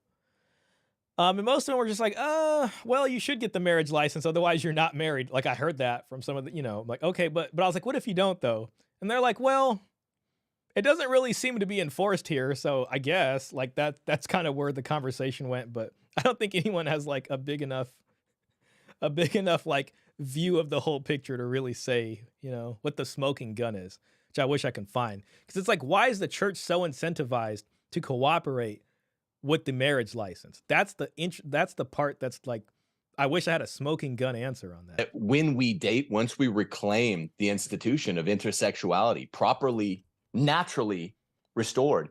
See, this is big talk. Once we reclaim the institution of intersexuality, that sounds interesting. It sounds maybe desirable if you hold the, you know, these ethics and values. The question is how do you go about doing that? Which I hope Paul will ask him. Men and women should be going Dutch, that marriage is a social construct. That's what the modernists say. Men and women are radically different. And patriarchy, the Christian Come on, Pearl, come in with the save. Christian point of view, just go read any of the epistles of St. Paul. The Christian point of view is, look, we're radically different things. Nature teaches us that men and women are radically different types of human being. It's the most meaningful distinction of all the types of distinctions between human beings. Glasses wearer, non-glasses wearer, race, color, it's sex. And we can't let this get lost in the mix. Then we can go talk in one voice. But I think I was surprised to hear you saying some of that stuff. I think Pearl was too last time you were on. We have to be of one voice. And a big part of the problem that you weren't diagnosing is the egalitarianism that creeps into MGTOW, because I think it's a Jewish way of looking at the world. But there we go. I think the issue is that even like you could get married to a Christian girl that believes in all of those things, but you don't know in 25 years will she still believe all of those things. But that's the bait and switch. Shout out to Coach Greg Adams. And I think that's the point. As long as the state is backing up secular marriage, I see no evidence that even I see no evidence that really guarantees a good outcome. One of the greatest things Paul said, though, was that I really appreciated in that interview. And he said a lot of... I see no evidence that really guarantees a good outcome. One of the greatest things Paul said, though, was that I really appreciated in that interview. And he said a lot of great things. Was, I call bullshit on the idea that there are no tells for crazy. Crazy has tells. This is the choose better. We've all heard this many times. If you're in the space, you just need to choose better. You just need to learn how to vet women better. You know, the secular version of that is you need to sleep with 50 women before you get married. You know what I mean? That's what that becomes. I think a lot of guys on this side of the fence over here have heard that a bunch of times. You know, Steven Crowder should have chose better. You know, there's just like Tyrese, you know, there's just like a lot of stuff about that. Real quick, let me just catch up on this. Churches will lose their tax exemption if they violate state or federal laws. such as marriage licenses. Oh, now that's interesting. If I could point to something that is in the code that says that would be a smoking gun. If they don't obey the law, they will get fined by the government and taken out of business. See, that could be the smoking gun. It's just I need to be able to point to something, that says that. And I know it's easier said than done to find that. It's probably not outrightly written, but it's probably implied in the law somewhere. Nick says, yeah, he was just kind of going on. That's where the preaching kind of was coming in a bit. Caesar says, the Catholic Church under the Irish bishops made it mandatory to get a state license because of anti-Catholic sentiment, so as to prove Catholics are good Americans. That's interesting right there. That's an important piece of history too, and it's probably part of this mystery. I do appreciate you bringing that up. It seems like the state license, like, okay, the only other argument I can get for it is like, I think it's called bigamy, or you can have two people who are married in one church, and then they split up, and the guy goes and has another family in a different state, and he gets married by another church. If there's some, see, you can, but this still doesn't even answer why a state license with its own set of family law codes is necessary. I mean, I get it in a secular society. There's real property and the issue of children and custody and things. But if you don't want people to have more than one marriage, then having some sort of database with all registered marriages in there probably helps. So some other guys like, hey, wait a minute, it says here you're married in, in New Jersey somewhere. Like, what are you trying to get married? Are you divorced yet? You can't be married twice. That would be void. But, still doesn't mean, the state needs to barge into private family life. How do you even choose better, where the only way to find out who someone truly is by spending a considerable amount of time with that person? Yeah, listen, I can appreciate that, maintain, masculine frame, as they say. Don't be too emotional. You got to be the man. And it's your fault if she stops liking you. But I think all that's going to do is turn you into this like dancing monkey on another level. It's just like, as time goes on, it's just putting no expectation on the women. I think it's just putting more on the guy, and that's not the answer. I mean, listen, maybe I'm wrong. It just sounds like it's more hopeful and optimistic than it is like practical, Michael Sayan says, we saw the smoking gun during the COVID. The government made churches close and threw pastors in jail if they stayed open, and fined, etc. I do remember that. I was like a big church up north that refused to close. They're technically in a different county, but that was a story around here. Nick says, I don't intend to get married, but if I haven't, I will not get the church or any religion involved. It will be state-sponsored with my assets protected in case of the worst happens. Yeah, I think at the end of the day, it's about negotiating what deal you can get and then finding a way to protect yourself where you can. Ultimately, there's some level of risk you have to take and some level of leveraging. Me personally, working at child support, I'm more partial to, if I was going to marry someone that has a decent income with a decent job. Like, listen, I mean, if, there's a, I get it. Nurses have a bad reputation, but she might be a nice pharmacist or a nice nurse or something. I don't know. And it's not like they got to be rich, but I mean, if they work and they make a decent income and they're not just like want to be stay at home, I just don't think that's going to be practical for me. And the only reason I say that is because if we do get divorced, of all the divorce orders I ever read, those ones seem to be like the least contentious. Custody could be a different story. But when it was like, okay, nobody touches anybody's retirement. Let you take yours, I take mine. Okay, we both been paying the stuff here. It'll cut in half. And I get it. People don't believe in 50-50. And there's an argument to be made against 50-50. I mean, 50-50 in a sense doesn't even really beget commitment in a real way. I mean, because a 50-50 relationship can be severed at any time, almost by right, by virtue of it being 50-50, and nobody can be upset about it.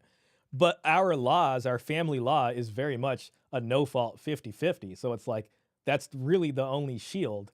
Now, situations will change within a marriage. Your business might take off like never before, and all these kinds of things.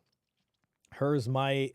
Of course, there's the issue of children. There's other practical matters. But as far as a protection against some of the laws, hell, not even all of them, I might throw in my chips for that. You know what I mean? But yeah, I'm very partial to not having the state contract in there to begin with. And then it's mostly child support and custodies, which you're going to have to deal with.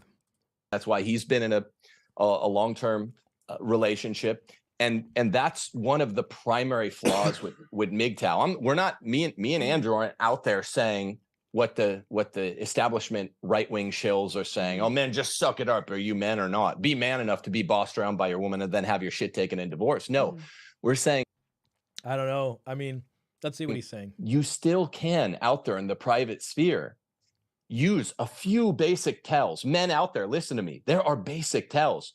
If you ask a girl that you're I feel like Pearl really wants to say something about this, but this is basically looking for a unicorn. Recording, once we get married, will you forevermore obey everything I say, aside from grave sin?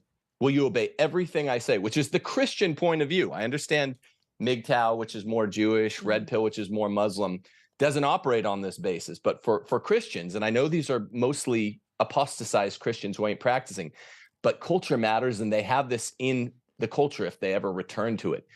Do you promise that you will, this is your marital vow, obey everything I say? There's no women out there that would say yes to that and flip. And there's no statistics for divorce of women saying there's no women out there that would say yes to that and flip. That's a big ass promise right there. All I see, all my neighbors. Disagree. Yeah, I have to disagree. Yeah, Paul's like, nah, man. Even Pearl's like, okay.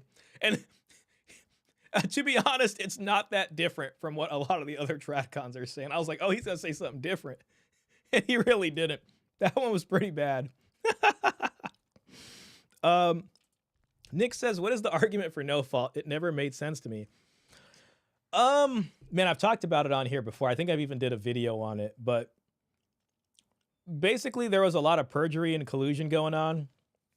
So the culture of the US was switching where people wanted to get divorced anyways. And what happened was, what they would do is husband and wife would go into court and like lie. They would basically just lie.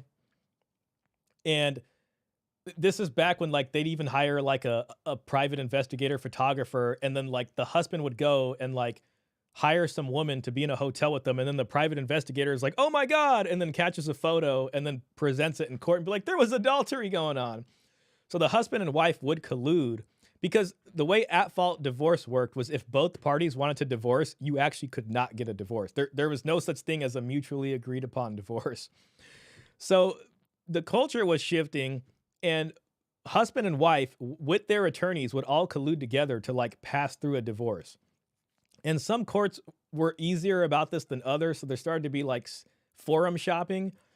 And what happened was, at a certain point, you had so many of these like BS divorces going through, or even the judge was in it, that eventually California was just like, you know what, we might as well just make like a no-fault divorce. There were arguments against like, I guess, psychological aspects of having to go on trial and talking about who cheated on who and these kinds of things. And the courts were so backed up, I guess, with as many requests as they were getting for divorces, like they couldn't handle it. So no fault was supposed to be this administrative, very easy. If you go into Sacramento right now, if you go into the freaking Superior Court, remember, no fault divorce started in California, in Sacramento, the capital of California, that the Superior Court literally says, home of the original one-day divorce. And that's how they sold it on. It's like, listen, if you want to get divorced, you know, like people used to go to like Nevada, they go to like Las Vegas or Reno or something. And because they had like the least amount of time, you have to stay in the state before you can apply for, like, you can be at the state for like 6 weeks and then apply for a divorce and get one. So there are all these practical reasons, like it would be easier on the court. You wouldn't have to fight this big ass battle between whose fault it was. You know, there wasn't the trauma, I guess, of going on there and having to be like, oh, and then you know, he did this to me, and he accused me of cheating, and I wasn't feeling, you know, whatever it was. So they updated the laws so people weren't going into court lying all the time, which sounds kind of stupid because it pretty much destroyed marriage in this country. And it's like, if you're signing this marriage contract, especially for a monogamous lifetime thing, at fault at least made some sense for divorce, because if, you know, if somebody did an injurious action, the way the assets of the marriage were going to be divvied up were based off who committed the injustice and who was the victim. There were actually victims in at-fault divorce. In no-fault divorce, it's just an administrative 50-50. So you can pay for everything. She can cheat on you. And you can get a divorce and you can get screwed in the divorce, even though you're the victim. But yeah, so just to answer your question a little bit, that's kind of how it happened, for a rough summary. Michael Sayan says the churches, I'm just looking at this, it makes me want to laugh. The churches signed a document and gave it to the government. They agree to always obey the government under Romans 13. I've heard that before. I think it's probably you or Caesar who put that in there once. Romans chapter 13, which instructs Christians to submit to governing authority. I think even, what's his name? Doug Wilson? He's that other guy we listen to sometimes on Canon Press. He mentioned that before, I think. Michael's saying no fault was justified under the same public policy that says employment is an at-will contract. Oh, wow. Klaus, that's an interesting point right there too. Klaus says the guy is completely delusional, bait and switch. That's exactly what that is. That's the hope strategy. That's find a unicorn, find a needle in a haystack. And the problem is it really sets you up to get screwed, because if she does bait and switch you, once you get divorced, it's still your fault. It's your fault she left you. It's like you weren't doing your duties as a husband. Like, well, why did she feel the need to leave? They're going to come down on you anyways. And then when these guys are looking at some very dark outcomes and end up doing some very not so good things to themselves or others, this guy is going to be nowhere to be found. I mean, I don't think he's going to come and help at that point. And then you're pretty much back into the arms of the MGTOW guys anyways. And it's like, okay, am I going to get married again?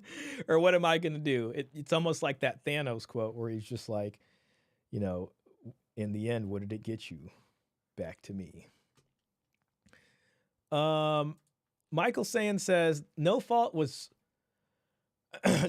brought over from Russia. The feminists created it in 1940 in the United States. It was pushed through legislation during the free sex period. Yeah, it started in California, at least in the US. And then California was like a kind of petri dish. And then it spread to, other places after that. Nick says, too much craziness. I'll stick with not getting married. Oh, man.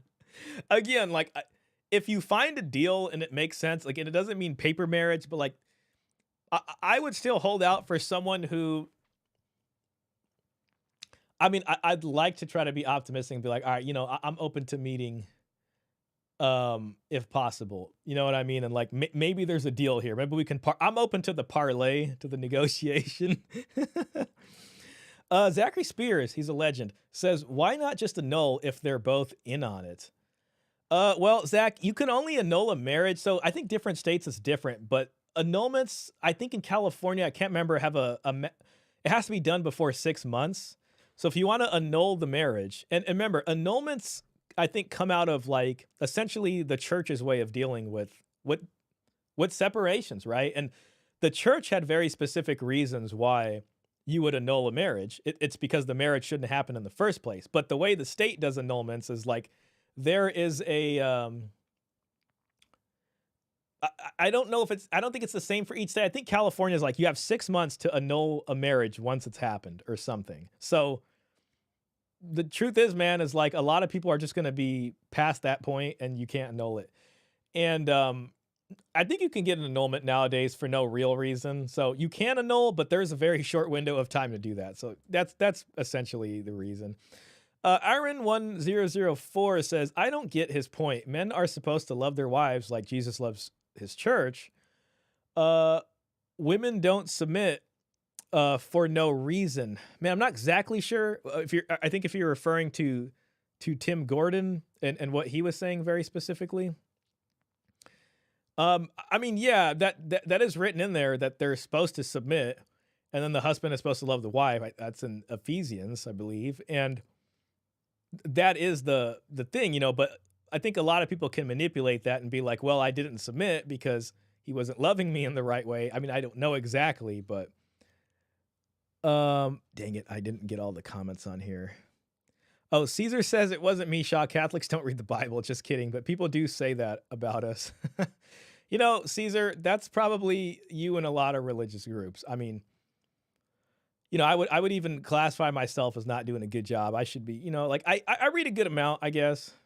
I mean, you know, and I got like an English translation of the Quran and stuff like that. And you know, I've read a lot of parts of the Bible myself just because I used to do that before I fell asleep just to read stuff. You know, you got a major book of human civilization here. It's like you think you should maybe give it a little bit of time to read, but reading the whole thing from front to back, I would be impressed with anybody who does that, like genuinely. Zach says divorce is illegal in Philippines, so they annul. Oh yeah.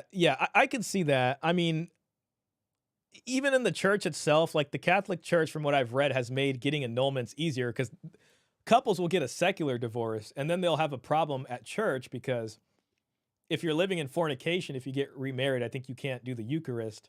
So they have kind of what they will do. I think the number one annulment reason is that the parties were not of sound mind. So if you got married in your early 20s, which sounds like it's sound mind enough, they will just go ahead and file that under that. But that's just for like a church annulment. It's different from the state one. I missed some comments because I can't bring it up on the thing, but just to read that. Michael Sayan says marriage was always a private agreement. It was not originally under state or church jurisdiction. I think I think you're right about that. That is true. Nick says in response to Caesar, I was a Catholic until my teen years. Never once did I read the Bible. I don't think it's specific to like one specific religious group. I think a lot of different religions. Listen, man, especially if you're growing up in America, let's just be honest. You know, we do a bad job of there's a lot of people that maybe aren't like front, right, and center at their religious institution every week. How about that?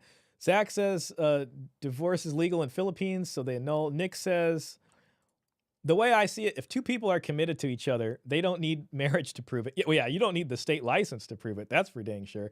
They can live out their entire lives committed to each other without getting married. Yeah, like I think there's something to be said in like having a kind of formal, symbolic ceremony with witnesses, like your family and her family's there, and like, all right, everybody, these two are doing a thing, and we all offer our blessings for that. You know, your parents are good with it, her parents are good with it, everybody's cool with it. Let's get some pictures, and you know, maybe have a little bit of some good food out here, and maybe some cake too. Sounds pretty nice, actually. And yeah, I mean, like I think that's important. But that has nothing to do. I don't think that has anything to do with the state. So, and there might even be a marriage transaction there. Maybe, all right, let's formally get the dowry over into his hands now so he can get the family going. Or maybe some of you guys are doing bride price out there. We live in a free country. Unfortunately, when the divorce comes, I don't know if they're going to uphold those private things, but you know. Pirate Racing says, who financially gains from having nuclear families rather than separated families? No one. Twice the rents, cars, power bills, etc. with status quo. Yes, that's a thing we've mentioned before. That's a thing I've seen a lot of. They have people needing to just be in the system. You sell twice as much houses. If men and women aren't getting together in the short term, I think there's a lot more money you can get out of a family. There's 2 electric bills, there's 2 gas bills, there's 2 internet bills, kids going back and forth. Now, ideally, you know, if they're supposed to pair with other people, but people aren't really doing that, so everybody wants their own place. It's more sales in the short term. That's true. Now, you know, 1 spatula isn't good enough for a family. Now you need 2 spatulas because there's 2 households. 2 separate dinners got to get made. Michael Sayan says, biblically, there is no such thing as annulments. There is unlawful marriages, like to your sister, but if you got married in the church can't claim it was due to ignorance. Yeah, like, I mean, I know there was some formal things, like consanguinity was one of them. If, like, somebody, you know, if they didn't consent, or like someone wasn't of sound mind. Maybe somebody getting married under false pretenses, or maybe they said something that wasn't entirely true. Like there are legitimate reasons for it to be avoided or, undone like that. So it's interesting. I was reading in this book that if an exchange of goods were made or whatever, like the church would sometimes count that as an actual legitimate marriage. I can't remember exactly, but there was a whole chapter in there about when, like, because people needing to get married and when it needed to be announced at the church or by the church, and it's kind of progressive involvement in families. There's a lot of stuff, man. I got to go back and reread a lot of stuff. All right. So they just had a good laugh here. Let's see what happens. Aaron Clarey's not laughing at all. Because women go to weddings all the time and stand there before God and clergy and say, "Till death do us part." And then, and again, once the divorce happens, listen, if they want to maintain their face in front of their family, you have to be the bad guy. Like, the reason they're getting divorced, you have to be the bad guy to save reputation, to save face. So it's like, you might not even have been the bad guy, but in order to stand up in front of all these people and make all these promises and then go back on it later, somebody's got to be the bad guy. 7 years later, they're filing 7 and years. taking the kids. Submission, not the death do us part. Wait, Yeah, you can't. To me, that is Not the death do us part. wait, yeah. You It can't. kind of cuts there. Whatever. To So he's like, what about submission, though? me, that is a very poor shit test to ask a woman what she'll do down the road, because we understand people by watching their behavior, not by listening to what they say. Promises made at the time of a marriage are often, most commonly, promises broken. That is exactly what happens. So get a woman to say, well, yeah, she'll say, yeah. This is where, Peter early on in the show, before the first stream crashed, how embarrassing, mentioned the dowry and to bring up the dowry. And in this sense right here, this is why a marriage transaction would have been important. Because yes, you do go up there and you make all these promises, but putting down on it with the dowry or with the bride price or whatever really helps solidify this thing. So if someone wants to bow out, they are now leveraging a lot of money that they're going to stand to lose, at least especially back then if there was some violation committed in some way. Michael says annulments were really only given to the rich and influential. It was given if you gave enough money to the church. I can totally see that being the case. It'll be blowjobs and steaks for the rest of your life. That doesn't mean that's going to be what happens in the relationship. The cardinal rule is submission. This is what makes marriage This guy's so confidently, believes in this. It's amazing. work, is wifely submission. And I don't know one guy, of all the guys I've known. Listen, man, Tim Gordon doesn't know one guy where by following what Tim Gordon says, it didn't work for him. Therefore, it all makes sense. Who have gotten divorces. They were simps during the courtship, simps on their wedding day. And you got to remember something, like, this is part of the TradCon hijacking of the men's rights, of the manosphere movement, is taking language that, first of all, the men's rights people, the manosphere people are the ones who decoded all this stuff. This is Rollo's praxeology, Chilton manual.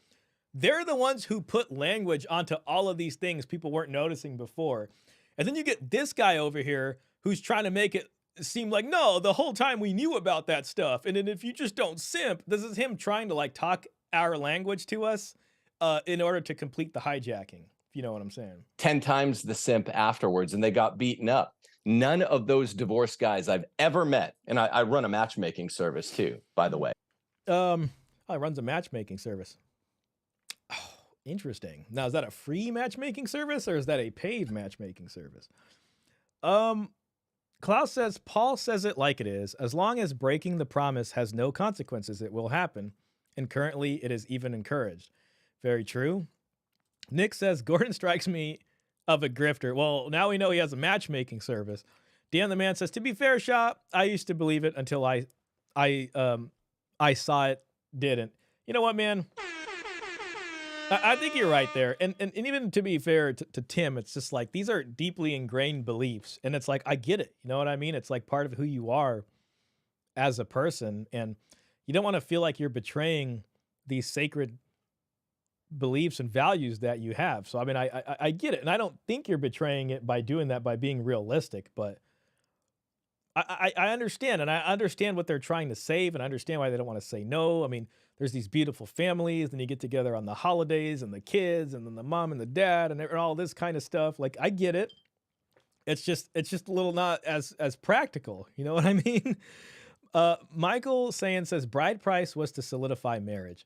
You are correct. The difference between a contract and a gift is an exchange of value, money or things of value. The engagement ring was a bride price. Yeah, the pseudo under our nose bride price that we still practice today. Michael was the person who first brought that to my attention. I was like, where has it gone? You know, the dowry in the bride price has kind of gone into two things. The one sense, what Michael says about becoming an engagement ring. And you know how they have these rules about the engagement ring, like it's got to be 4 months of your salary or of your income. That's how much the engagement ring should be. And then she gets to leave with the engagement ring if the engagement breaks off or whatever. It's a gift. Yeah, the other thing I think is like the rise of class mobility in college. And then as parents start to invest like into their children's college, which, you know, ostensibly is supposed to give them more money and freedom, that's where that money, especially as college becomes more expensive, like I think any money that they would have to help facilitate a marriage negotiation pretty much goes to that. Nick says Gordon's matchmaking service will match you with 304s. Yeah, well, it'll be like the reformed 304s. Because there's tells. Like, you know, you just there's only a few tells, you know, and if you're just not simping, then like you can just figure all this out. You know what I mean? Like, and everybody I know who personally has done these things that I'm just kind of sort of copy and pasting from like surface level understanding of the manosphere and repackaging it as a tradcon thing is what happened. You know what I'm saying? So Klaus says matchmaking service. I hope Tim provides an insurance policy in case his submission test didn't work and divorce is happening. Yeah, exactly. Like, Tim, you better be the one figuring out what these red flags are.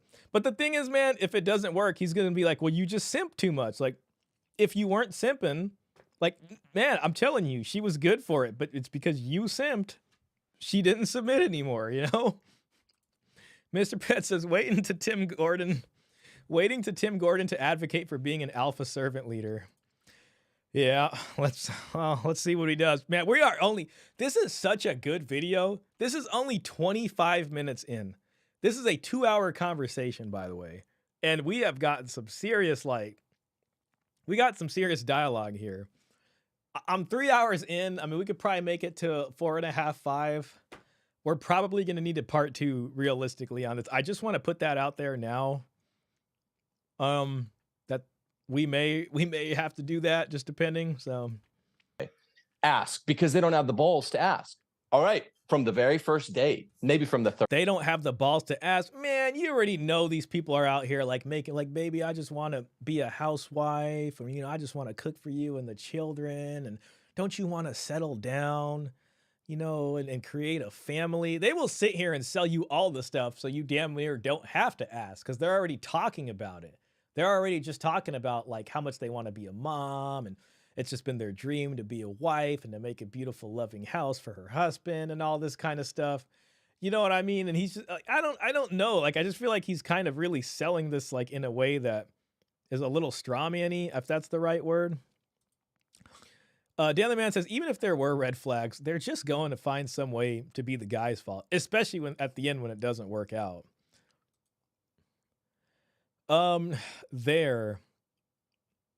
Yeah, I wonder if Pearl will ask him if like what are his tells or whatever, like what would he say you should be looking for? I don't know. You might have to sign up for the course possibly. I guess it's just a matchmaking thing. Nick says reformed 304s, it's like saying reformed expired milk. Yeah.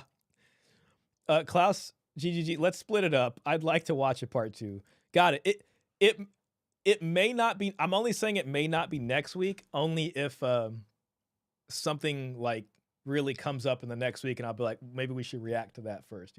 So we can always have this one in the back burner. Third date or something once things are becoming more regular. The Christian view of marriage is man's the glory of God, woman's the glory of man. People don't even know this because they're not told. So yeah, I agree all that. The stakes. One thing to piggyback off of here, kind of throwing out a bone to both sides, to Elam and to Tim, is try to understand too that if a wedding is done in a way in which it's a sacrament, the Protestants don't provide for that. Once a wedding is finished in a Protestant style marriage, it just goes over to the state and it's the contract again. There's no enforcement from any Protestant churches of any kind. This is interesting. I think the max enforcement they can probably do, other than like classes and maybe reprimands through the church, is probably like excommunication or something. But, I don't know what else they would do in terms of that. And if it would be sustainable, or if people would just leave the community. But, I'm interested to hear what he'd have to say about that. Michael says the church and the state are hand in hand, the same thing. That is why they always blame everything on the man. The state and the church want the position of quote unquote husband or leader of the woman. Yeah, it's crazy, right? Because, feminism is like, oh, we don't want to be property. Men always made us property. We're not our husband's property. But the ironic part is like, you're kind of the state's property. And when you go to like the state contract, it's like the husband is leasing out the wife as properties. I mean, it sounds bad, you know what I mean? And then like when it breaks or whatever, I guess, then it's just like, well, you're gonna have to, they just come after you. I don't know. It's the whole state contract is between this. And it's not just the marriage state contract, right? Like you cannot sign the marriage license. But you still will have to deal with the other parts of the family code, which is, custody, paternity, child support, and these kinds of things, which, I would rather just have to deal with that than have to deal with alimony and the other, splitting of assets and things like that. But I think men need to become hardcore, better negotiators in some sense. And it's like, I'm not against taking the deal. It's just the deal has to make sense. And I want to believe it's possible. Maybe that's me being a little optimistic. Deanna the Man says, sorry, my brain wasn't working for a moment. All good, man.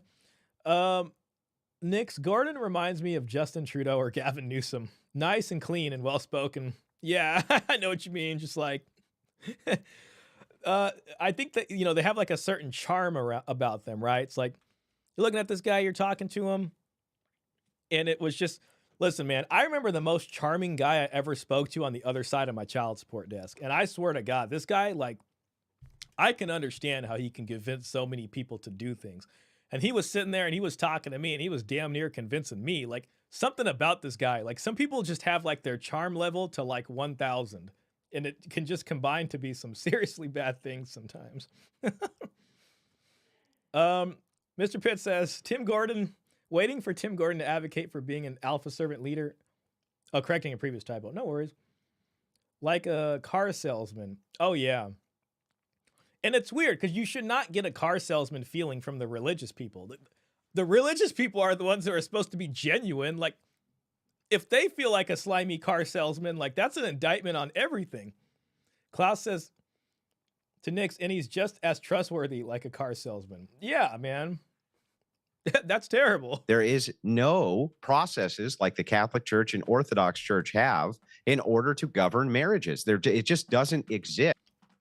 I think him bringing up the Catholic Church here might make this a little difficult for him. I don't know the stats for Catholic Church divorce on the top of my head, but that might go against what he's saying here. I don't think it's unfair to say Andrew's, goal in a lot of this is to get more people over to the Orthodox Church. So, everybody has their interests. Like, and I'm not going to say that's bad or anything. I just think it's important to try to be aware of what some of those might be. Yes. So it's no shock to me then that if you go and you hear these vows a million times inside of your local church, that this, as soon as everybody walks out, the church is hands off. It's done. It's over. Mm-hmm. So what is there to help reinforce this idea that this was a sacrament? and that this is something holy and that this is something you need to stick to. Well, there's nothing there. The ideology does not support the vows that you even just took 5 minutes before. So I think. Can ideology alone be an enforcement mechanism for that? Or do you need an actual mechanistic, separate enforcement arm in the sense of what the state has and what the church used to have? I think that needs to be kept in mind. I would also argue, because we're tackling something that has a lot of facets and angles to it, and this would have to be a multi-pronged approach to multiple threats within society, but really boiling it down into two. One, you're going to have to approach the public sphere and the secular world in terms of government law, rules, regulations, and things like that. And that's where Andrew and the idea, if we're going to play within this country, we should, one, go and influence the rules and the laws in the country that we play, and that's secular, and everyone has to obey those rules. Yep, it's secular, and everyone has to obey those rules. It's just, this is where this conversation for me kind of lands, because it's like, well, we live in a secular democracy. I think Americans were proud of that to some extent, especially when it was about being better than the communists. And it's just like, unless you're going to undo that stuff, this is what we have to deal with. Rules. But then there's also the individual choices that you make. And not even just Americans, like a lot of the West, when it came to that sort of alliance. I don't know why I'm stuck on this Cold War thing. I'm just trying to think, like, what radicalized our notion of freedom, if I can use that word, radicalized. And it's like, it is kind of a reaction to that whole era. And it really made us want to advertise our freedoms to make other people kind of want that and maybe destabilize the sort of communist order on the other side.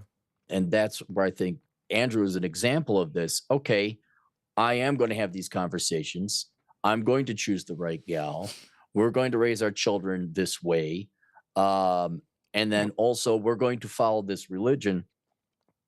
And then especially to show you where to raise our children, we're going to have these conversations. I'm going to choose the right gal. We're going to raise our children this way. And then also we're going to follow this religion. And then especially to show you where, okay, here's the secular way we do things with the public schools. You guys pulled your kids out of the public schools. You didn't recognize that the public schools were the authority, that they were the source of education. You decided to educate your own kids. And so same story with Tim, in fact, same story. Right, exactly. And so what I'm saying is, and ultimately society is just the amalgamation of individuals and their individual choices. And so the least someone can do is in their own personal lives, make these decisions going forward. And if you're going to have kids, that is the future. That's who's going to win to play the next round, is whoever's kids are put into the future there. But carrying over from that is the rules and laws that we have to address and deal with now. So it would require at least two prongs. Right. One, lobbying, dealing with the secular world, and then two, under your own household, how are you going to, and as that pertains to marriage, it's kind of this hybrid. Well, you don't answer to the court or the judge for your marriage. You answer to God, or you answer to Yahweh, or whatever the religion is. And I think that would maintain the veracity of marriage more than any kind of rule or law or whatever the state says about divorce and all that. And so I don't think anyone would disagree. It's not MGTOW or Christianity or religion. It's both, because that's both. Just the nature of society. Yeah, I agree. So I do agree that there needs to be a multi-pronged approach. That's why I kind of outlined one. The first thing is descriptive, which is that those who have the children rule the future anyway. And those who have the children. I think it's a very positive take. I guess if you can private, home educate them and stuff like that, they'll probably have a lot of a chance. It's not a guarantee. You're dealing with a pretty heavy hive mind, but I can understand being optimistic about that. Real quick, Michael says Andrew Wilson has said he wants the Orthodox Church to take the matrimonial matters away from the state and give to them to legislate. He says they have the structure to support it. So, I mean, is he saying that for the entire nation as a whole? So the entire nation, when it comes to marriage, would be basically subject to the decision-making of the Orthodox Church? I don't. Maybe it's not exactly like that. But if the Orthodox Church can break the state out of marriage for everybody else, then maybe it would be a win. Um, so I think there's interesting conversations to be had there. So Andrew Wilson is trying to represent the Orthodox Church that way. I think unofficially. I see. Yes. Yeah. If that's what he actually means, then I mean, that's a very tough sell. I think it goes over well with an Orthodox audience or whoever watches him. But in a secular world, I think his argument against me would probably be something like, well, marriage is the only marriage that counts to him is going to be the one from the church, and everybody else doing marriage is just lying to themselves. You might as well just not get married. But I think there's people here who do want marriage that are not Orthodox, or they're all kinds of other things. Problem is that like real property and real children get mixed up in between the relations between a man and the woman in this nation. And when things go south, unfortunately, you can't just leave it up to one or the other to be like, screw you, this is my plan. You're going to submit to my plan even in divorce, and this is what's going to happen. And the secular state is going to come in there and be like, no, there's certain rights for children. There's certain rights for every citizen. And we're going to enforce it this way. So they, in a sense, I understand why the state is involved on some aspects of what happens when a man and a woman get together and live together. You know what I mean? And putting it all under the purview of one religion, I think is probably not going to be practical. Not even just one religion, but like one specific type of that, religion. So, dreaming big, anything can happen. Caesar Quintana, I'm not dissing Orthodox, but the Orthodox will never be above the state. Historically, they've always been subservient to the state everywhere they've been. That's an interesting perspective on that. Yeah, I mean, it's kind of like a marketplace. Like, when it comes to religion, especially religions that don't control the state and, in secular free nations, it really is a kind of marketplace of religions, and whatever one seems appealing, people do, but I don't think they have any real power. I mean, unless they can collect a bunch of money and actually use it to lobby in a certain way. But short of that, I think there's not any real enforcement things like when it comes to divorce and stuff like that. So, when I think of orthodoxy, like, I mean, a lot of people could end up adopting it. I do think if that started to happen, the evangelicals will get together and push back like never before. Like a lot of people I know who are kind of that stripe, I don't think they can really see themselves going this way. Like they're already kind of opposed to being Catholic. I don't know if they would be Orthodox also. So, I'm not super sure about that, but I think Americans kind of have a specific understanding about that. And, this is going all the way back to like Martin Luther and the Protestants and all that kind of stuff. So I guess it depends how people want to identify and what each religion is doing for them, Arwen, this is a dialogue about picking the right. This dialogue about pick and right is silly. Very much so. Marriage is less about picking the perfect person and more about picking an okay person and choosing to grow together. Most people don't choose the growth. I think that's a great point, man. And when you say that, like, it makes me think of like our forefathers. It's like, did you have to be a surgeon back in the day to figure this out? Like, I'm sure there was such a thing as picking badly. I'm sure. But I really don't think it took this much having to figure out. And, he's trying to sell it as there's a few easy tells and then, don't simp. But yeah, especially if you want people to get married young. For me, it's just mostly about the deal and the negotiation. And if that makes sense, then it can perpetuate a while, It's like if you're going to do a business relationship with another business and the laws are so screwed against you that like you have to sit here and try to pick the most honest business you can find, even though it's completely incentivized to break your business contract and screw you over out of your joint enterprise. So you engage in a joint enterprise and you pay for hell of the inventory and a lot of the employees' wages. And, these guys maybe do a little bit of stuff. And for whatever reason, I mean, the contract is so ill-favored against you that they can just rob all the inventory basically and just leave the contract, just break the contractual terms, or just leave altogether, and there's really nothing you got to do. So in order to do business with them, you just really got to try your best to vet these businesses and make sure that you choose the right one. And there's not going to be any protection if they don't uphold whatever their duties are in business based off of like state rules and things. Separation of church and state. Yeah. I mean, that's very succinctly put right there, Nick, honestly. Nick says, to me, everyone is born an atheist. Your religion will largely depend on where you are born. Yeah, it's funny because it's like, I feel like if you talk to a religious person, they're going to be like, well, everyone is born religiously. And then, you got to remember or something like that. I mean, that's an interesting point of view.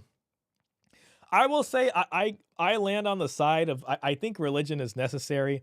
And I will also say that I understand that there's a lot of BS parts of religion, and a lot of humans do ruin religion. But I think just like as far as the human condition goes, symbols in religion, it just happens to be a thing I think communities need. So I relayed a dream I had to you 11 years ago during this stream.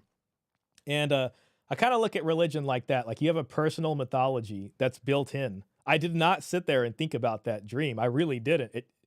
It came to me and it put the symbols together in a way that made me think about these things more. And in that way, I do believe there can be these special prophets or people that can kind of tune in to the dreams of a community and bring out a symbology for that. So dreams are to the individual what religions are to the communal body. And religion is kind of meant to help bring a community together. But we've reached this kind of place in human advancement and technology where it's like we're so hyper rational, we're so reliant on science and materialism that the religion part has really taken a back seat like never before. And what comes next is I think anyone's guess, but it's like with the atomization and the bonds breaking between people might have to end up relying on something like a personal mythology if these classical religions aren't really holding up anymore. So I don't know what the future holds in that sense. One of the main source of the world's endless wars is religion. You could say that. I think religion's more of an organizing principle. Ultimately, people are fighting over land and resources. I think it goes down to land more so. And sometimes when you look at different wars, you will find that there are often these different like reasons that are kind of very practical. But when it comes to, I guess, getting the mob together, well, not even the mob, but just getting an organized resistance group together, religion, especially an exoteric, very surface level understanding of religion, very literal one, can help to do that. So oftentimes it's trade routes, it's ports, it's waterways, it's resources, it's minerals, all these kinds of things. I think religion is more a galvanizing force. But I can see it like, well, people have different identities. I don't know. It's hard to think. Like if you think of like NATO altogether versus like Russia and China, it just seems more like geopolitical and like control over the planet, Michael Sayan says, I think the take with Andrew Wilson is all matrimonial matters were legislated by the Church of England till 1857. That's true. And that's why all we have is annulments for that whole period. He just wants to take the place of the old Catholic Church when popes were like kings. Yeah, I mean, I think it's based off this argument that the only legitimate marriage is I guess you would say Christian marriage. But humans have been getting married even in ancient Rome and all the way back to you can pull up Hammurabi's code right now and see what the prescriptions are for divorce and all this kind of stuff. So it was more so a contractual obligation. I think marriage became something a more like a different kind of institution with the introduction of certain religions and how they do marriage. Ultimately, it's all for family creation. But if you're going to reestablish that, essentially what you're trying to do is give the church state level powers again. And I kind of look at the development of the church through Europe as a kind of proto state, because the church is kind of like this corporation, like a first corporation almost, and it unites all of Europe together, basically. As the Catholic or Roman Empire, excuse me, the I don't know if it's Holy Roman or United Christendom expands into these Germanic tribes and Visigoths or whatever, and then they go into Ireland and they spread that way and change whatever they're doing over there. And it changes it in a way to where it's primed to be taken over by the secular state. So you have the church for a long time, and then industrialization happens, and then suddenly there's a revolution from, the peasantry. Enlightenment ideals come in, scientific ideals come in, these old ideas from ancient Greece about democracy come in that aren't necessarily Christian, and it kind of unseats the church in favor of a secular state to push that out of the way, basically. So I think what he's asking for, I mean, it just boils down to him asking to go back. And I don't, it's like Paul said in the beginning of this, like, you can't put the toothpaste back in the tube. You know what I mean? So I think maybe that's a highly reductionist take on that, but I think it boils down to that. So he has an agenda. Yes, very much so. Very much so. Robert says, oh man, I'm kind of back on this. As an atheist, I don't mind religion. Yeah, I mean, and Robert is our resident libertarian. Shout out to him. So I can see that you'd have that view because you're okay with people practicing freedom so long as it doesn't encroach on other people's freedom. And as long as we can rely on having a solid constitution that protects those freedoms, then, it should be okay in theory. Michael says Andrew Wilson doesn't believe in the rights of the individual, but he believes the Orthodox Church has the ability to legislate people's rights for them. See, that's going to be a tough sell. It's going to be a tough sell. Okay, so he has an agenda. Nick says, you bring up a great point that ultimately people fight wars for resources, but religion is a major tool being used to justify it. Absolutely. I definitely agree with that.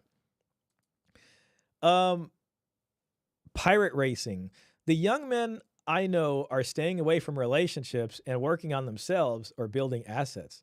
Certainly more peaceful than getting married, and your hot rod won't leave you and take your stuff. Yeah. I mean, guess, yeah, get married or have a Z06 Corvette. Maybe some guys can manage to have both, but that's tough too. Yeah, that's a lot of guys. That's a lot of guys, man. We're hitting about 3 hours, 30 minutes. I think I got a little bit more in me. Children who homeschool definitely rule the future because they're creating an unindoctrinated mode to push into society. But as I look at this problem, if I take the kind of bird's eye view that we're all trying to look at here, what I see is that we have no arm whatsoever to lobby for men's rights at all. In fact, when I talk to people about it, who would be great at that, like let's take Aaron Clarey here, it'd be fantastic to go to DC and, shoot the shit with some politicians and throw money at them to get legislation passed because it's just a massive bribe system. They don't want anything to do with it. And the reason they don't want anything to do with it is because they're going to be called a misogynist. They're going to have every hit piece on planet Earth taken out against them. And that's what Paul brought up. Terrified political suicide. Of what the repercussions would be. But it's like, I think we're past the point where we got to worry about that. You know what I mean? We're past that point. And I was even thinking, I think we are, but I don't think the politicians are, unfortunately. Well, there's truth in what you're saying there. I wonder if Paul has the same opinion on that. I only say that because I think Paul, is excited about Trump and especially when it comes to protection of free speech. And Trump, did propose his digital Bill of Rights. So if free speech is protected in a sense where maybe someone's prevented from losing their job for exercising some of these opinions, then maybe men can be enabled to lobby for men's rights in that sense. I mean, I'd take a positive spin on this. Next time, the suffrage movement. I only want to point that out because this conversation is like over a year old, and it wasn't clear whether Trump was gonna win or not. You know, itself, the women's suffrage movement also took a long time. I mean, this was a Yeah. 75-year plan. This is a gradual change. Look, the Christian ideology encompasses the fact that we understand that the massive, gorgeous, beautiful churches took 500 years to build. They were cross-generational. We're not in a big hurry, right? We're on God's time. We're not in a big hurry. But that doesn't mean that we can't begin to move this process forward immediately. Have a lobbying arm, understand that we need to push this lobbying arm. We need to get a war chest together to go after DC politicians. And all we need is one. And if we start at the local level, I will say a year later, I think the drive for doing what Andrew's talking about is a lot less. I mean, I haven't heard so much about that again. Like around this time when Tradcons and Red Pillars were kind of arguing with each other more, family law was kind of at the crux of this, because at the end of the day, when you get past the degeneracy arguments about, you know, Red Pillars or wanting to sleep with 50 women, the thing holding up guys really is the laws in the country that make it a bad deal for guys. So they did have to focus on that, and then inevitably it's like, okay, what do we do about the laws? local politicians, that's the best place to go. They're a lot less beholden to these massive other alternative lobbying arms. Once you get one localized section, just like the feminists did, you can begin to expand your foothold. So we have to start somewhere is what I'm saying. Okay, do you But guys? what Tim's point is the ideology. If we don't have a unified ideology of trying to move this towards a patriarchy, if we're trying to go lobby for just equality, See, that's the main difference right there. If the guys get together to do the lobbying, if these guys want to lobby for patriarchy, biblical patriarchy style, you know, whatever, but I don't think that's going to go through. You know what I mean? I don't know. I can't say, but that's definitely the way they would go about it, right? And this kind of entails the accusations of male supremacy, which the space tends to get thrown at it, right? This is, well, you want to take away women's rights to their bodies, women's rights to vote.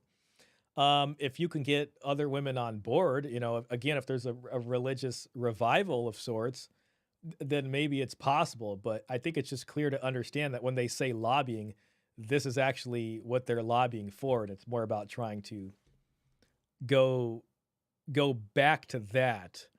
You know what I mean? As opposed to trying to just make things fair in a secular world. egalitarianism, then what the hell are we doing? That's what we Right. have now, and it doesn't work. So I mean, you know, I don't know if we exactly have that now. What we're trying to do is make it fair on both sides for men and women, in a sense, kind of liberating men from having to participate in Tradcon style roles that don't really interface with, you know, a 50-50 divorce process. You know, I guess to be charitable, like if they brought back At Fault, maybe, you know, I would probably take that deal. Okay, that's kind of fair. You know, all right, fine, that's better. You know what I mean? So if they're the ones that get together and do this, it could be better. You know what I mean? So I'm, you know, again, I'm not against it. I just don't know how well it's going to go over. And if it entails taking away people's freedoms, it's just probably not going to happen, you know? So Greg says, how you doing, Greg? Welcome in, man. Marriage is an oppressive institution imposed on women by the patriarchy to oppress them. No man that has any respect for women would ever get married or participate in the institution of marriage. I see you have outlogicked.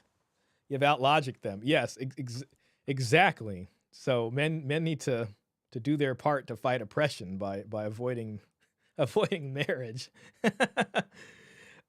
Michael says, as long as the church pushes feminism, they call complementarianism. That's probably where the servant leader stuff comes out. The state will never return to patriarchy.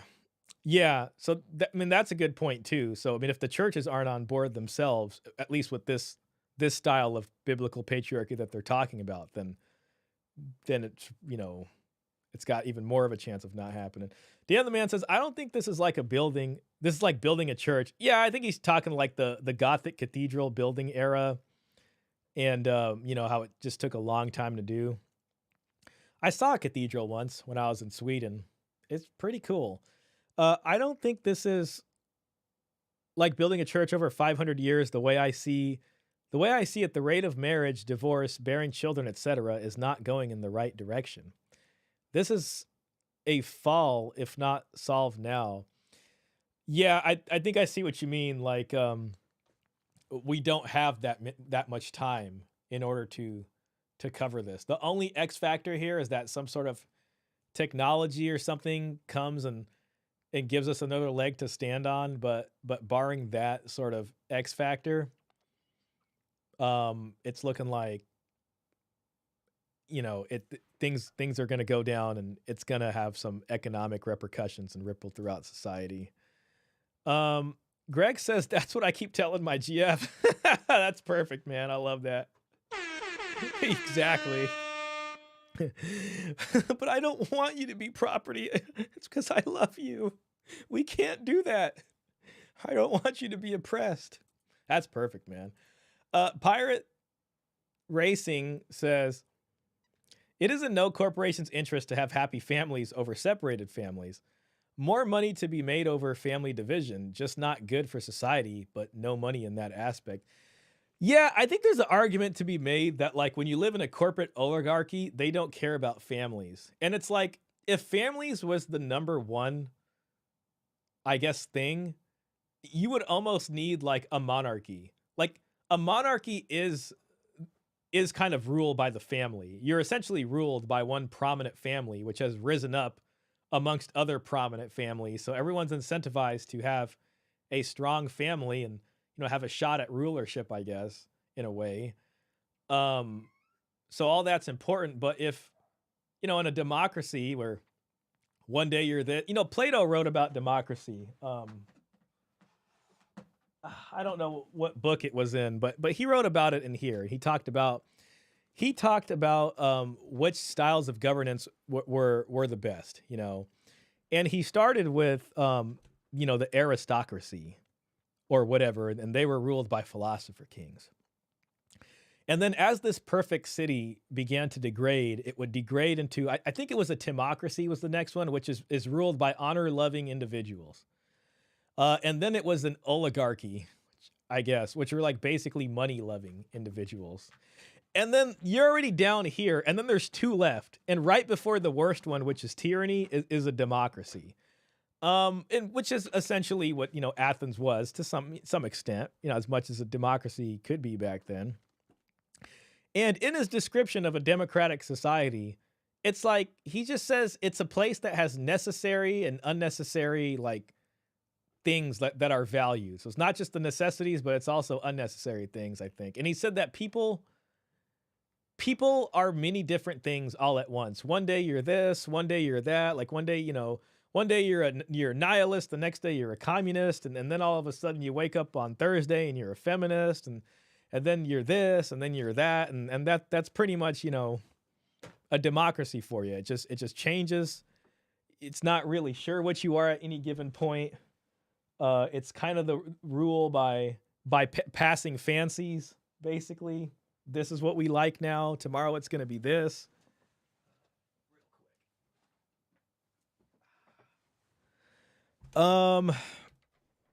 So yeah, I mean, we're ruled by corporate oligarchs, and the way it works is that it's rational to get more money all the time, even if that's just in the short term. And if families aren't producing, then I guess you just got to hire more people from overseas, and as long as that makes the numbers go up, then everything's fine. Also, we don't want anything political at your cubicle. Nothing that possibly offends anybody. Your cubicle should just be bare, and, you know, maybe you can have like the office pizza party card on your cubicle, and that's safe. Greg says Uno reverse cart's exactly what that is. Another major issue of marriage that doesn't get talked about enough is paternity fraud. Oh, God. Well, you're going to love this place, man. We've talked about paternity fraud over here. thoroughly. Is democracy the right choice if majority of the people are insane? Well, that's another good question. I mean, listen, I could tell you, and because we've seen societies in which they've tried to install democracy, but the literacy rate of the people is like less than half of everybody. And then when you have that, people are just so able to be swayed by the simplest things, and you end up with just a corrupt government that just is taking advantage of people because they can't read. They don't really know what they're voting for exactly or the nuances of it. They're living day to day. I mean, a lot of people don't have enough time to be able to sit here and parse through all these different, reasons. I mean, and in fact, that's kind of the culture we live in now. I mean, we're trying to survive. There's so much white noise out there. People eventually settle down on some talking head to, try to help them distill some of this information into the right opinion. I mean, in theory, if it, in ancient Athens, it wasn't like everybody had the right to vote. It's like you had to be an Athenian male landowner, I believe, and then you can vote. And a lot of these people were trained in the art of rhetoric and sophistry and being able to argue and persuade, because you can get exiled from the city if you're over here causing problems and you can't offer an apology. Didn't work for Socrates. He still drank the hemlock. But in a society where there's more education and there's more literacy, it's supposed to be that way. But in my opinion, no matter how educated a society is, and there's always a kind of class structure. So a mob is always there in one form or another. It's just our mob is a little bit more sophisticated than some other countries' mobs in some way. Greg asks, why would a woman make sacrifices that a successful marriage requires when there's literally a cash prize payoff for failure? Sorry, kids. Well, that's kind of the issue, right? It's like, it's all about having the best of both worlds, because we live in this gray area world where you can have one foot in and you can have one foot out at any time. So it's like, let me get the starter husband and I'm going to like maximize it there. We're going to have the 2 kids. Then I'm going to pull the ripcord right at the right time. I'm going to cash out from this marriage.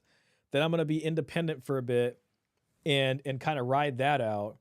And then if I'm lucky, I can possibly, get back into it and find another guy as I get older and lock that guy down.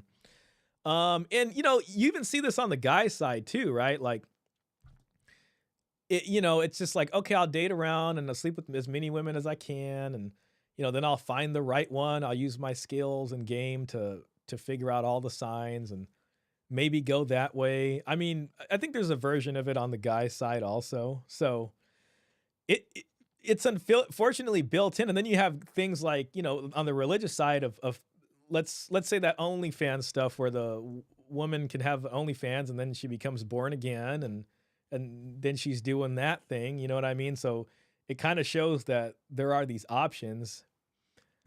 It kind of goes into this democracy thing. I mean, one day you're an OnlyFans model, the next day you're a tradfluencer. It just depends. It just depends how you want to parlay that.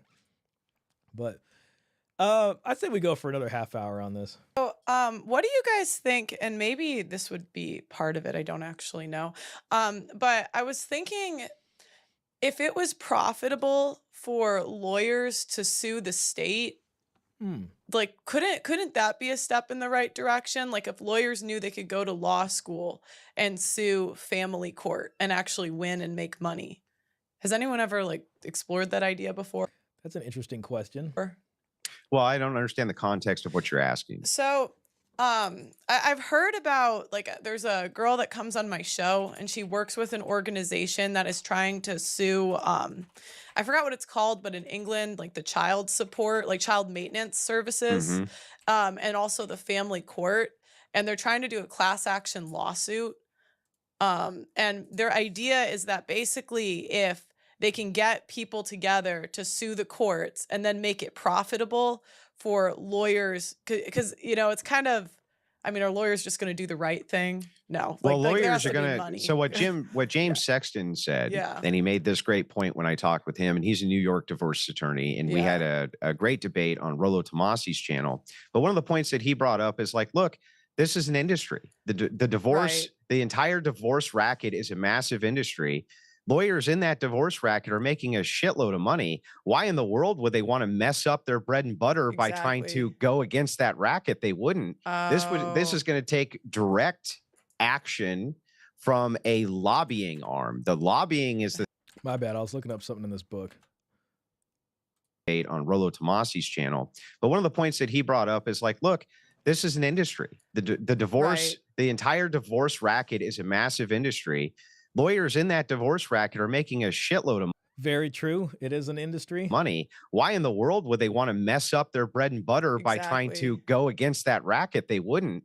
This Oh, is going to take direct action from a lobbying arm. The lobbying is it the has thing to be that the we have lobbying. available to Okay. us. Lawyers are not going to be Well, a big okay. help. The Hear lawyers are hear the me ones in out. Hear DC me who are out. politicians. Hear me out. But what if there was another industry that was predicated on suing family court? Do you think that's impossible?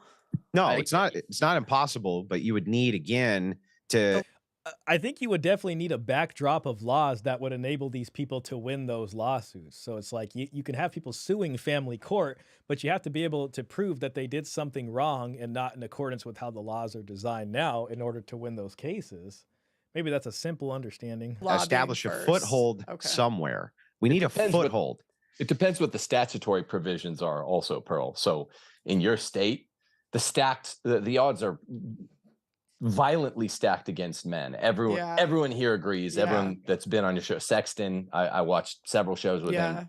We all agree there. What I think has to be set before we can even talk about ameliorating the lawfare, which is feminist, Mhm. is to what extent is culture downstream of lawfare? To what extent is lawfare downstream of culture? Because all I hear This is when I talked to Stephen Baskerville at the end when we did questions. This was one of the questions we discussed. His opinion was that he believes laws can influence culture and vice versa, but some people, hold the view that culture should be changed first before laws. Otherwise, changing laws, it just diminishes into loopholes where it really is effectively neutered.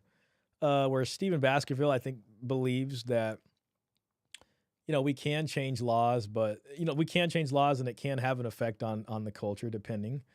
Real quick, just to see the chat here. The other man says suing the government sounds good to me. Yeah. Nick says suing the government is like the cops investigating themselves and concluding they have done nothing wrong. Yeah, I just think there have to be a legal framework where you can prove they did something unjust. To sue the government is to say that these are the laws and the rulings made by the government were not in accordance with the laws. here is whiny forfeiting when I hear, hey, if you don't keep your marriage together in your private life, the lawfare, which governs how your assets are going to be divided, sucks for men, which is totally true. This, I think Matt Walsh did a great response video on this. Mhm. This is nonsense. That the divorce laws in this country don't affect what goes on in my household economy day to day. I've said Yeah, see, this is again the sort of hope, like just because the statistics say that doesn't mean you can't take measures to not be one of those statistics. So it seems like he's kind of relying on that. Robert Spencer says Pearl is cute. Suing family court is never happening. You gotta give her a +1 for some creative thinking. Real quick, I kind of want to share this little. I got a SparkNote summary on the on what Plato says about what do you call that again? Democracy. I just want to read it because it takes me back. I got the book out here, but this is pretty good. So what he's doing is he's talking about what an oligarchy looks like as a big city, and then what he's doing is he's shrinking it down to a microcosm of what an oligarchic man, a man who lives in an oligarchy and embodies oligarchic ideals, would be like. So we'll start with the oligarchy, and as we know, this has already, degenerated from the just city and speech, which is the aristocratic man. Then it becomes a timocracy, and then the timocracy degenerates into an oligarchy. That's the love of money and wealth. So the Constitution will change so that ruling is based entirely on wealth. Whoever has wealth and property above a certain amount will be allowed to take part in ruling, and whoever has less than this will have no say in government. This city has 5 faults according to Socrates. The first fault is that it is ruled by people who are not fit to rule. Second, it is not one city, but 2. One city of rich people and one of poor. You guys remember that book? I think it's Charles Dickens, A Tale of Two Cities. It was the best of times. It was the worst of times. And remember, this was written like 2,400 years ago. Like this is like, what is this? Like 300 BC, something like that. So, I mean, people knew this back then. These 2 factions do not make up a single city. Man, why is my control button not working? Because they are always plotting against one another and do not have common aims. Yeah, so the rich are fighting the poor are fighting the rich. H-1B visas, a little bit. The third fault is that this city cannot fight a war because in order to fight, the rulers would have to arm the people. But they are even more afraid of the people who hate them than of outsiders. Fourth, it has no principle of specialization. This is oligarchy. So after oligarchy, we're gonna get to democracy. Nix, you're taking off, man. Hey, I appreciate you being in here, man. It was great meeting you. Have a great rest of your Saturday, man. Pirate Racing says, like when France banned paternity testing, things won't change for men other than going our own way. Yep. Man, I remember when that happened. I was like, no way. And you know, they will do that and say it's to protect families. Which is just like, man. These 2 factions do not make up. Oh, here we go. Fourth, it has no principle of specialization. The rulers also have peripheral money-making occupations. This city is the first to allow the greatest evil, people who live in the city without belonging to any class or having any role. People who are not producers, warriors, or rulers. This group includes beggars and criminals. Socrates calls these people drones and divides them into 2 sorts, harmless and dangerous, or stinging.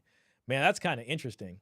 You know, some people might even say, like, you know, whenever it gets really bad, they're like, we're actually being ruled by an oligarchy of like rich, you know, techno guys, techno nerds, the alpha nerds. All right, moving on. The corresponding man is a thrifty moneymaker. He is a timocrat's son and at first emulates him.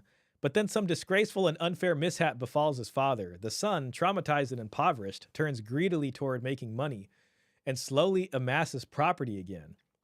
His reason and spirit become slaves to appetite, as his only drive becomes the desire to make more money. Man, that sounds kind of familiar.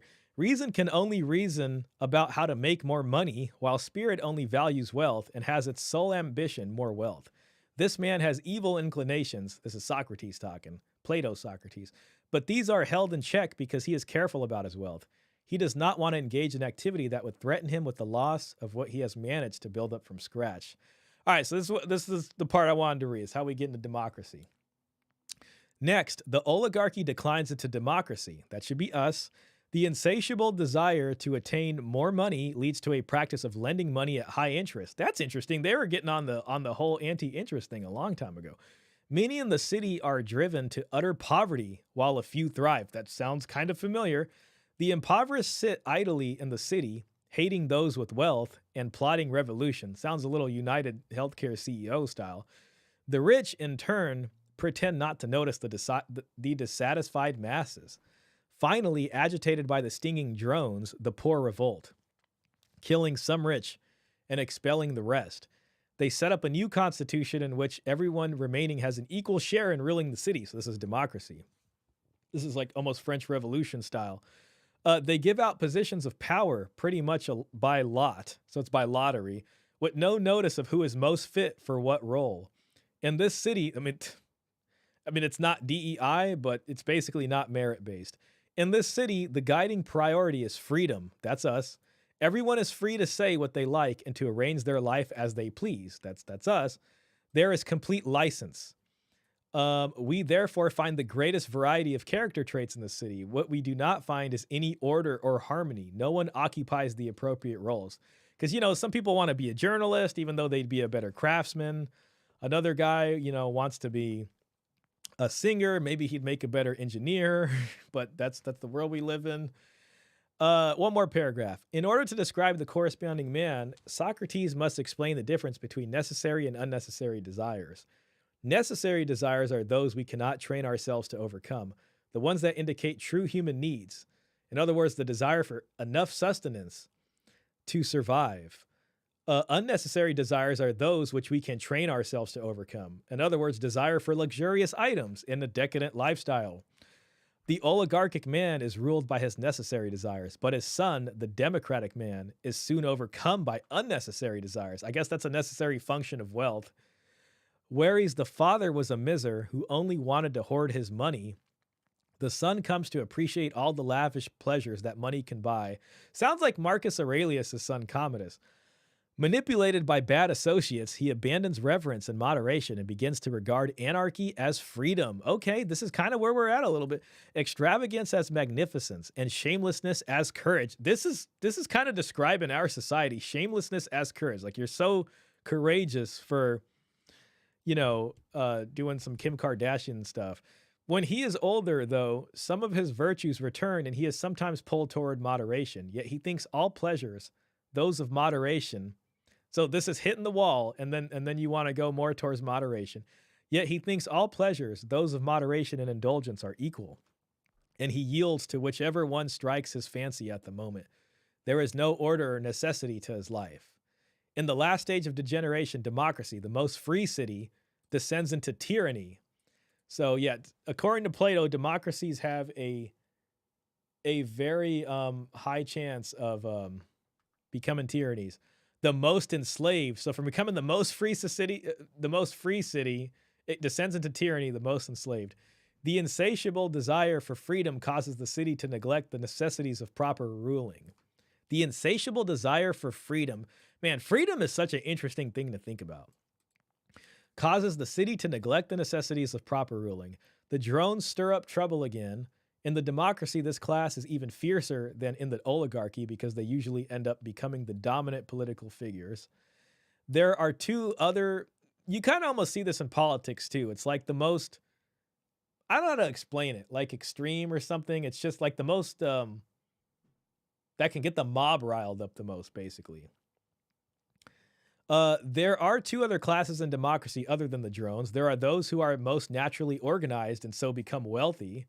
And then there are those who work with their hands and take little part in politics. The drones deceive both these other classes, inciting them against each other. I love this concept of the drones. It's like there's these bad actors in society who shouldn't even be here, and they come here specifically to like deceive the city to fight each other. It's kind of crazy when you think about it. This is really, I gotta reread this book in its entirety. We'll be done after this paragraph, and we'll move back to the YouTube video for a second. I just want to catch up on these chats. This is really interesting. How come I never heard of this before? I never heard of this till like my second or third year in college.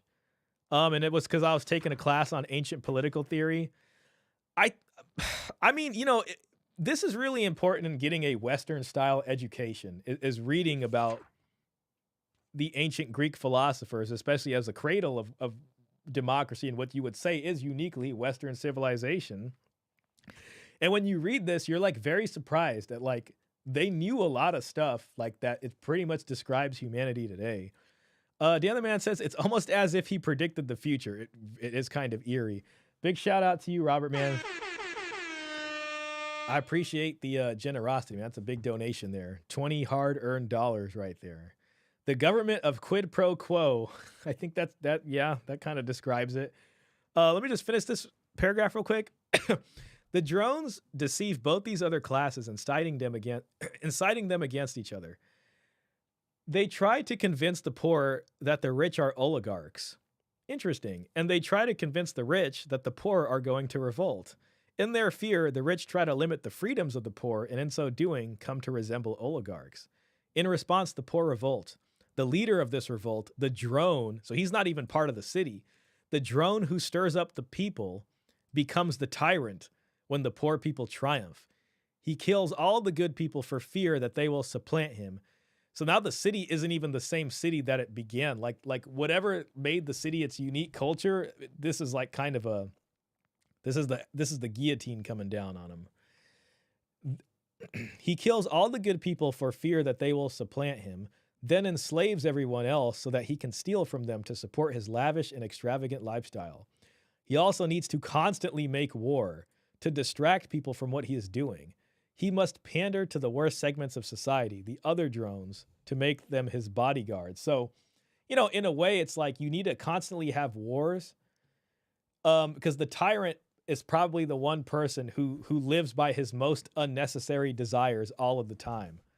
Therefore, war is necessary, because when you're living past necessity, you need war in order to get resources to sustain your unnecessary desires. But let's move on to this, and we'll just finish it up here. We're at 4 hours, 8 minutes. Let's get another 10 minutes out of this. Then 7 kids, wife. I've been married nearly 20. In my household economy day to day, I have seven kids, wife. I've been married nearly 20 years. Like, I have 6 little girls, man. My 12-year-old, you know what she's going for Halloween? She's going as a feminist, dressing up as a fat chick, got lots of cats. That's because we homeschool them. But Tim, I also know, That's like, private. I have a cousin that did exactly what you're talking about, like exactly to the T. He homeschooled. He had 6 kids. He homeschooled all of them. He and growing up, we literally thought they were nuts. I started watching this stuff. I was like, they're right. Oh my gosh. But he still had half of his kids turn out liberal, and he did like, I'm telling you, I don't know anyone that took more steps. Like, they went to what's it called, the Latin Mass, my whole life. They were super like they stayed away as far away from the culture as they could. They homeschooled all their kids. Still half their kids turned out liberal. So Well, that's not, but does bat, I mean, look, Yeah. you and I are sports people. I'm not saying, Pearl, that I think everybody knows, like, can think of a family that probably had this, and some of it did that. I will yield a bit and say that I think homeschooling can have a better outcome, especially if your public school is really bad. And I've seen some of those. Dan the Man says that's probably why the war in the Middle East is never ending. Well, yeah, I mean, and obviously oil is a big part of that. A lot of the Middle East, I guess, policy from the U.S. or a lot of the more powerful Western nations, which are the most powerful in the world. I mean, China, Russia, okay. But it has to do with kind of what happened during World War II and after that. And of course, colonization and stuff. It goes back like hundreds of years. And a lot of people don't have that context or don't spend much time thinking about it. And, I think, I don't remember, I think it was the Battle of the Bulge or something. And Hitler was making his last, like, final stand, and they had a bunch of tanks, and they were going to beat the Allies, but they ran out of oil. They were cut off from it or whatever. And like after that, from what I've heard and seen, I watch like history lectures sometimes. There's a guy I like, Roy Casagrande, that talks about this. And apparently what happened is after that, U.S. foreign policy was just like, we could never end up in that position where we cannot power all of this stuff. You know what I mean? And run out, so to speak. And, at the time, especially after World War II, I think a lot of the Arab nations wanted to do this kind of pan-Arabia. So they would join together and form like a kind of bloc in Arabia. And that's why like a lot of the flags look similar, like Yemen and I think Syria and Egypt and some other stuff, I think. And that was a thing they were trying to do. But a lot of the bigger powers stopped that, from happening. And one of the major concerns also was that they didn't want the Middle East to become communist, basically. So it was like, we would rather have dictators in power. We will help to put dictators in power in order to stop them from going communist. Like, if this dictator kind of does what we want in terms of like their foreign policy and, selling oils, like the Saudis will sell a lot of oil to the U.S. That's like part of the deal of them being the kings over there. They get protection from the U.S. and in so doing, they get a lot of oil, and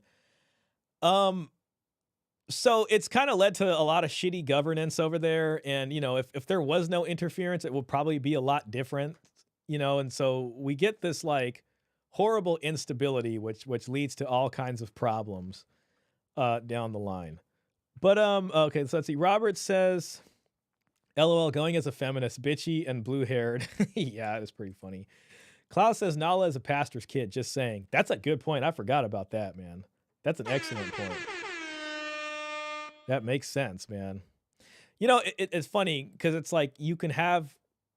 It's almost like having like a really strict parents, and then the kid acts out, especially if they're in a world where they're given the freedom to do that, and it's almost more so than other people would because they're wound up like one of those little things that like pop out of the like a Jack in the Box or whatever.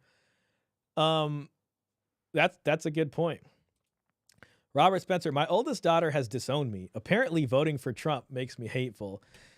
Yeah, I hope that turns around, man. You know, God willing, someday she'll come around. You know, when she's older.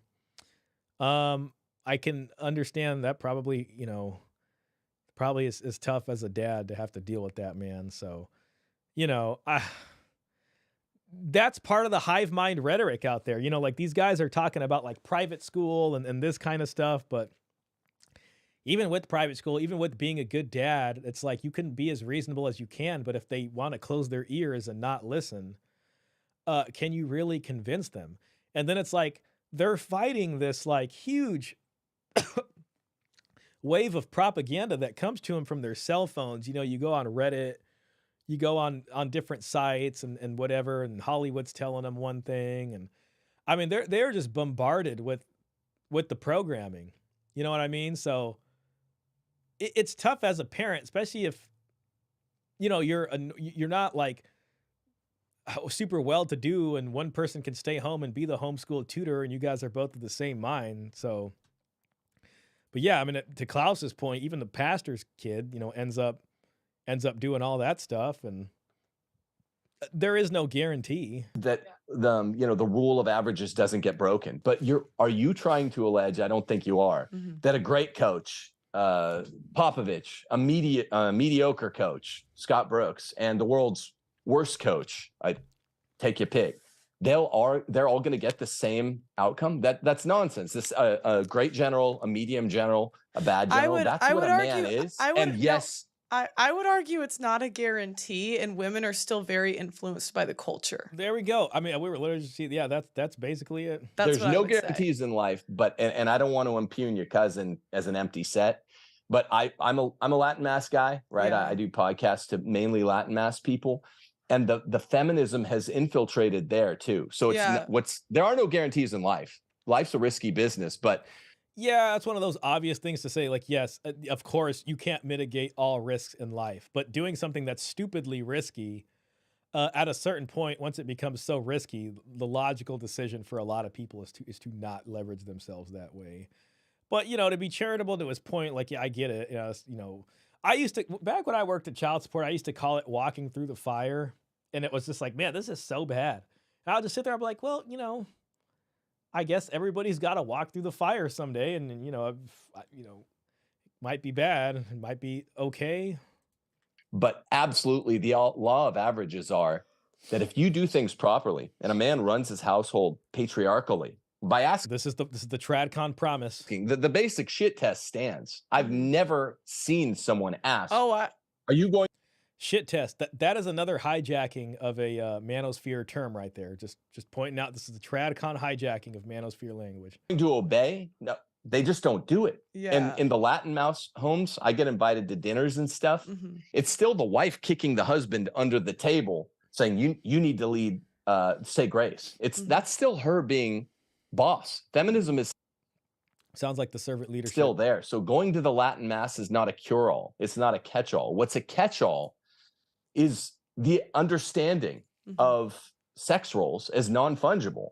And it's my book, The Case for Patriarchy, didn't do as well in the Latin Mass community as I thought it would, because when I wrote it 3 years ago, I was assuming that I had an automatically sympathetic audience. They weren't, because feminism has infiltrated everywhere, even the sacramental Christian churches like Orthodox. So if it's infiltrated everywhere, why would you assume it wouldn't infiltrate your children at all? Well, because I homeschool them. My kids themselves. Right. But I'm saying, very interested to hear what Paul says. Like I think it's silly. I think it's silly to think, like, it's almost arrogant to think they could infiltrate an actual church with people that have been like trained. Like literally their whole job is to push patriarchy originally, and they couldn't. Wait. I know I've heard a bit of it, but I'm saying, like, I think it's naive to think it could never infiltrate your wife or your child. I just think it's a bit naive. Well, and here's the thing, it does. The thing is that secularists, much like the entire LGBTQ mindset, from my perspective, it's not something which breeds, right? It's something which is indoctrinated into. So you are correct that progressive ideology can even snatch up Christians' children. That's true. But in this kind of overarching battle, as we look at it over time, we also understand that even those children who go off and decide that they're going to be secularists probably are still going to have a lower birth rate than the ones who aren't. So over time, still, the numbers are going to favor us.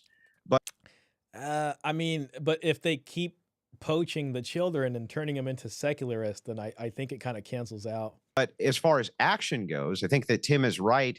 He's kind of moving into what Clarey was just talking about when Clarey was saying, hey, listen, we do have to start by running our households correctly. Obviously, Tim's doing that. I'm doing, we're all doing this.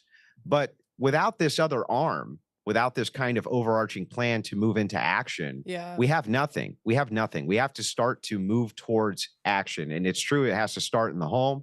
And homeschooling is going to be important for this, but this is going to be a cross-generational battle. It's not going to stop with us. I would also I add think that's a great point in this. And so to that end, I totally support what both Andrew and Timothy are saying. If you're looking at this, excuse me, like 150 year battle, it's possible because it's not going to happen in this generation or the next one. Damn, that's the real black pill of the day. I fear, but I mean, your pitch on this is as good as any. There needs to be a multiple array of reactions to gender feminism, and one of those is MGTOW. Others are just red pill guys, MRAs. There's guys like me who believe in relationships and not willing to forsake them, but I'm not willing to put my neck on the chopping block for the state just to have a relationship. But yeah, I think that's the healthier way to go about it. I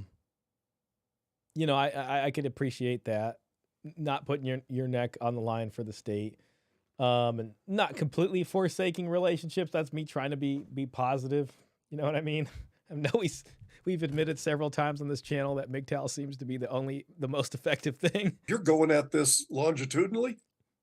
Yeah, why not? It's got to be worth a try. Can I ask a clarifying question though? I'm sorry, I didn't mean to cut you off, Aaron. I just wanted to ask a clarifying question. Why do you think that MGTOW, the ideology of MGTOW, is a necessary arm or prong for kind of this cross-generational battle? Well, I mean, if men are walking away from certain institutions and the state and society are wondering why, especially when they need men in those positions, then they have to reassess why it's not selling anymore and what they can do to change that. That would be Stephen Baskerville's The Marriage Strike. MGTOW is essentially saying, we're going to go our own way. We're going to just stop with the engagement of the system altogether. That's a dead end for the gene pool. This is an appeal to a materialist, sort of putting this world first kind of lifestyle. It's like, what about your bloodline? Which I don't really buy that from tradcons, especially if they're selling, the afterlife and salvation, as the end goal. Now, if procreation is in your belief is part of getting the salvation, then I guess you're in it to win it there. But you know what I mean? Like the whole bloodline thing seems to be an appeal to someone who's more like a kind of Darwinian atheist style, or someone who believes there's nothing else after. Okay. I mean, don't you think that's like kind of an awful thing to put out? Those are guys that have weighed out the options and decided that their own lives, their own interests. Yeah, see, it's up to the individual guy too. You know what I mean? And that's the difference here. It's telling someone how to believe versus letting people choose their own beliefs. Their own freedom, their own ability to maintain their own assets outweigh the genetic mandate.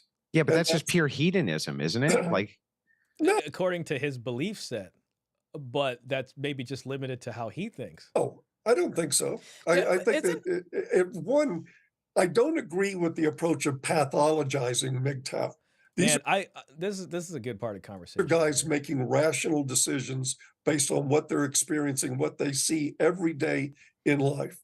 It's fine if you don't agree with them, but I wouldn't pathologize them. I mean, if I want to play the other side of that fence, I'll say, okay, so you're looking for a Catholic nation. Everybody's got to be Catholic to solve this. Exactly. Exactly. How does that work with secular democracy? That doesn't seem like a winning plan to me either.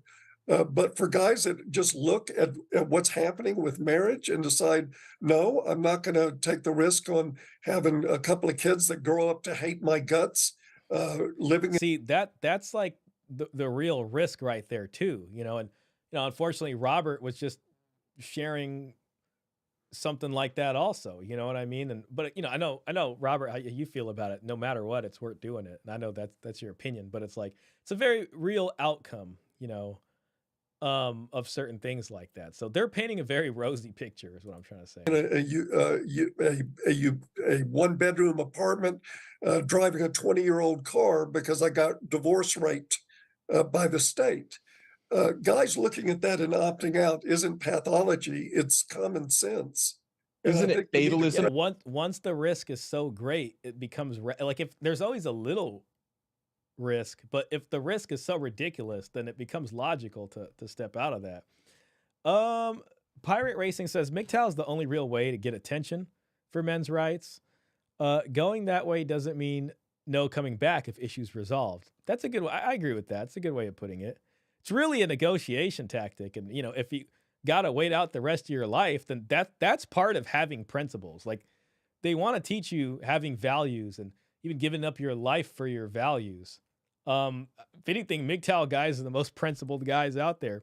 Caesar Quintana says, no disrespect to Andrew. I kind of like him, but his wife has 3 baby daddies. Wow. It's hard for me to take anything he says on this matter seriously.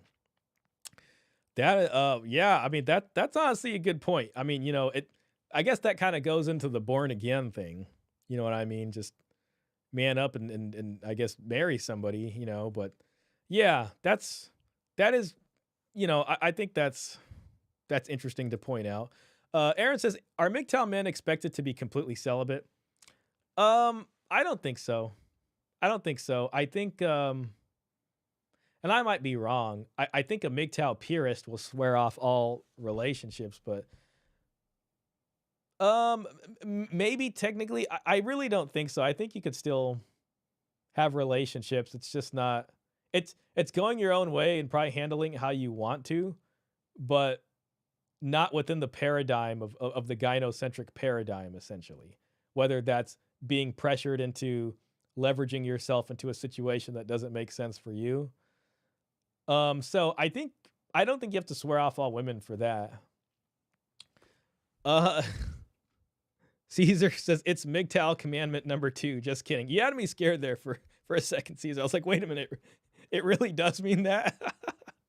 Wait, actually, I feel like if that's the case, probably 90% of MGTOW guys have already stumbled on that in that regard at least once. a question. Do you guys agree? Because I with this scripture, it is better to live alone in the desert than with a quarrelsome wife. Oh yeah. This is book of Sirach. Gee, what does that sound like? Yeah, but we've all agreed there's not enough wives on the market. So what would that leave? Well, let me introduce another idea that I think will help, and that's one We'll have this be the last round of discussion, and then I'll call it. of feasibility. And what we have to also account for is the general population in terms of how receptive it is to quote a solution, or if they even want this.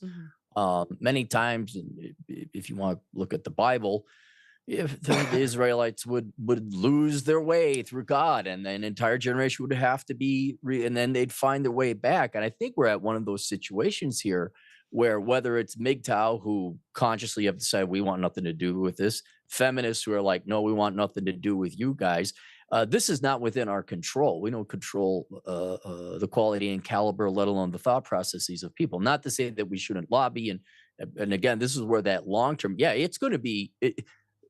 If there's ever going to be a return to a patriarchy or some kind of new, more feasible system, it's not going to be in our lifetimes. We are all going to be dead, and I think that's what we have to realize today is that this is just one of those lost generations, which reemphasizes the strategy of you have kids, you raise them the way you want.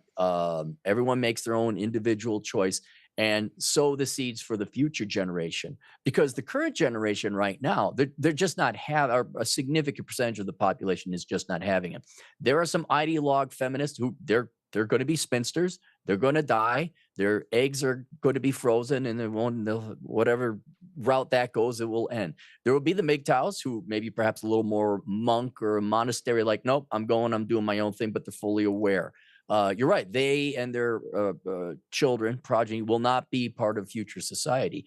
But I think, especially by a certain age, these people are cemented in their beliefs, and you're not going to get them to come around. So I think a forward-looking, long-term longitudinal strategy, it is the only solution to all this. Because that's true. my question is, like, what is wrong with MGTOW? I'm not saying everyone has to do it, but if a significant number of men look at the market and say there are not enough wives, I don't want a quarrelsome wife, and it's even biblical that it's better to live alone in the desert than with a quarrelsome wife.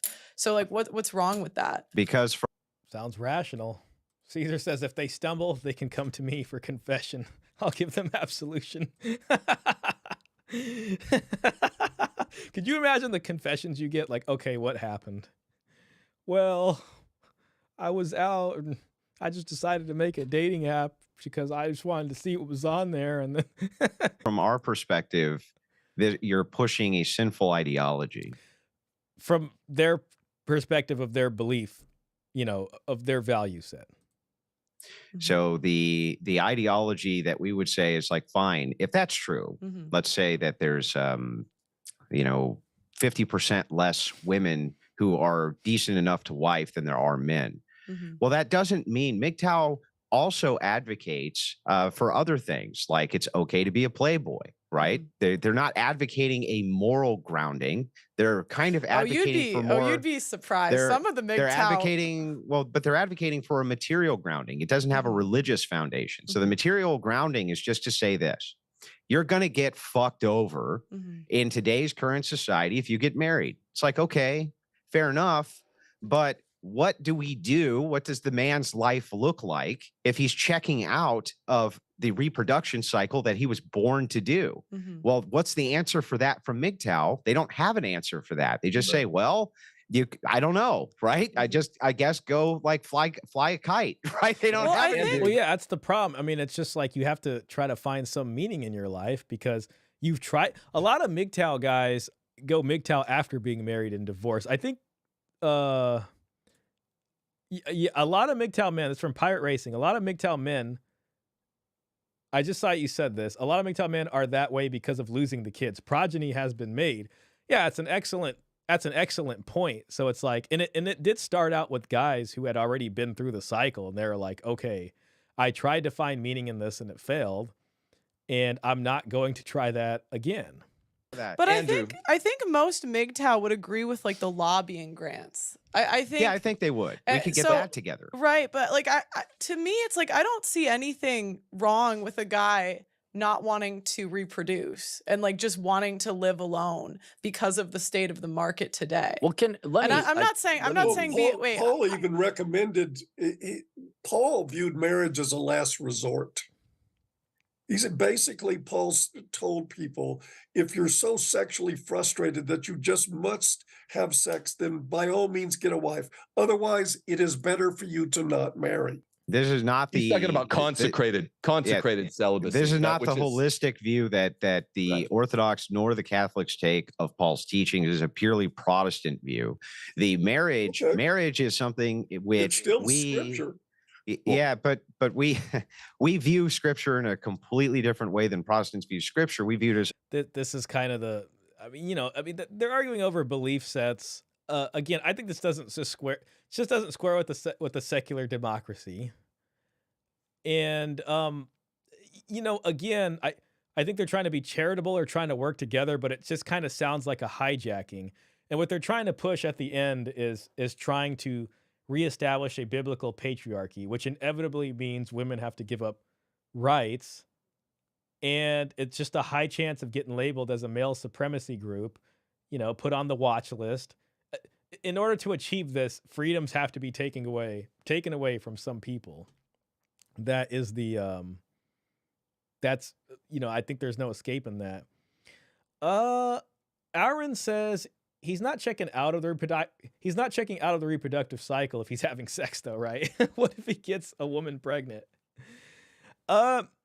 Yeah, that's always the risk, So if he gets a woman pregnant, then he's not out of the reproductive cycle. I mean, listen, there's still such a thing as walking away from marriage, walking away from the state license. You might have a kid with somebody. That's the reproductive cycle.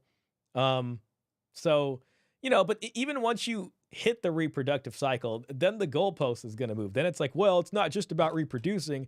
It's about passing on your values and your legacy, which have to be aligned essentially with their belief system.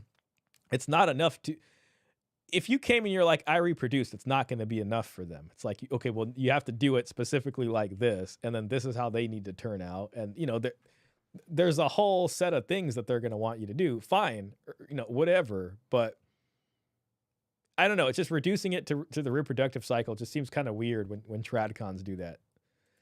The other man says, I would still consider myself a tradcon, and maybe it's because I'm young, but I don't think it's a good idea to reproduce with a bad woman.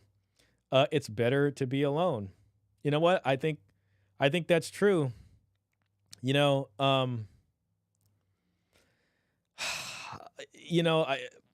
Things are going to happen with some people, but ultimately it's true. If you can have control over that, you're going to save yourself a lot of heartache. I think anybody who has a kid, I'd like to think that maybe this is a rosy way of understanding, but anybody who has a kid, even if it was in a circumstances that's kind of bad, like maybe, they love their kids so much that they would say, I'll do it again. Robert Spencer says, yeah, we're just done. Yeah, especially for like older MGTOW guys, where a lot of that kind of started. I'll give this like another minute. To holistic. And when we look at how the Bible references marriage as a holistic, it's very clear that Jesus Christ's teachings were to say that the man is the representation of Christ and the woman, the body of the church. Mm-hmm. Catholics have a very similar viewpoint to this. So the thing is it is highly encouraged. The church has always encouraged it all the way back to the foundation of the church. And it's going to continue to be encouraged because it's the hallmark and the pillar of society. Really, marriage really is, as long as it's done in a sacramental way where both people understand what their duties to each other are. Paul did not think that, Andrew, that consecrated celibate men in the priestly class would be more than 1 out of 100 or 1 out of 200. He is saying that within the context of marriage, this was the way to stave off what he called like. But I'm saying, okay, but for those guys, what's wrong with that? That's my question. Nothing. But they have to become priests. See, this is where it's the conversation can become overly religious. And I like Andrew's answer. It is the correct answer for Christians, Protestant, Orthodox, Catholic. But you asked what's wrong with MGTOW. Pearl, I want to give an answer that is naturally available to everyone, not just Christians. It's fatalistic, right? And I think it's saying we might lose big time. So let's not put our chips forward on the table, and then we'll just guarantee that from a natural perspective, we will never procreate. And I think what drives this fatalism is the egalitarianism that we talked about earlier. Every time I talk to a MGTOW, they're talking about women as voting, being in the public square, being on equal foot of equal rank in the family. That's not right. So MGTOW leaves no room in individual relationships. Let me get it out. But there's MGTOW that like, because I'm saying like, I think the more of the stance is until the risks are lower, we're walking away. Yeah, it's a negotiation thing. It's like a strike. And that would be Baskerville's, like a marriage strike. And it's like, if it's a bad deal, why keep taking it? You know, just they're not listening any other way. So it's like, well, you know, at a certain point, all right, fine, don't play, just devalue the game. Okay, but But don't you But think I'm men are saying, leaders? like, what's wrong with that? well, Hey, how I'll should answer- They can only answer that through their own moral, ethical system. Right. I'll answer. Okay. how should they live? The answer is where it Right. fails in the ideologies. If you check out, what are you replacing the checkout with? Where's But our end here? But I'm Men not. are But I'm not leaders. saying. But Women I'm are not. not. But I'm not saying not. I'm not saying every guy is going to come to that conclusion. But I'm saying historically, most men didn't reproduce anyways. Yeah, up to the Yes, tune yes. of 60% because Exactly. yes. But So I'm the saying I don't ones- even think yeah. marriage and family is an option for a good portion of men. But just I try just thought you were but try to putting it forward as remember. the ideal. And I think, you know, like if what they're saying about that is true, 60% didn't reproduce, then it's like, what the point of all this like needless shaming of people? You're asking them to reach an expectation that really isn't even something that makes sense for them in the first place. As far as that goes, I have read that study it's not so much that it's like people did reproduce, but what would happen is one tribe would completely wipe out the tribe of another one. So when you look back on the gene history there, it looks like only 40% of men reproduced, but people were reproducing, but then a whole society would just get wiped out and erased from the gene pool altogether. So there's no record of that. So people were probably out here reproducing, but then one civilization completely destroys another one. And then it makes it look like only 60% of guys are reproducing. Man, thank you so much for the donation. Respectfully, but give Tim the Reverend X, man. I know. I think I saved that effect. I got to actually put it on here. I have another one from Dr. Umar that's damn good, but I still got to put that one in. I wish I can give him that. Nothing is wrong with MGTOW. We have motorcycles, yachts, cars, no debt, and plenty of peace. Yeah, I guess the only part I'm not like, I don't think MGTOW is associated with complete celibacy. I could be wrong there. I mean, maybe a MGTOW purist is a celibate guy. I just think it's not participating in certain expectations that society has of men. MGTOW, I think, was always about walking away from the expected role of men, since when men enter the role that are expected of them, of, you know, doing all these things society says a man should do, and you get a crappy deal out of that, you then walk away from that role in protest. Now, what you do after that is completely up to you, whether it's with women or not, or however you want to live your life and whatever you find value and meaning in. You know, they'll call it fatalistic. I think it's fatalistic if you're swearing off relationships and things like that forever. And I could be wrong. Maybe the true definition of MGTOW is that, but I haven't been seeing it as that way. We'll give it like another minute and then we'll go. It's a good conversation. That most of the population for most of human history did not exist within Christian centers, and it doesn't even now. So most of human population is not in the West. So when you're talking about the reproduction of most men throughout history, you're talking about the reason for that is because they were concentrated in non-Christian areas for most of our history. So when you're under caste systems and you're under these different sorts of systems, that's going to happen. Christianity brought in monogamy and brought in the one man, one woman policy. And from that, men have had no trouble reproducing, and you've seen what that's done to accelerate society. Well, I'm not saying that I understand your question is to ask, Andrew, what is inherently wrong with people looking at this system and checking out of it, knowing that their chances of getting screwed over by it are huge? The answer is there's nothing wrong with it if you can give me a replacement ideology for how those men should act in society, then that's what I want to hear. Well, here it is. I think MGTOW guys are just looking for a fair deal.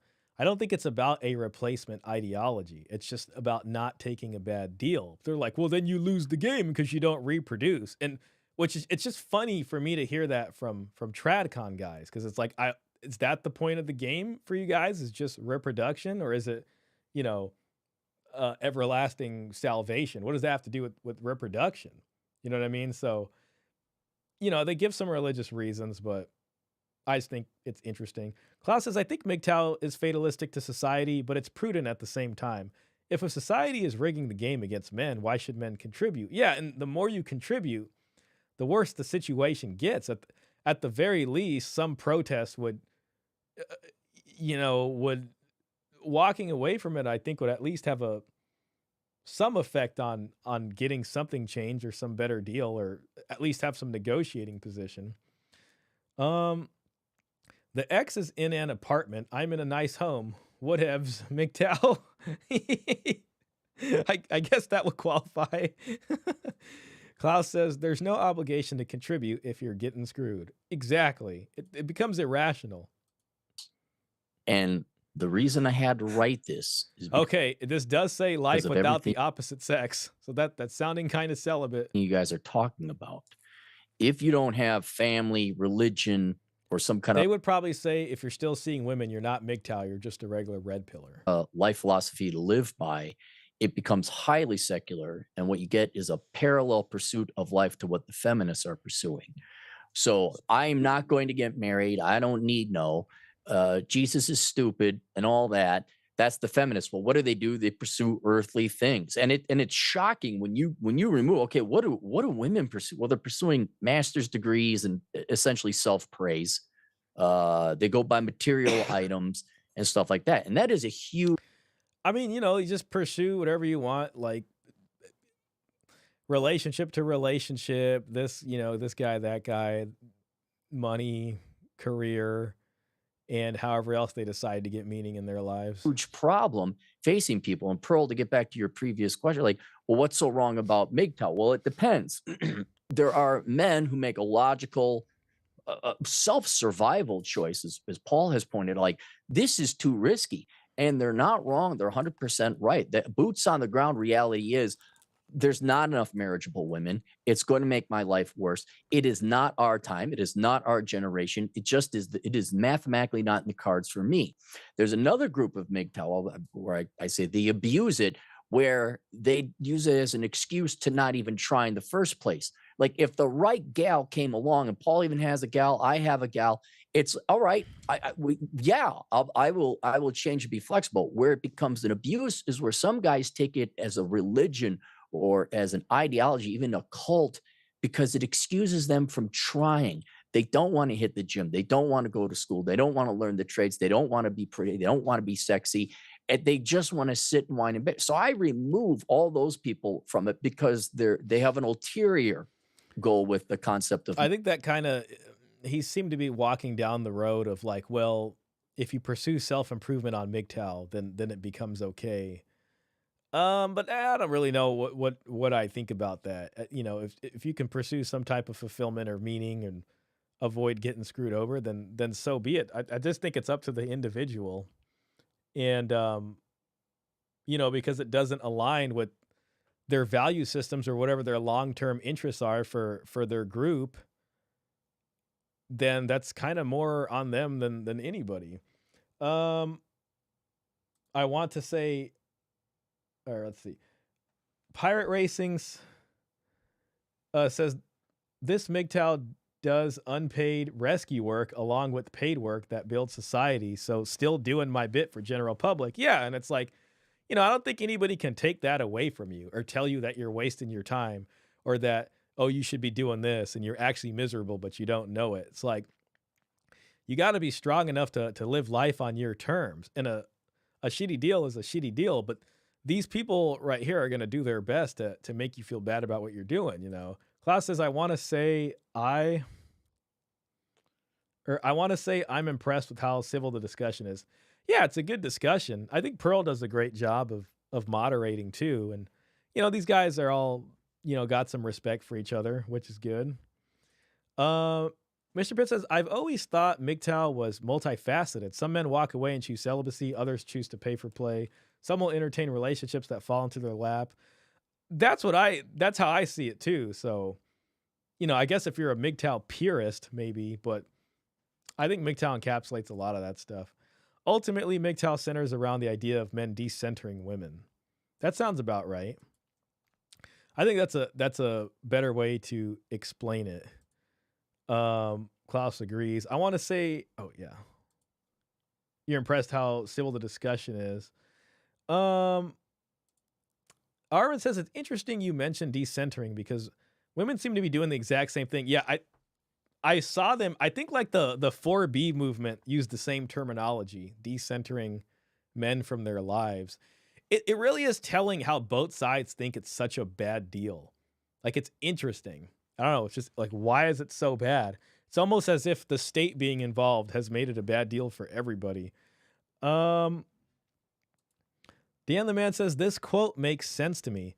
The most important thing is to have the ability to walk away. If you cannot walk away, you have no power. They want change, but they never want to leave, so nothing changes. Yeah, exactly. Unfortunately, men have to start doing something different in order to have any kind of negotiating or leveraging power. So again, a lot of these guys, especially these guys that, you know, aren't the best of the best, are just tired of getting screwed over, chewed up, and spat out. So they're like, no, we're removing the safety net that you guys rely on, and we're gonna use that extra money for ourselves to live our lives however the hell we want to live it. Now, whatever you decide to do after that, relationships here and there, if you want to travel overseas and see what life is like in those places, then so be it. The point is it's completely up to you, and you don't got to worry about whatever the dominant cultural narrative shames you into doing, especially when it's a crap deal. So give it another 30 seconds. MGTOW.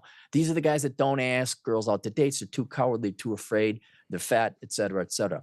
But then for the group of men who made a logical, conscious choice, yet want to live, yeah, it's a problem everyone is facing today. And so I had to, it's a menu. It goes through, it's like a menu. It's very thin and all that.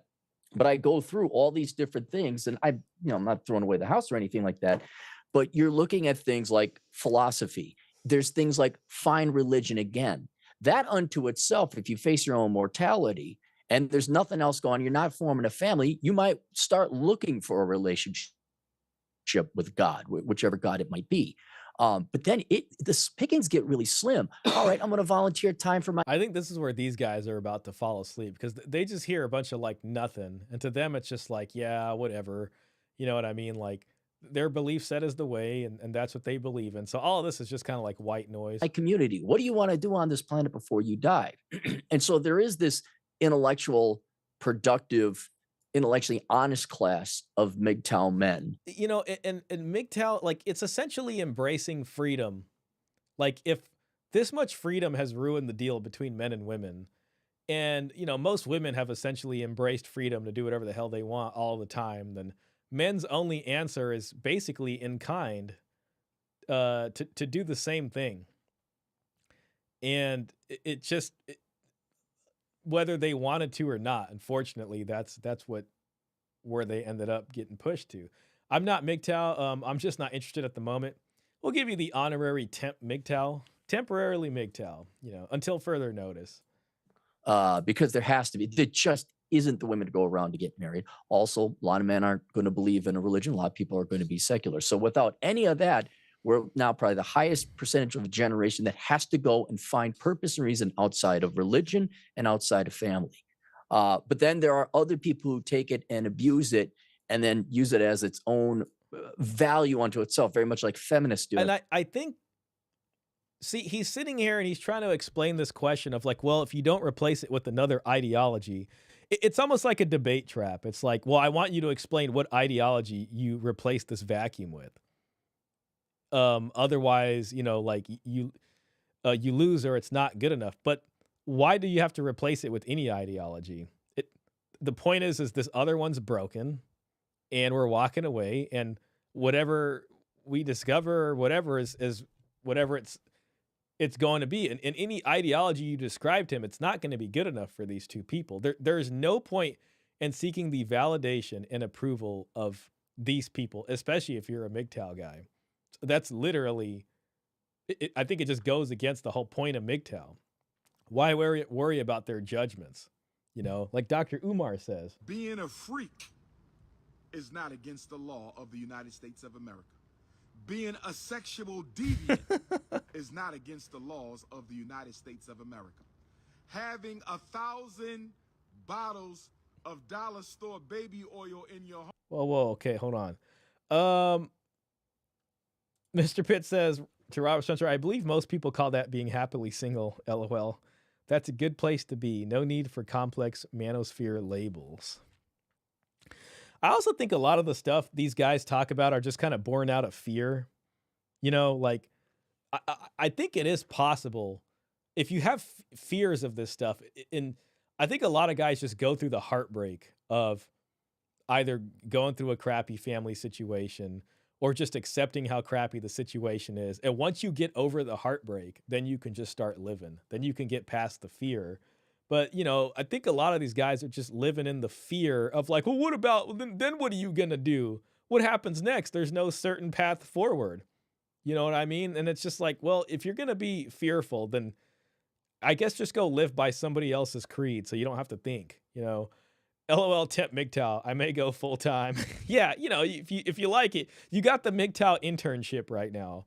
And depending on how it goes, you know, you might get a full-time position. That's probably a better example where how many girls do you know or women do you know that their highest priority is feminism unto itself and how miserable they are. And so that's where there's kind of a sad part is there's probably feminists that might watch that and be like, I'm happy as shit. I don't know what they're talking about. I mean, it might even be true. MGTOW version of that are genuine misogynists, that genuinely like, we'll get those wascally women, not even because they have necessarily a complaint, but because, well, those are the Green Bay Packers and we're the Chicago Bears and we hate the Packers because we've always hated the Packers. So I think that's kind of the landscape we also have to start factoring in here when it comes to MGTOW and then also religion. But yeah, if you can believe in a religion, all this actually becomes moot.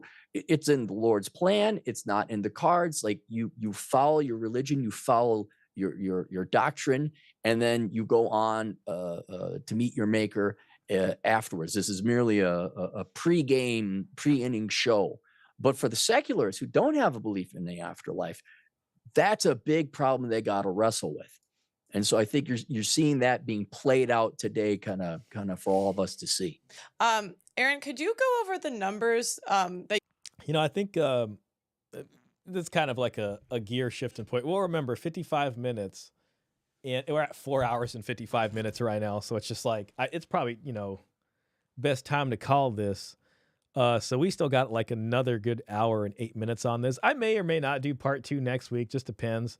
I found like a lot of other random stuff to react to, but if something really compels me, then, you know, we'll do something different depending on how, you know, how you guys feel, unless you guys really want to see the rest of this. But let me see here. Pirate Racing says replace women with lathes, mills, and welders, then build things that last and improve your life. Whatever gives you some sense of peace and freedom, as Coach likes to say, peace, quiet, and freedom. That's his thing, you know.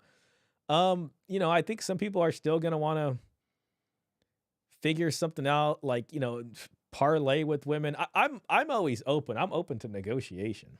You know what I mean? I'm open to deal making. So I think that's possible, but I don't think MGTOW people needed this pressure of like, oh, well, what's your ideology instead? Like, no, I don't have to give you that. I don't have to have that. I just got to know this is a bad deal. And if I don't want to take it because I'm not trying to get involved with that, then I can sit here and do and think about this and think about what I want to do. And anybody who tries to pressure you and is like, you only have this much time, and if you don't do it, honestly, just get rid of those people out of your life. Honestly, like, you know, people can do that with me like once, maybe twice, but if they're going to keep trying to do that and shame you into whatever the hell their way of life is, I will just gray rock the hell out of them, out of my life.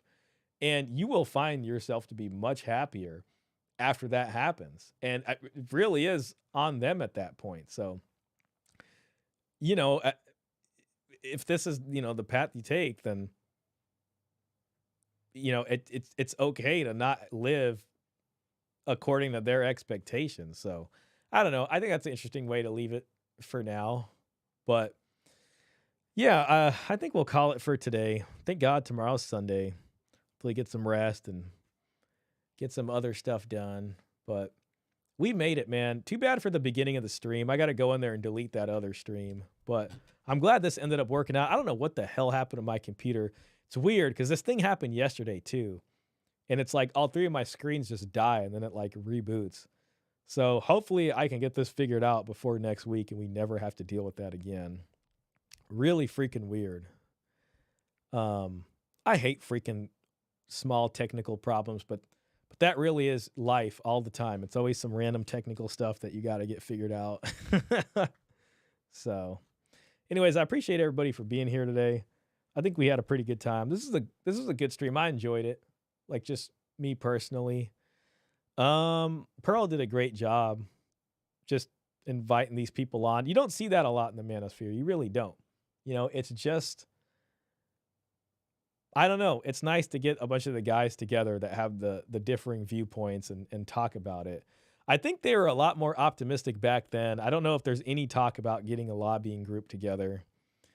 Maybe Tradcons will surprise us and do something, but I highly doubt it. So, Dan the Man says, this was really good. Can't wait for part 2 if there is. See you, Shaw. Thanks, man. I appreciate that, bro, honestly. Shout out to you, bro. We'll get a part 2 in eventually. I just can't promise it's next week. You know, just to do something new, but we'll have this in the back burner. So, you know, I had another Passport Bro video that I found, and I wanted to go over that, but we'll see what happens. Dropped Reverend X clips for you in the Discord. All right, I got to make that happen by next time. I think this is the second time I think you did that, so I don't want to let you down. We'll get Reverend X in here. Mr. Pitt says W stream. Thank you, sir. Appreciate you being here. Drops. Oh yeah, same one. Klaus says, yeah, would like to see part 2. Great stream. Thank you, man. No worries, man. You guys have a great rest of your evening. And I can't wait to get